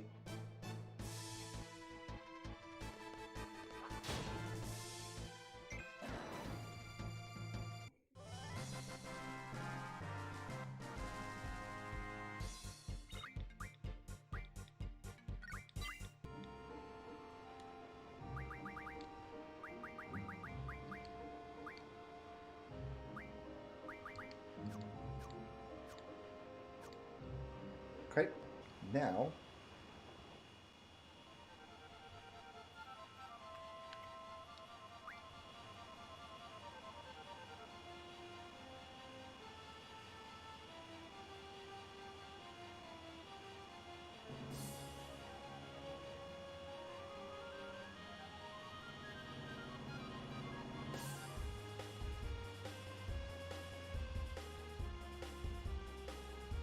ooh, can I not get in here right now because of limited Pandora?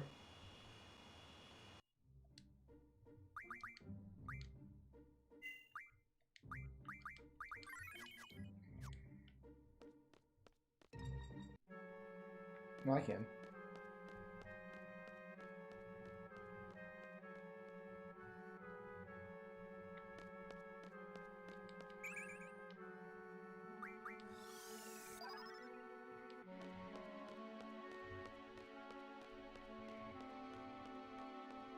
Oh, my islands are restocked too.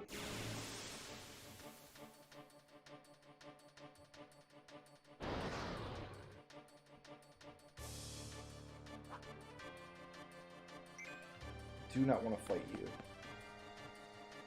In fact, I'm going to put on Encounter None.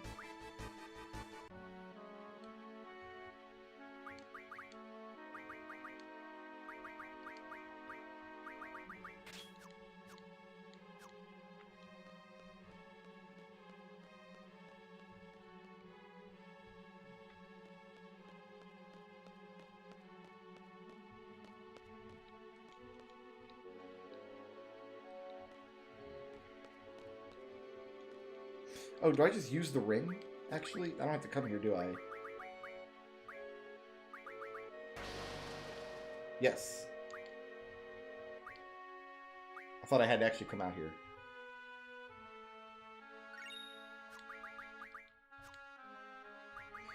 Alright.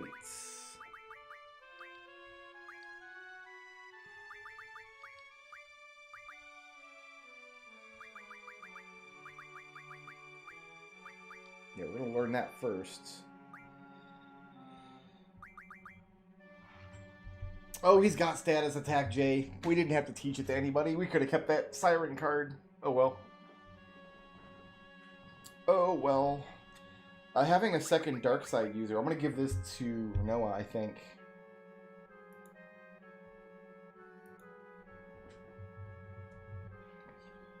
Because a second dark side user is not terrible.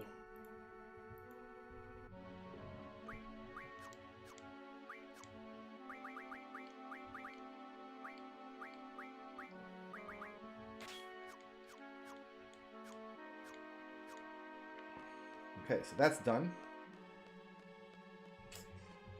Next, Darkside deals extra damage at the cost of some HP, but you can junction Drain to your status attack, and if you have 100 of them, you get back more health than you lose.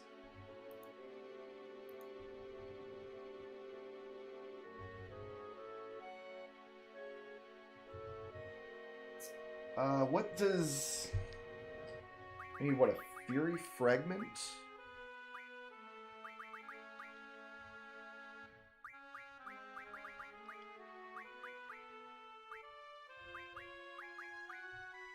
I need 2 Fury Fragments.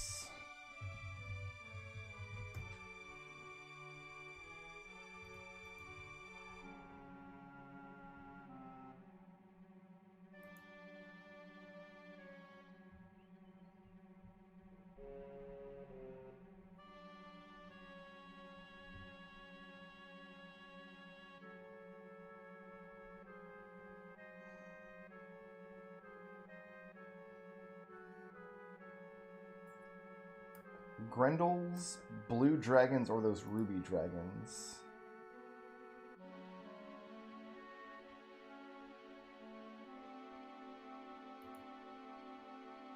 Grendel's are low drop rates.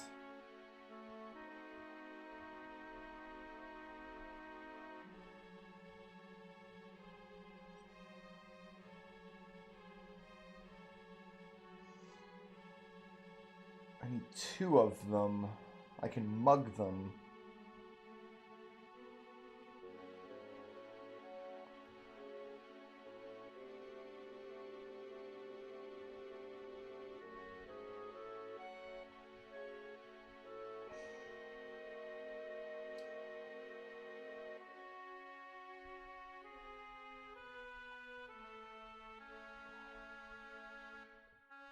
They're up at Trabia.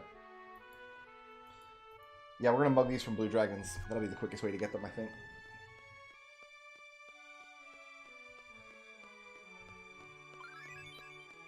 And that should be it for Renoa, actually.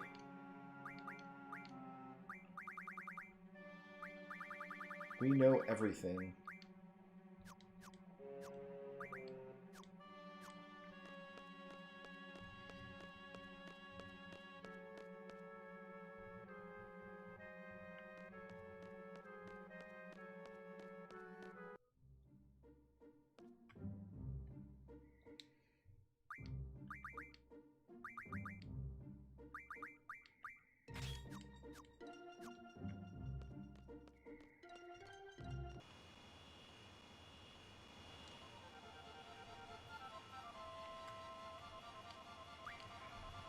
Go buy some more Ultimas.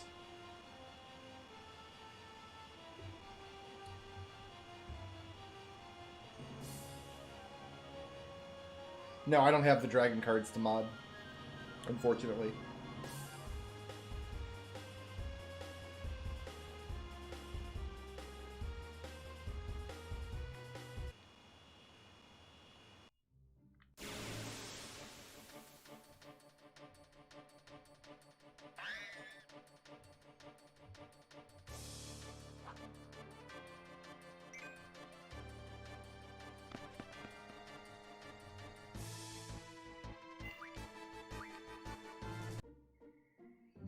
I'll double check real quick, but I don't think so. I'm pretty sure we already did check this.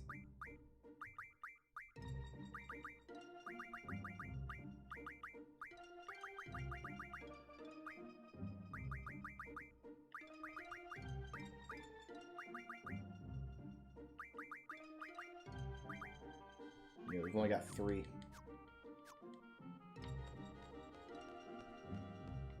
How do I get in here? Oh my god. My ship is too close. And I can't get in that way. I gotta walk all the way around the ship to get in here.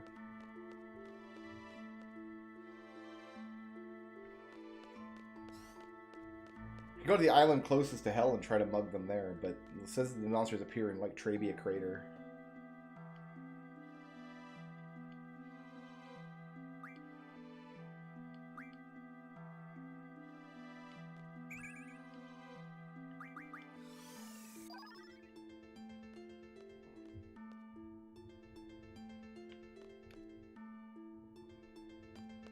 I made the mistake today of, I took a shower early this morning before I went to bed.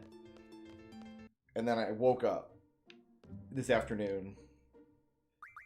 And if you do things in that order of operations, no amount of brushing my hair will make my hair look palatable.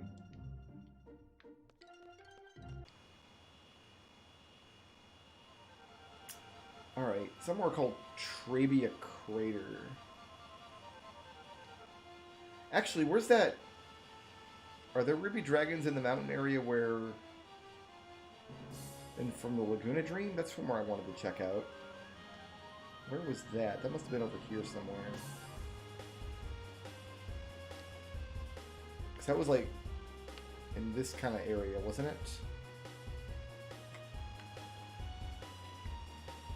But there should be dragons there.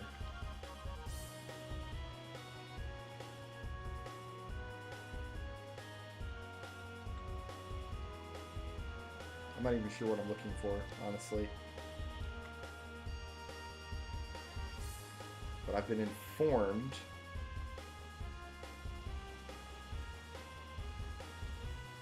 Like, he got injured there and then they found him at Shumi Village, so I must be on the Shumi continent.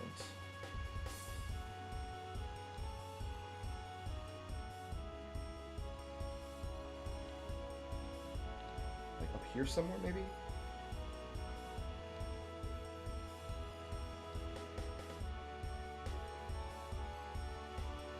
This little lake.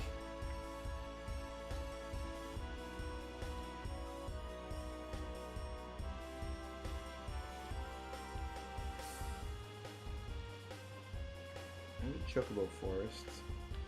I was told that I could go to this place, but not until I had the airship. And so I'm looking for a place that looks like I can land the airship, but I wouldn't be able to fly the airship to.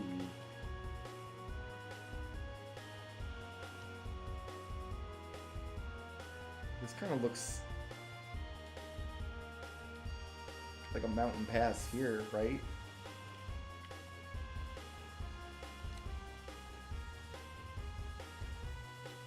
Trabia Canyon? I mean, we're nearby to Trabia, like we're in the vicinity.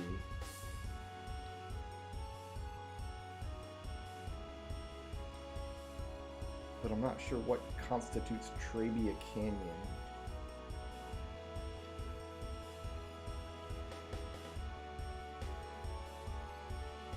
Big old crater.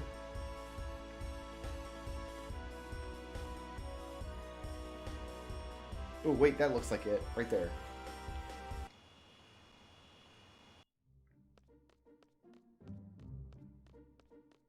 Here we go. See if we can get dragons in here.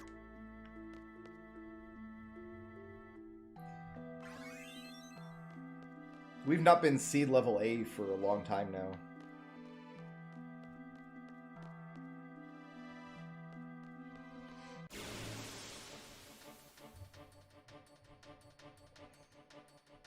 I didn't know you could visit this location as Squall either until somebody pointed it out to me in one of my streams.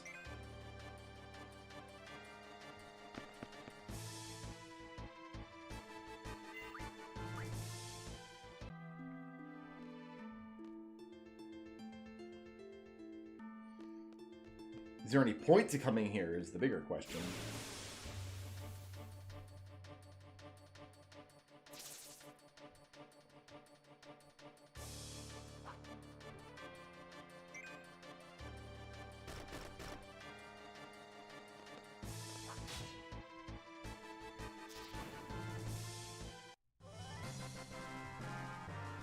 I thought there'd be red dragons and stuff in here. Not just, like, bugs.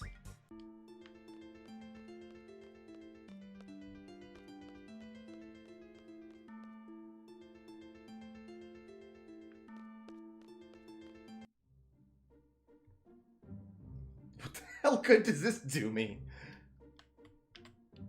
I mean, I guess this is how Laguna got to Estar. Like, that's the whole point of it.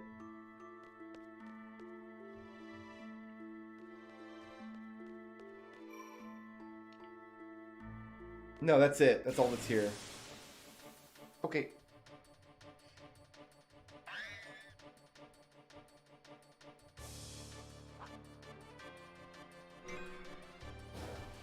Odin's gonna take care of this one, guys. We can take a break.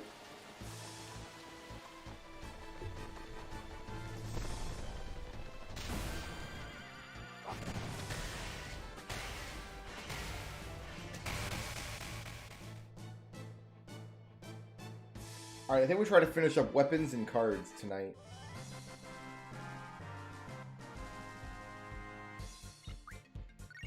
So I'm just gonna go back and fight red dragons, I guess, because I know that I can get them there.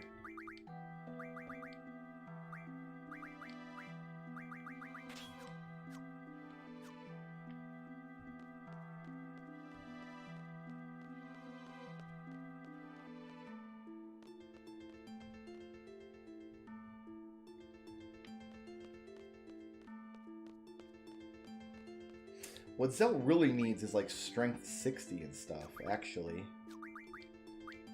That's what he absolutely needs. I can probably teach some of those right now.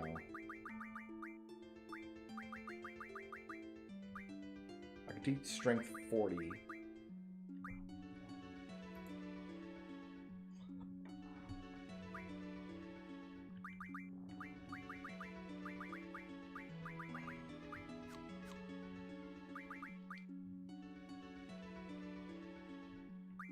He's still got Shiva.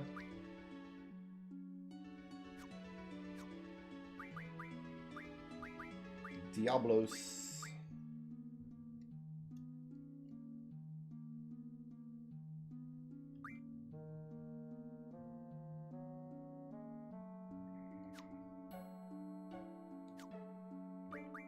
Tonberry.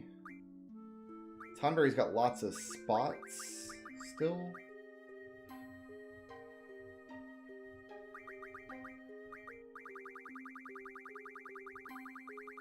I'm gonna have Tonberry forget its draw command. Well, no, I'll just teach its strength for now, and then later on, if it maxes out, we'll make sure that there's nothing else for it to learn.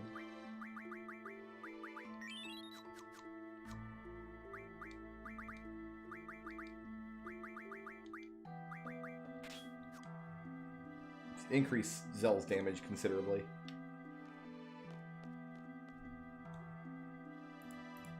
Actually, what does Squall have at the moment? He has no strength buff. No wonder he wasn't doing crazy damage. Let's give him... I thought he had strength access to strength 60. I guess not yet. He doesn't really need counter. I'd rather have strength 40 than counter.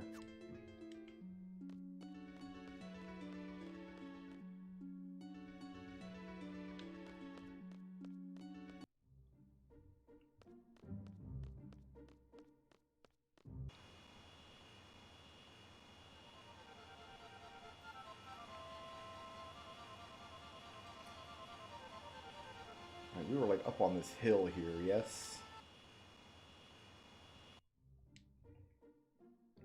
This is not the correct spot.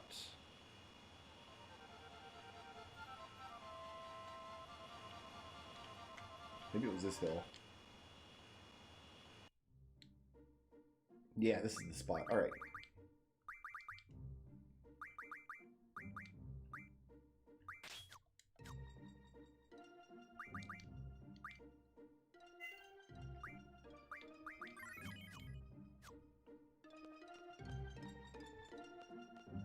Should just be able to mug then run.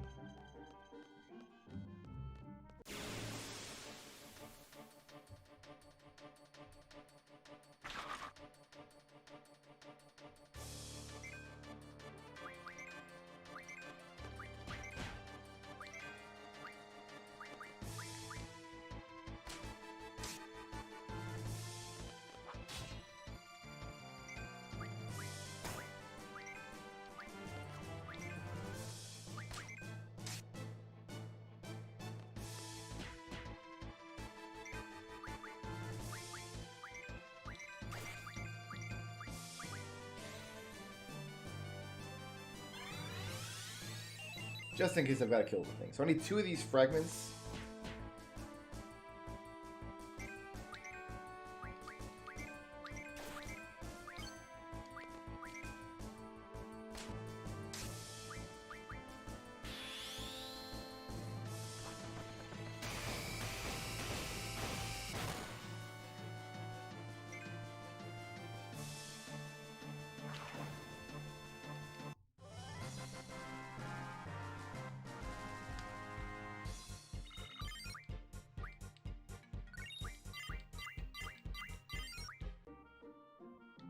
Okay, Alexander learning stuff.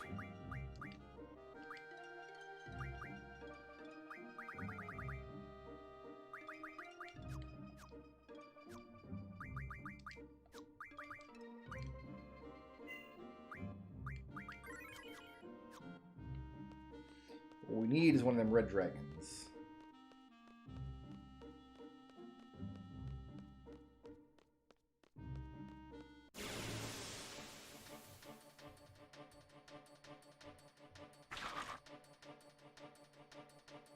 This friggin' guy again. No. Nobody likes you.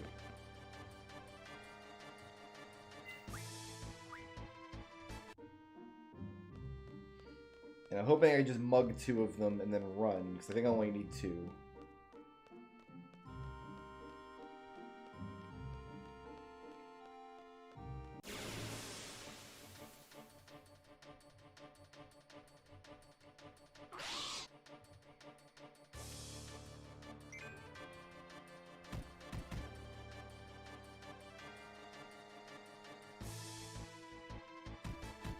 Sure. Sure, why not?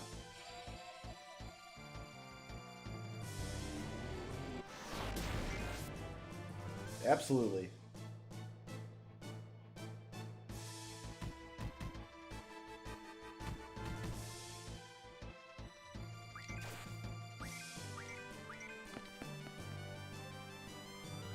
Took her long enough.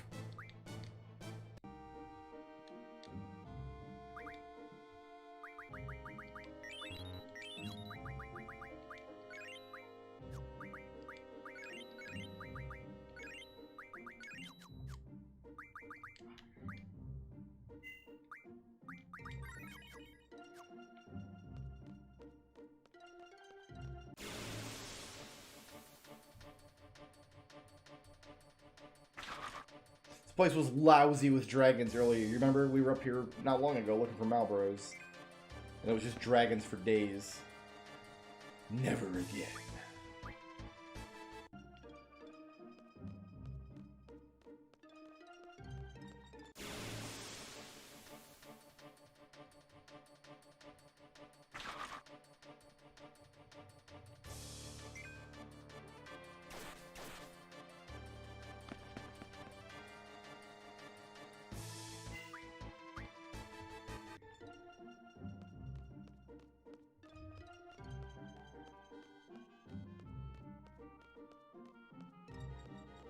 Why did Estar let us keep the Ragnarok? Like, I got finders keepers, I guess? There we go. There's your boy. Alright.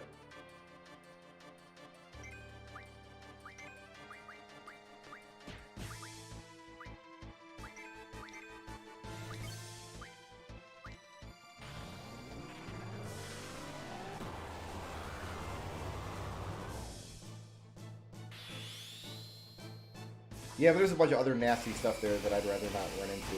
And I could just do this. Oh, it's dead. Never mind.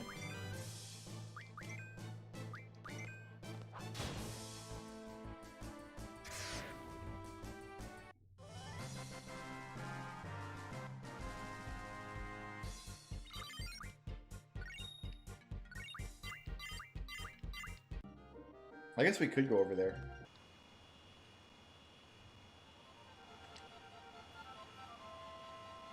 We know that the spells have recharged, so maybe it's a good idea.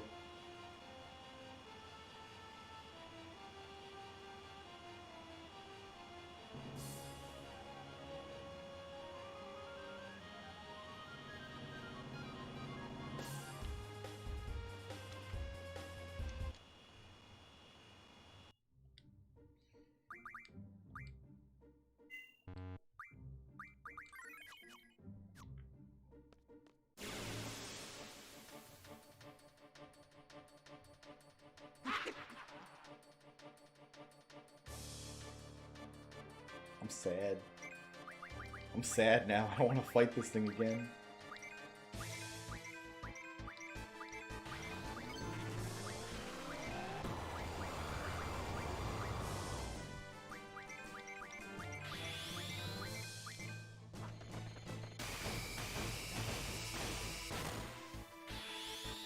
Oh, it's dead. Never mind. We got it.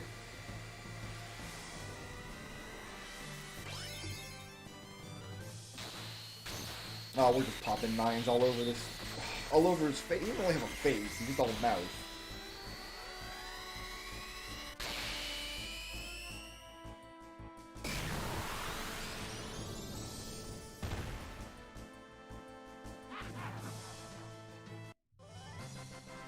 Yeah, they're not even supposed to be here. This is the wrong island. There's 8 more of those.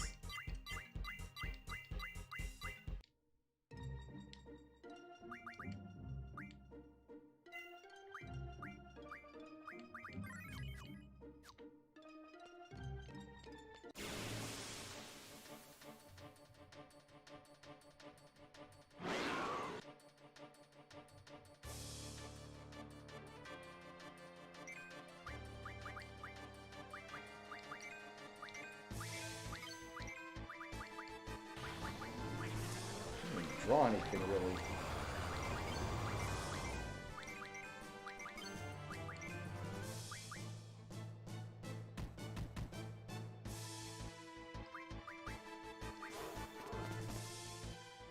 Oh, Angelo's got this. Never mind.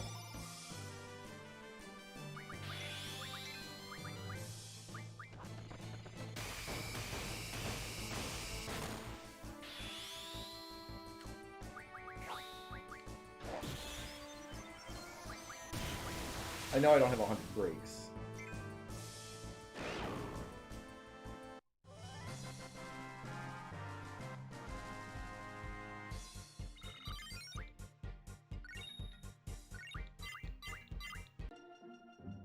I'm pretty sure it's a mug, though, it's a mug, not a drop from them.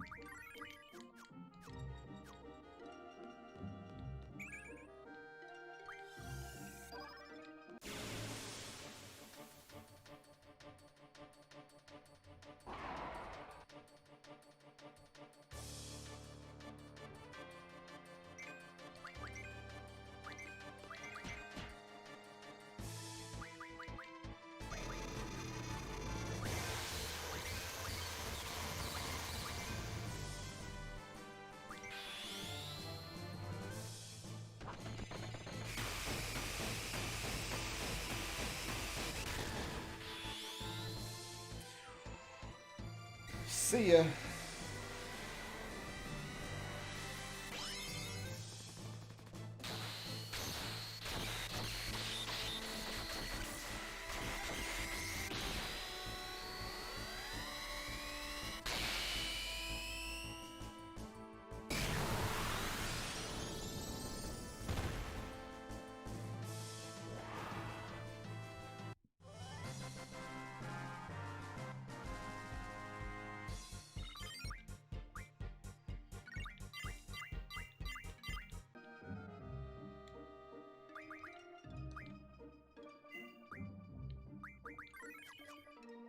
Squall's gonna be level 100 by the time we're done with this. It's so silly.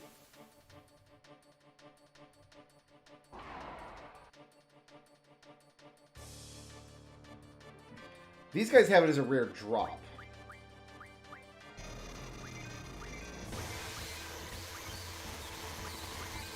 But not as a mug. Let's make sure we don't mug this guy.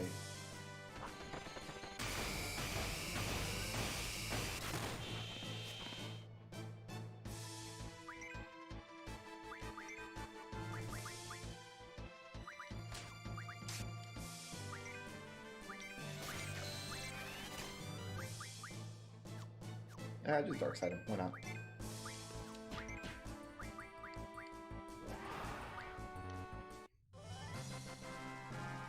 What are we grinding for now? We're just looking for blue dragons. So we can get fury fragments so we can make Zell's weapon.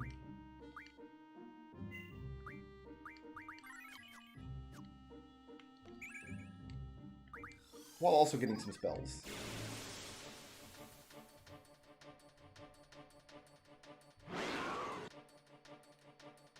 A man here.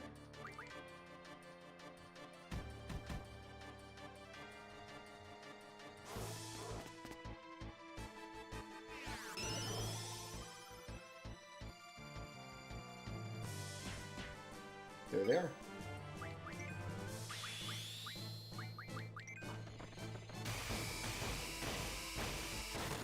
I put my commands in the wrong order.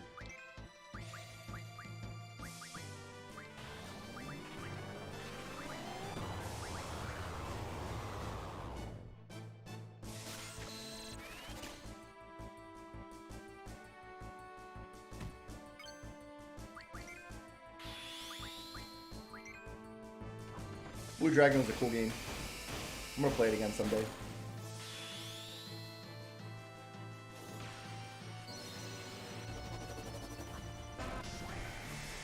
Maybe I can't. My Xbox 360 doesn't work. I don't know another way to play it.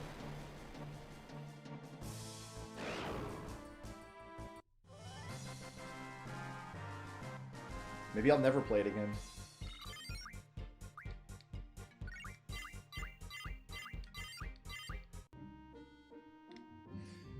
Alright, now.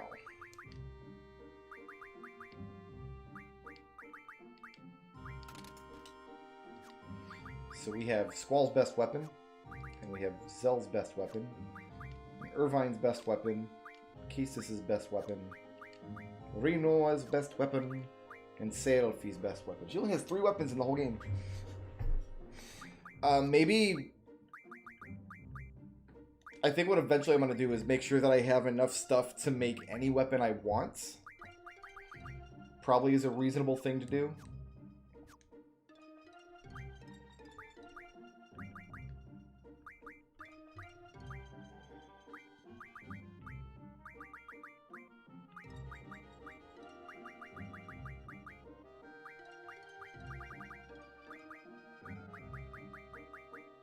I think this is the only way to make pulse ammo, but I'm not sure.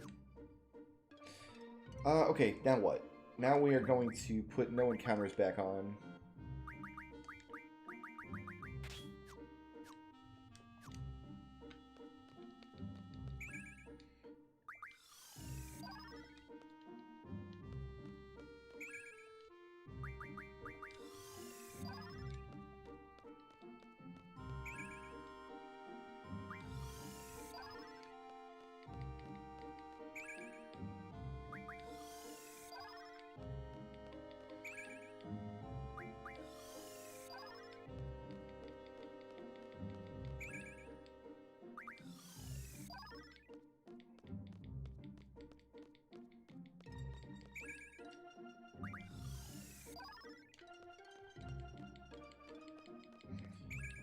Then I think we want to focus on winning at cards.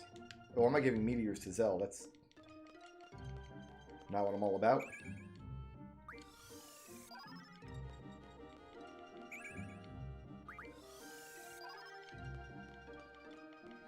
Four auras. Auras.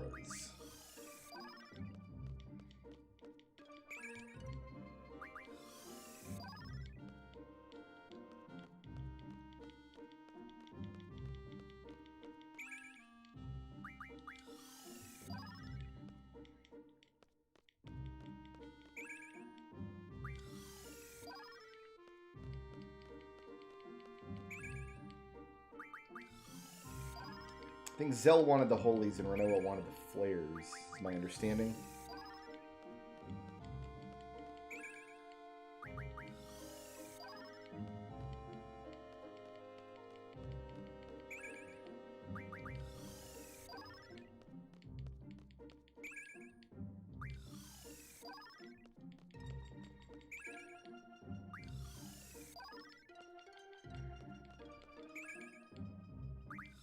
Yeah, because Renoa's junctioning those for the moment.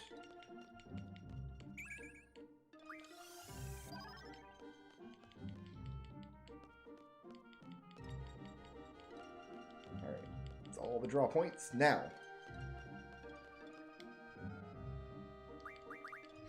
let's see. Do we have enough ultimate that makes his strength better? Nope, not yet.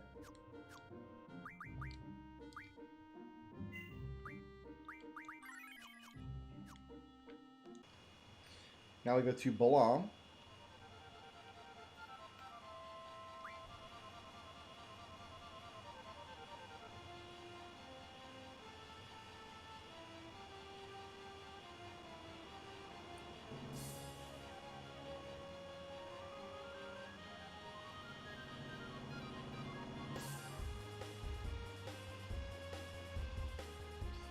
I actually have no idea where Balam Garden even is anymore. I guess it's the red dot at Fisherman's Horizon. Well, we're just never going to Balam Garden again. It's really obnoxious to reach now. Regular old Balam is fine with me. So...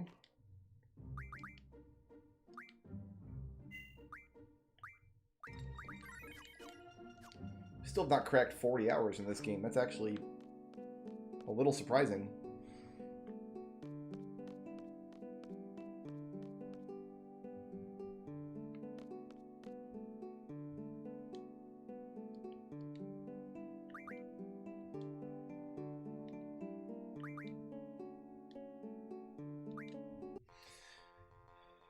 Alright, I need to lose Doom Train.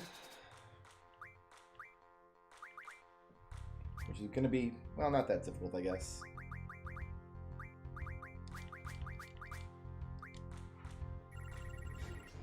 And I want to send her back to Dalit.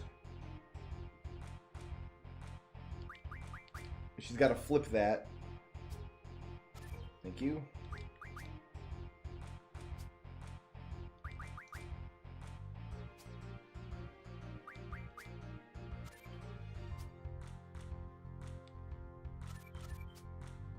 Oh, okay, it was a draw, but we still trade cards there. And you're going back to Dalit, right? No, you're not.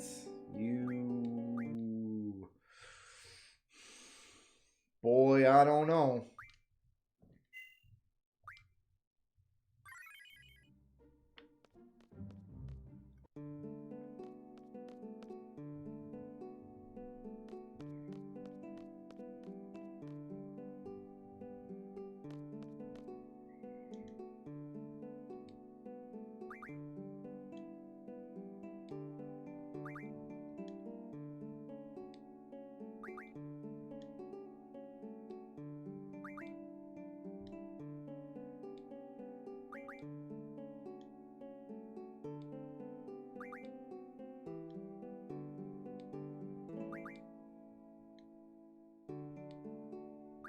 I think there's one more thing we have to do with her before it's all said and done, because I think she can... There's something we can do with her in order to influence the win rules on Disc 4.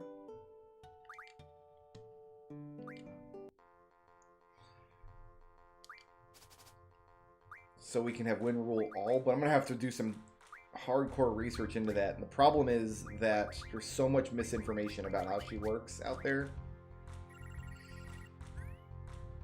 So, like, I want that to be the very last thing to do before I go on to Disc 4.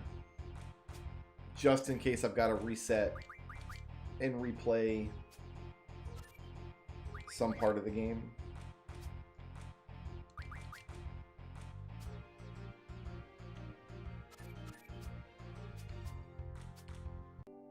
Now she's going to Dalit. No, she's not. No, she's not either.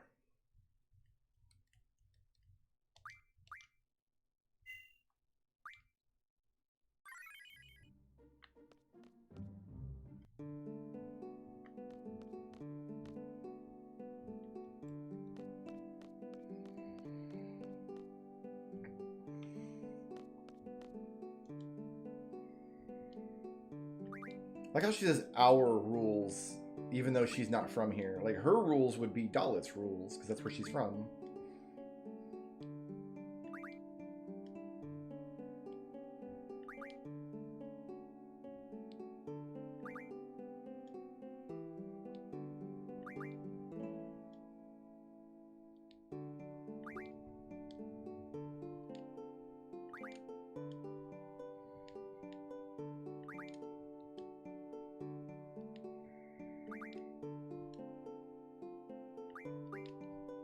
Let's say no twice this time. And hopefully get lucky. Trade rule all. Sure. I wonder if a change in the trade rule is an indication of where she's going next.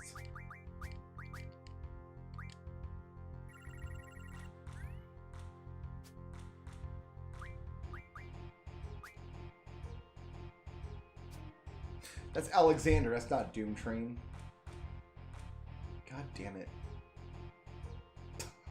Played the wrong friggin' card.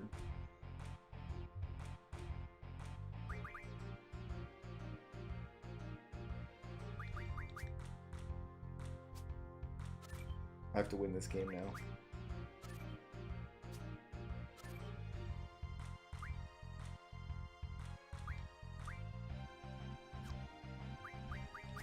We'll draw this game, that's fine. Nope, or not. Oh, I can't believe I just did that. Well, does she move if I lose? Now she's going towards Dollar. Of course she is. Of course she is. Why wouldn't she?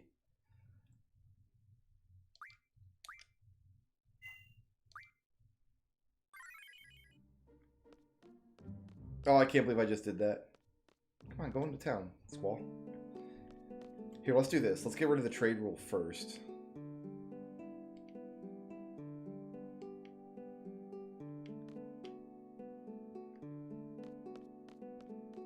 This guy over here will play cards with me.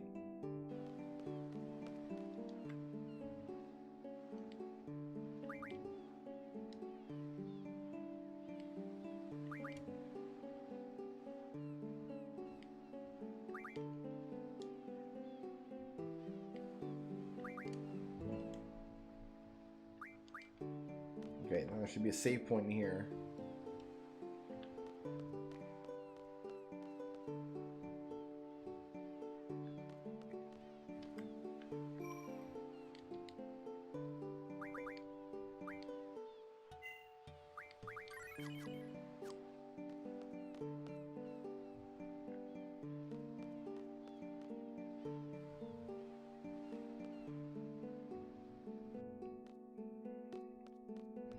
Alright, now we shouldn't have to go through the whole trade rule nonsense with her.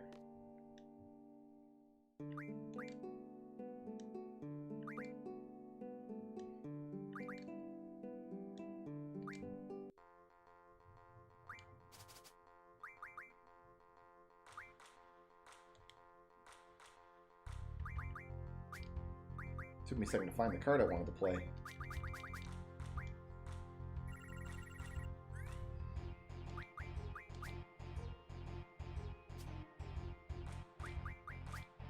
Gotta flip that one, man. Come on, I practically gift wrapped it for you. There you go.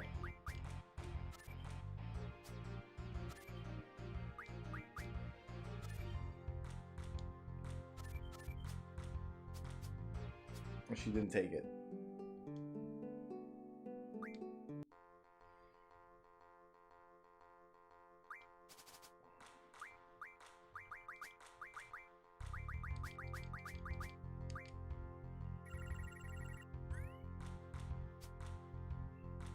Well, this time it's diff, not direct, so that's a lot better for us.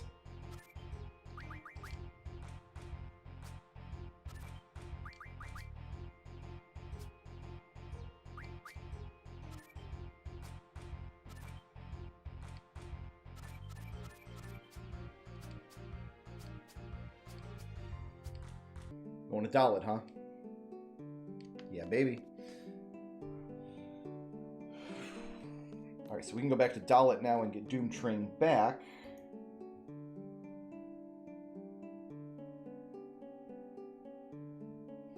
And then back to Estar, right outside the air station.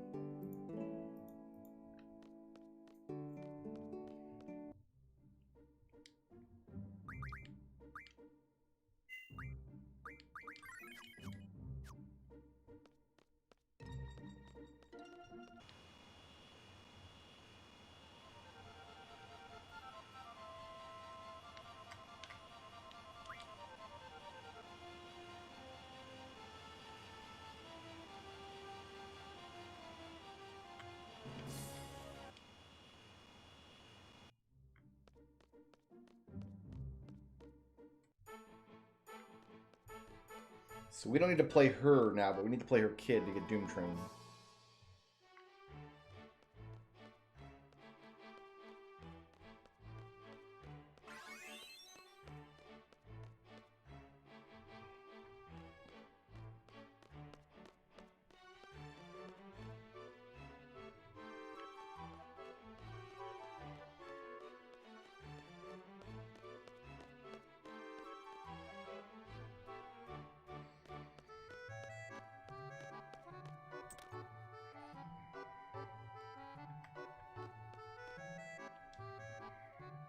Oh, I probably gotta talk to her first, though.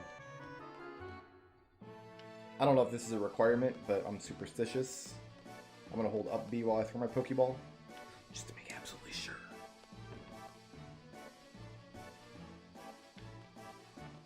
I haven't done a formal sound check, by the way. I did some, like, just quick, like, recording in Audacity just to kind of see whether the acoustics in this room are better now that I have actual floor.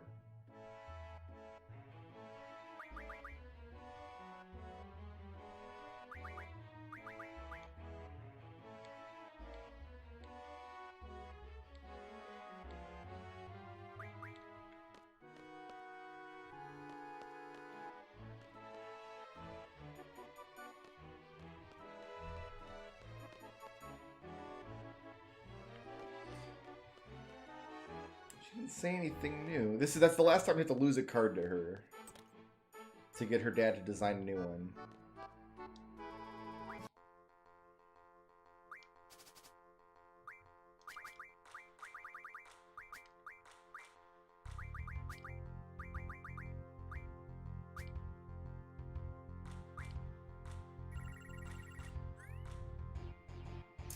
This kid does not like to play his rare cards a lot. Yeah, I got real floor now, man. Whew. Living large.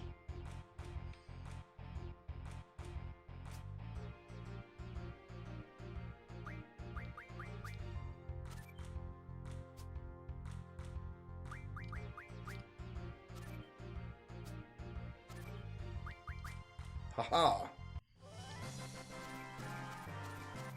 Right into my trap.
What worries me is usually she says something like, I gave the card to my son, and she didn't say that this time. She just went to her normal spiel about being the queen of cards.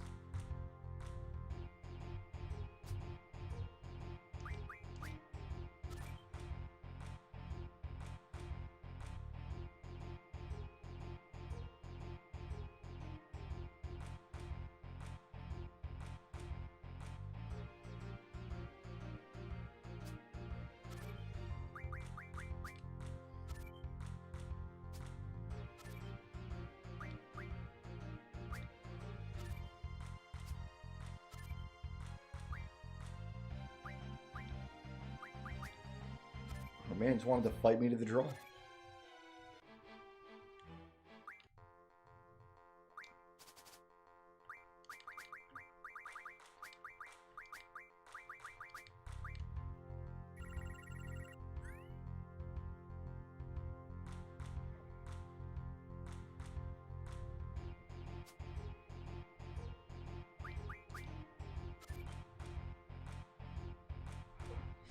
Yes, the world is better when your streamer has a floor. I'm no longer just endlessly falling into the void.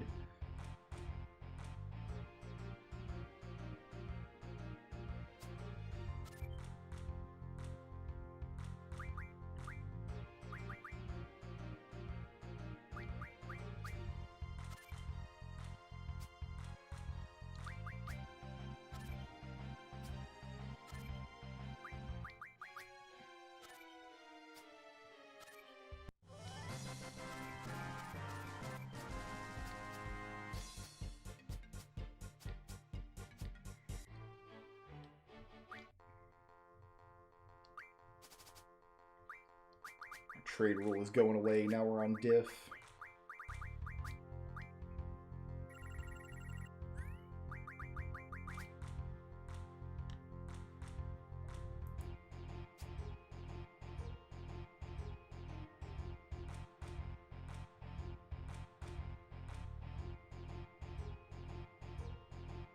Just double checking my little walkthrough here to make sure that there's not an extra step involved with Doom Train specifically. Apparently there's not.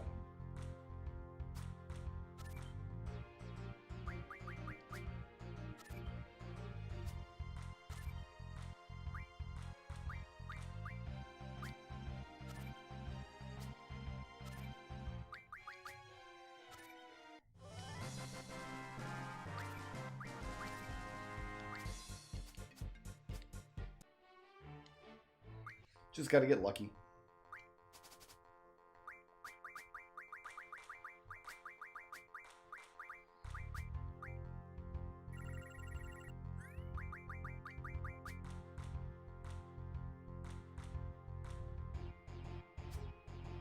I wonder if the actual Triple Triad, like, game table they're playing on, like, in universe, I mean, it's like a little mat that you roll out or something, but does it actually have the little animated symbols on it? That's what I want to know.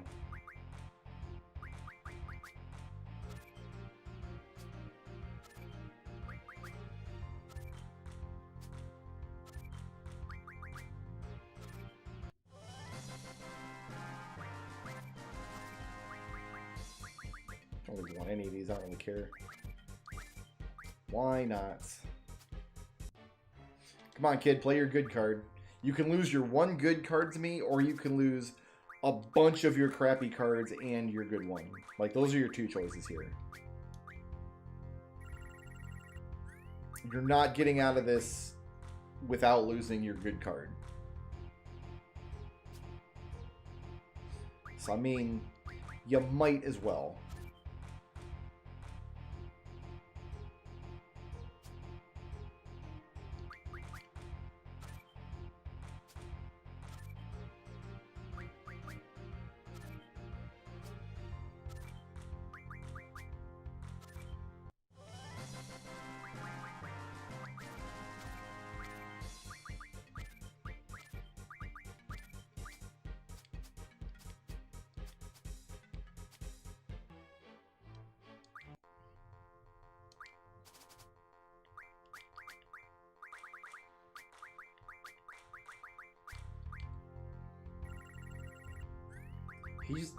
He likes throwing all of his cards into the giant hole. Do you think Squall uses those like little card sleeves that people put like their expensive cards into? Card protectors or whatever they're called.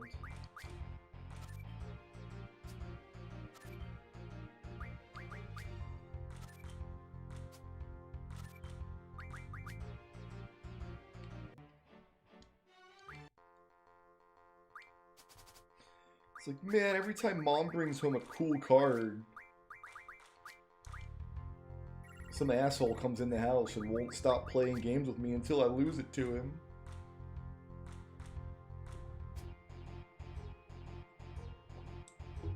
I thought I could fool him by refusing to play the card, but then he just never left the house.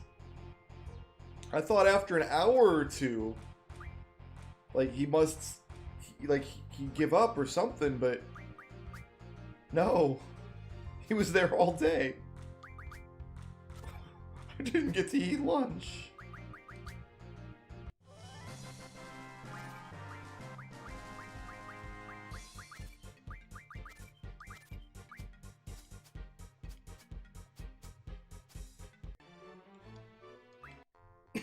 Excuse me. Something about doing that voice made me very upset.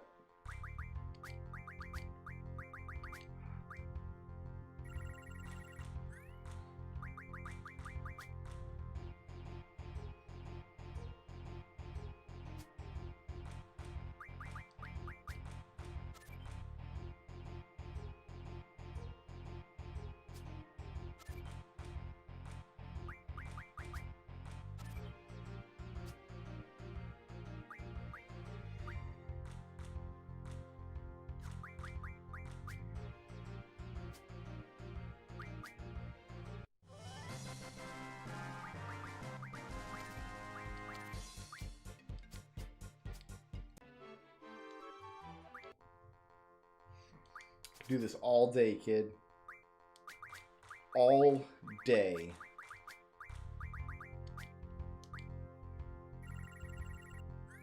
I mean, theoretically, I've only got like an hour and 15 minutes, but...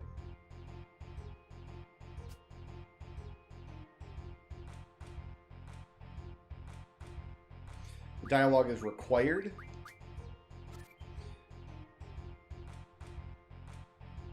How do you get the dialogue then, I wonder?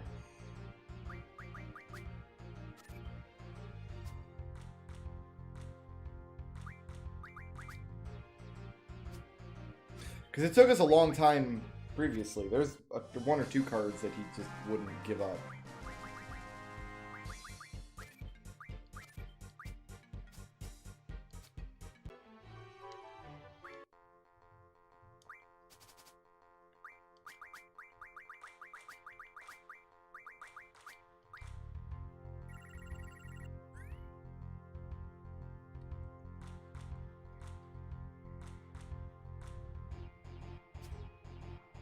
Because how else would we get the dialogue from her?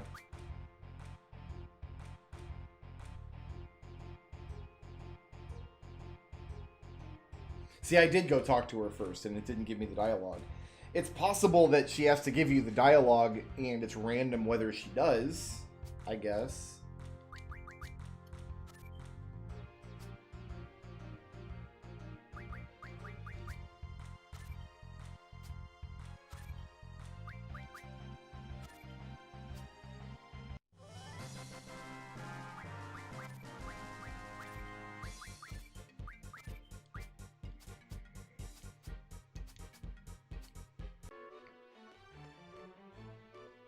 Like, I could go talk to her a few more times and see if she gives me different dialogue.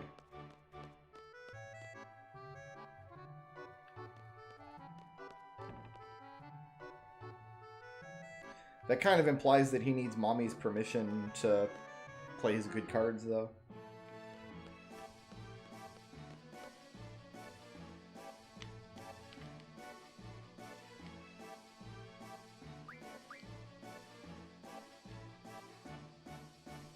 Oh, you have to ask her about it specifically. Okay. And then, yeah, she tells you where to get the next one at. Maybe you do have to talk to her and get the dialogue. If so, I just wasted everybody's time.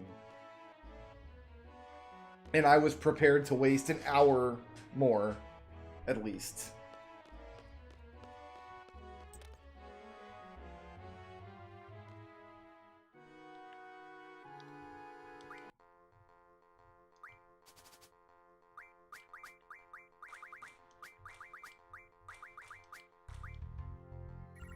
And he plays it immediately. You know what? I'll bet that's right. So that...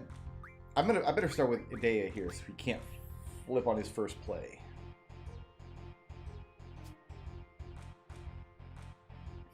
Fair enough.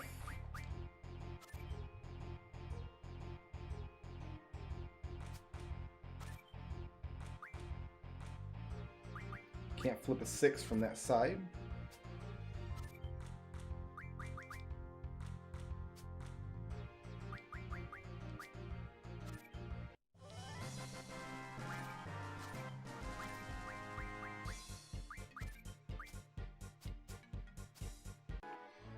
Okay, now we fly to Estar. No, first I've got business in Galbadia, actually, in Delling City.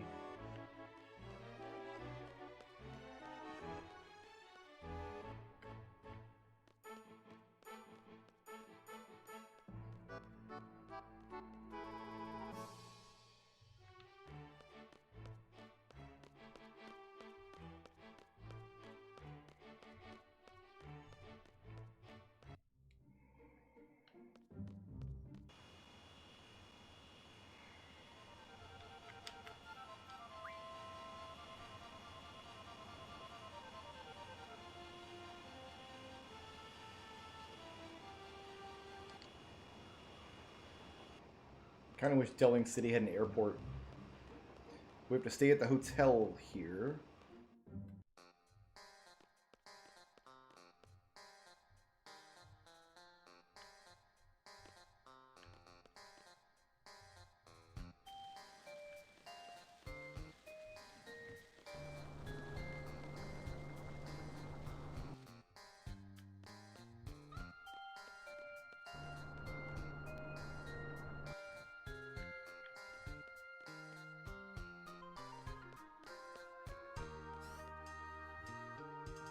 Unless I've already gotten this magazine, but I don't think I have.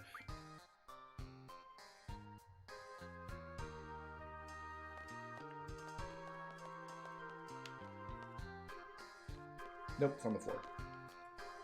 Alright, so that's the last Timber Maniacs magazine. There's the Chivo for it. Excellent.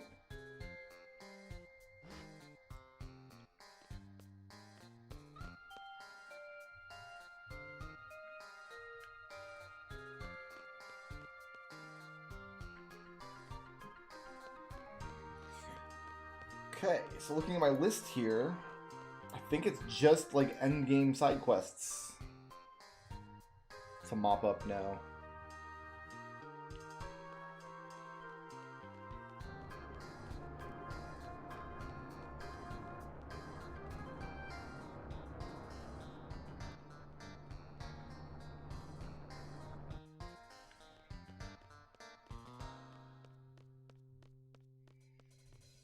So Opal Lake, and so I actually have a plan for Opal Lake because I've never done this side quest before, and it's notorious for being like really like esoteric, like a real guy dang it quest. I am curious as to whether I can complete the quest without hints. I know how to start it, and that's all I know. And I know what you get for doing it. You get a luck scroll.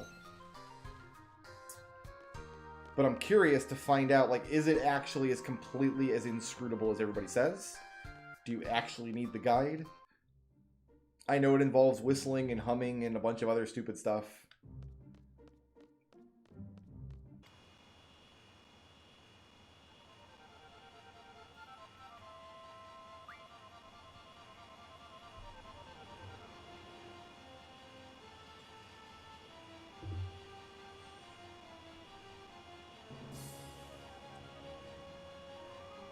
So that'll be something for tomorrow's stream. Yeah, there's a Balam Garden. It's right where we left it.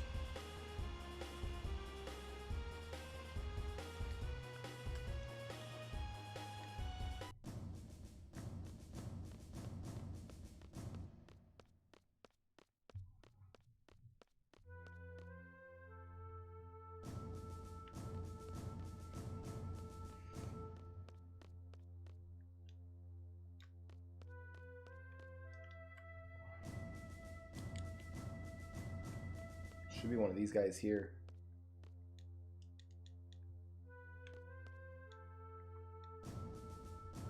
Maybe not.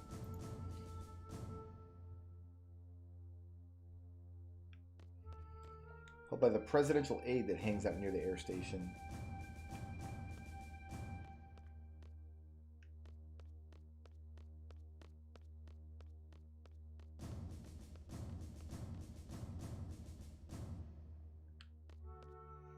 Do not see one here.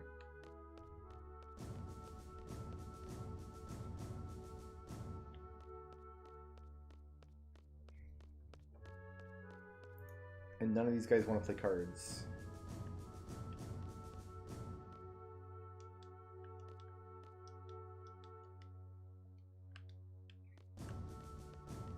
He's like walking the streets down here somewhere.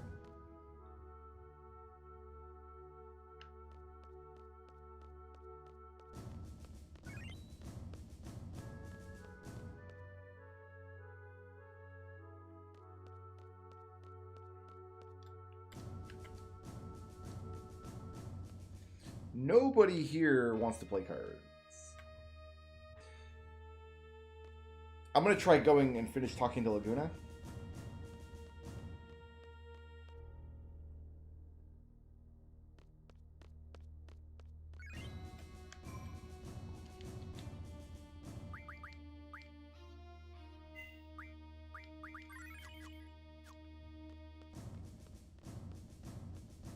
And see if that puts the city into a different state.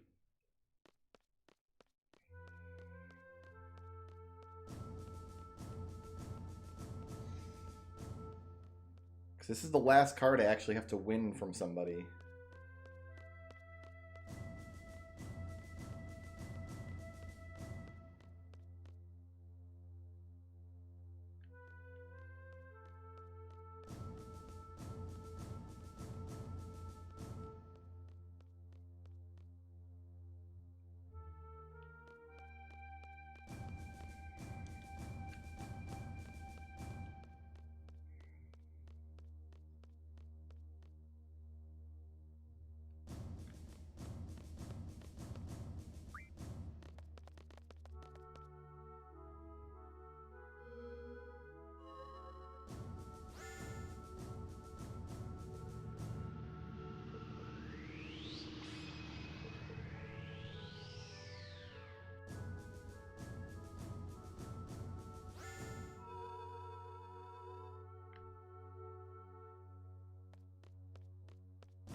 Saved outside, so trying to think if I could have completed all of this beforehand, but I don't see how. No, there's no way I could do any of this beforehand, because you can't even... The Alexander and Doom Train stuff you can't do until...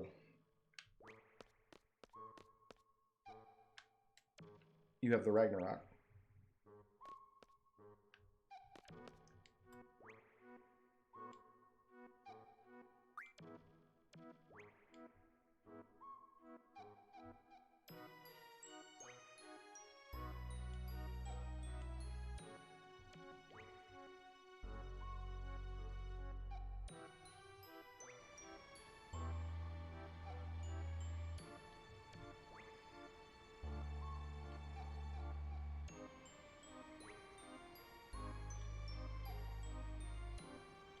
Get the airship really, really late in this game compared to other games.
Good job, Laguna.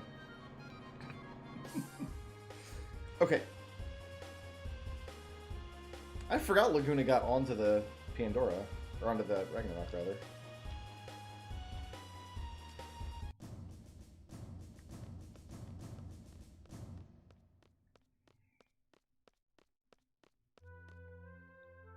City seems to be in the same state as it was.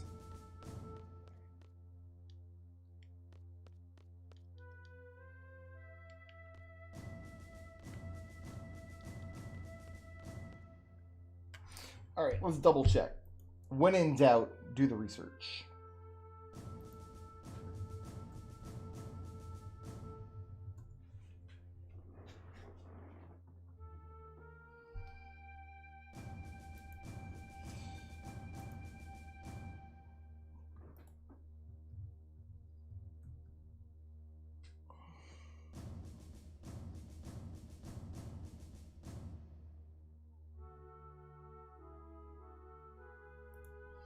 Queen of Cards, side quests.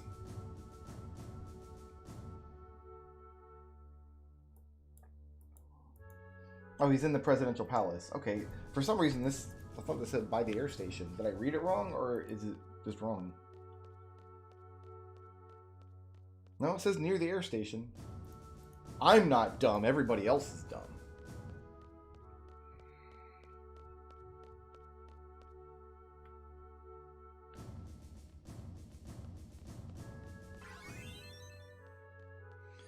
So we've got Obel Lake, we've got Bahamut, and Eden to do. So I have the underwater research center. I remember I solved that manually last time I streamed this, but I don't remember anything about the solution. So maybe I'll try to do. Maybe tomorrow will just be puzzle day. We'll try to solve Obel Lake and the research center without the guide and see how far we get.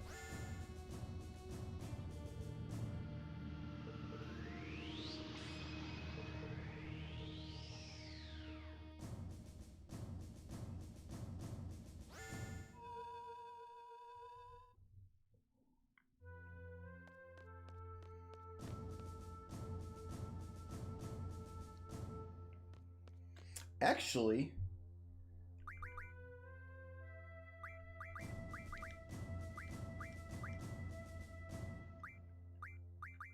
I need to do a limit break check. I think everybody knows all their limit breaks except Keistis. I'm going to have to find out what she's missing and how to get a hold of those items.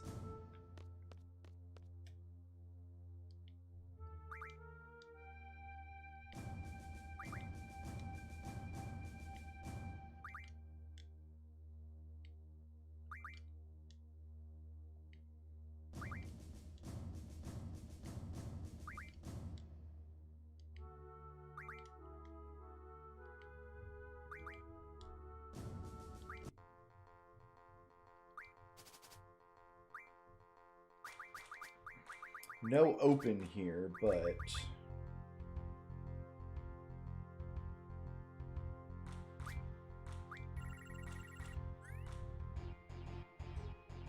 should still be good to go.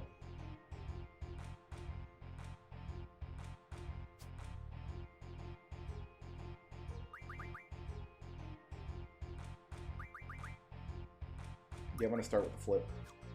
It's the best way to do it, probably with Squall. Yeah. You don't need a 6 on the top to flip that Squall, but that leaves him open to the right.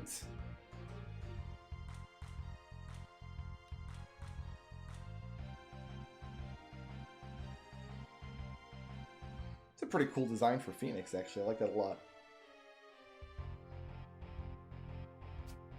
There's also the little alien card that we don't have yet either. We need to get that as well.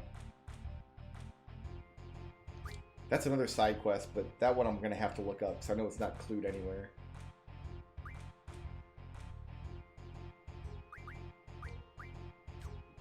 What is he doing?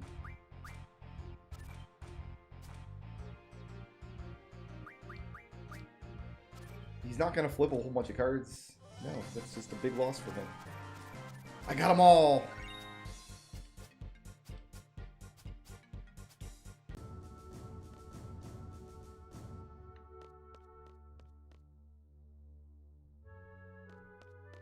I've done the research center before.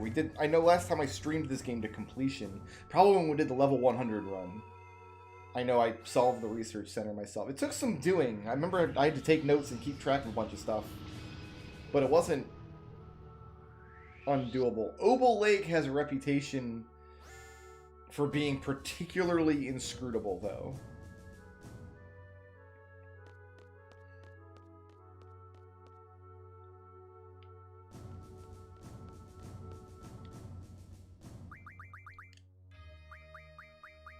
We're also going to have to plug up the rest of these. So I'm missing 1, 2, 3, 4, 5 cards.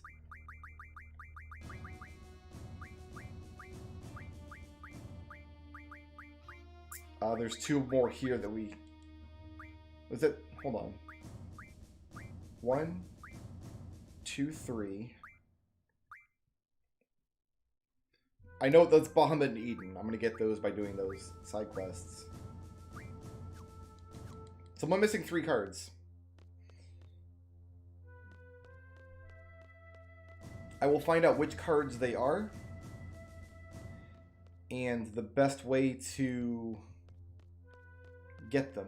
Am I going this way? To get back to the air station? I forget. I always forget. No. No. Stay on the outside.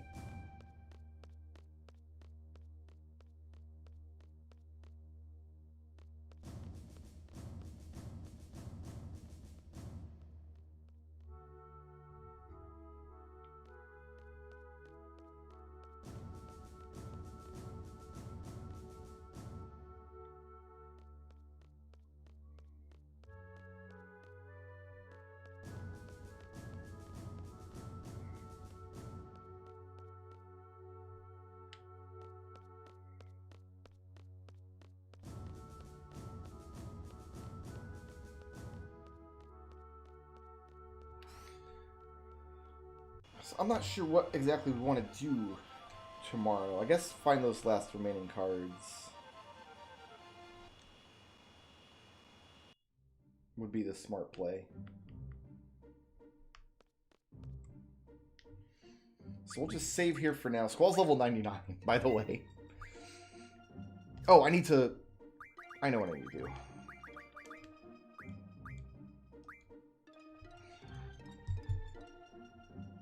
Blue magic check.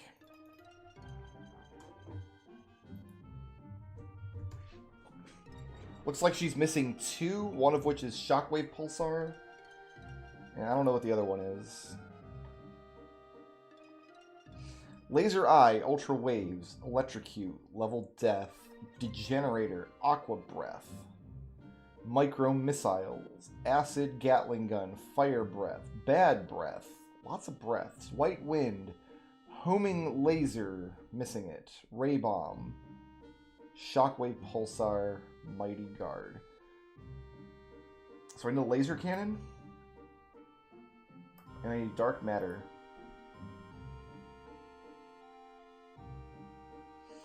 I can mug... No.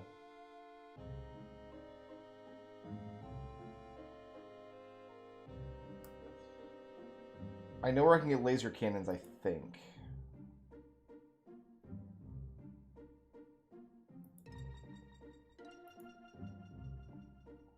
It's a 5% normal drop from Belhamel's.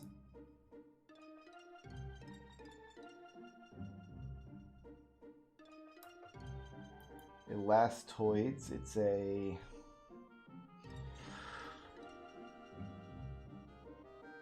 a 100% mug from Elastoids. So that's going to be how we're going to do it. They're in Lunatic Pandora. So mug the Elastoid in Lunatic Pandora.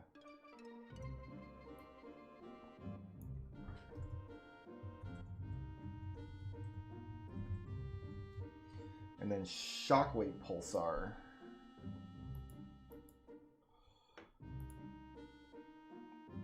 Requires a Dark Matter.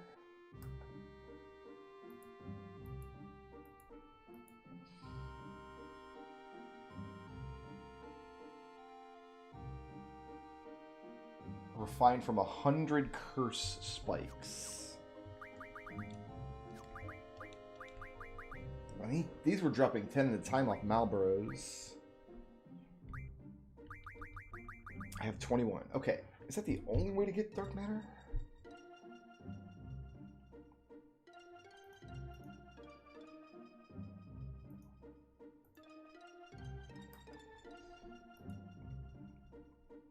Somebody had pointed out there's a trick to getting Curse Spikes quickly.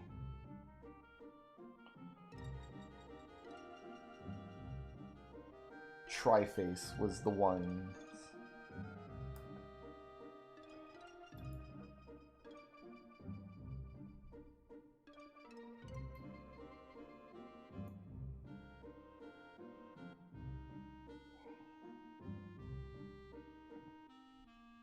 Yeah, they drop Curse Spikes 6 or 8 at a time.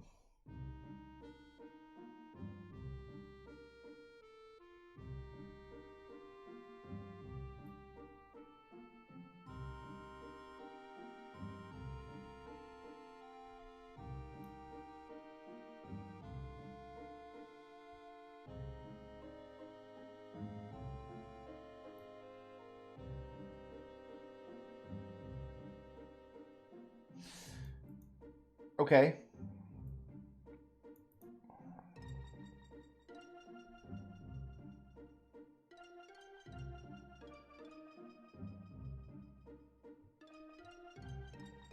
I thought there were no encounters in the Deep Sea Research Center unless you had Zell hack the...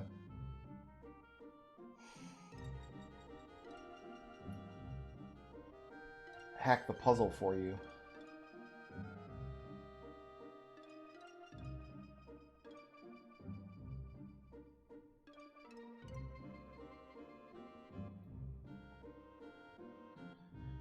I don't want to choose between having Zell hack the puzzle and getting these curse spikes, though.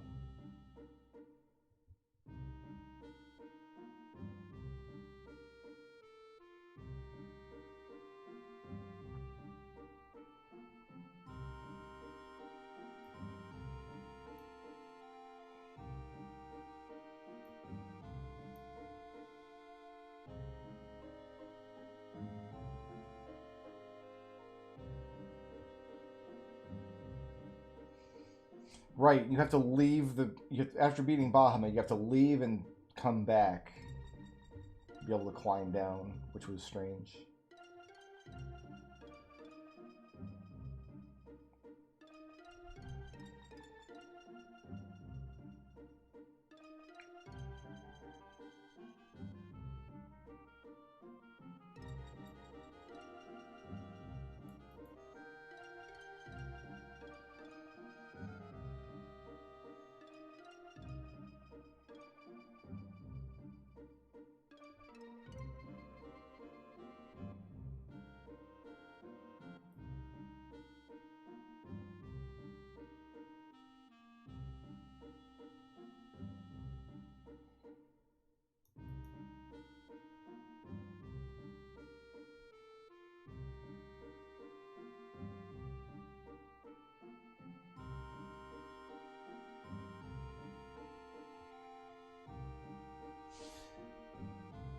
Yeah, so to get curse spikes there from Trifaces, you have to let Zell hack the puzzle.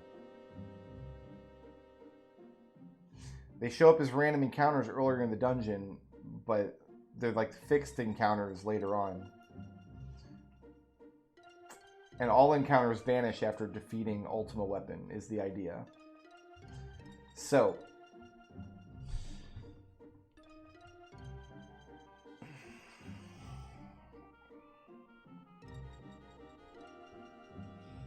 I like to figure out how many curse spikes I need. So I don't need... I'm going to need at least 200. Because we need 100 to teach Kesis that ability, then 100 to make another dark matter to have in the inventory.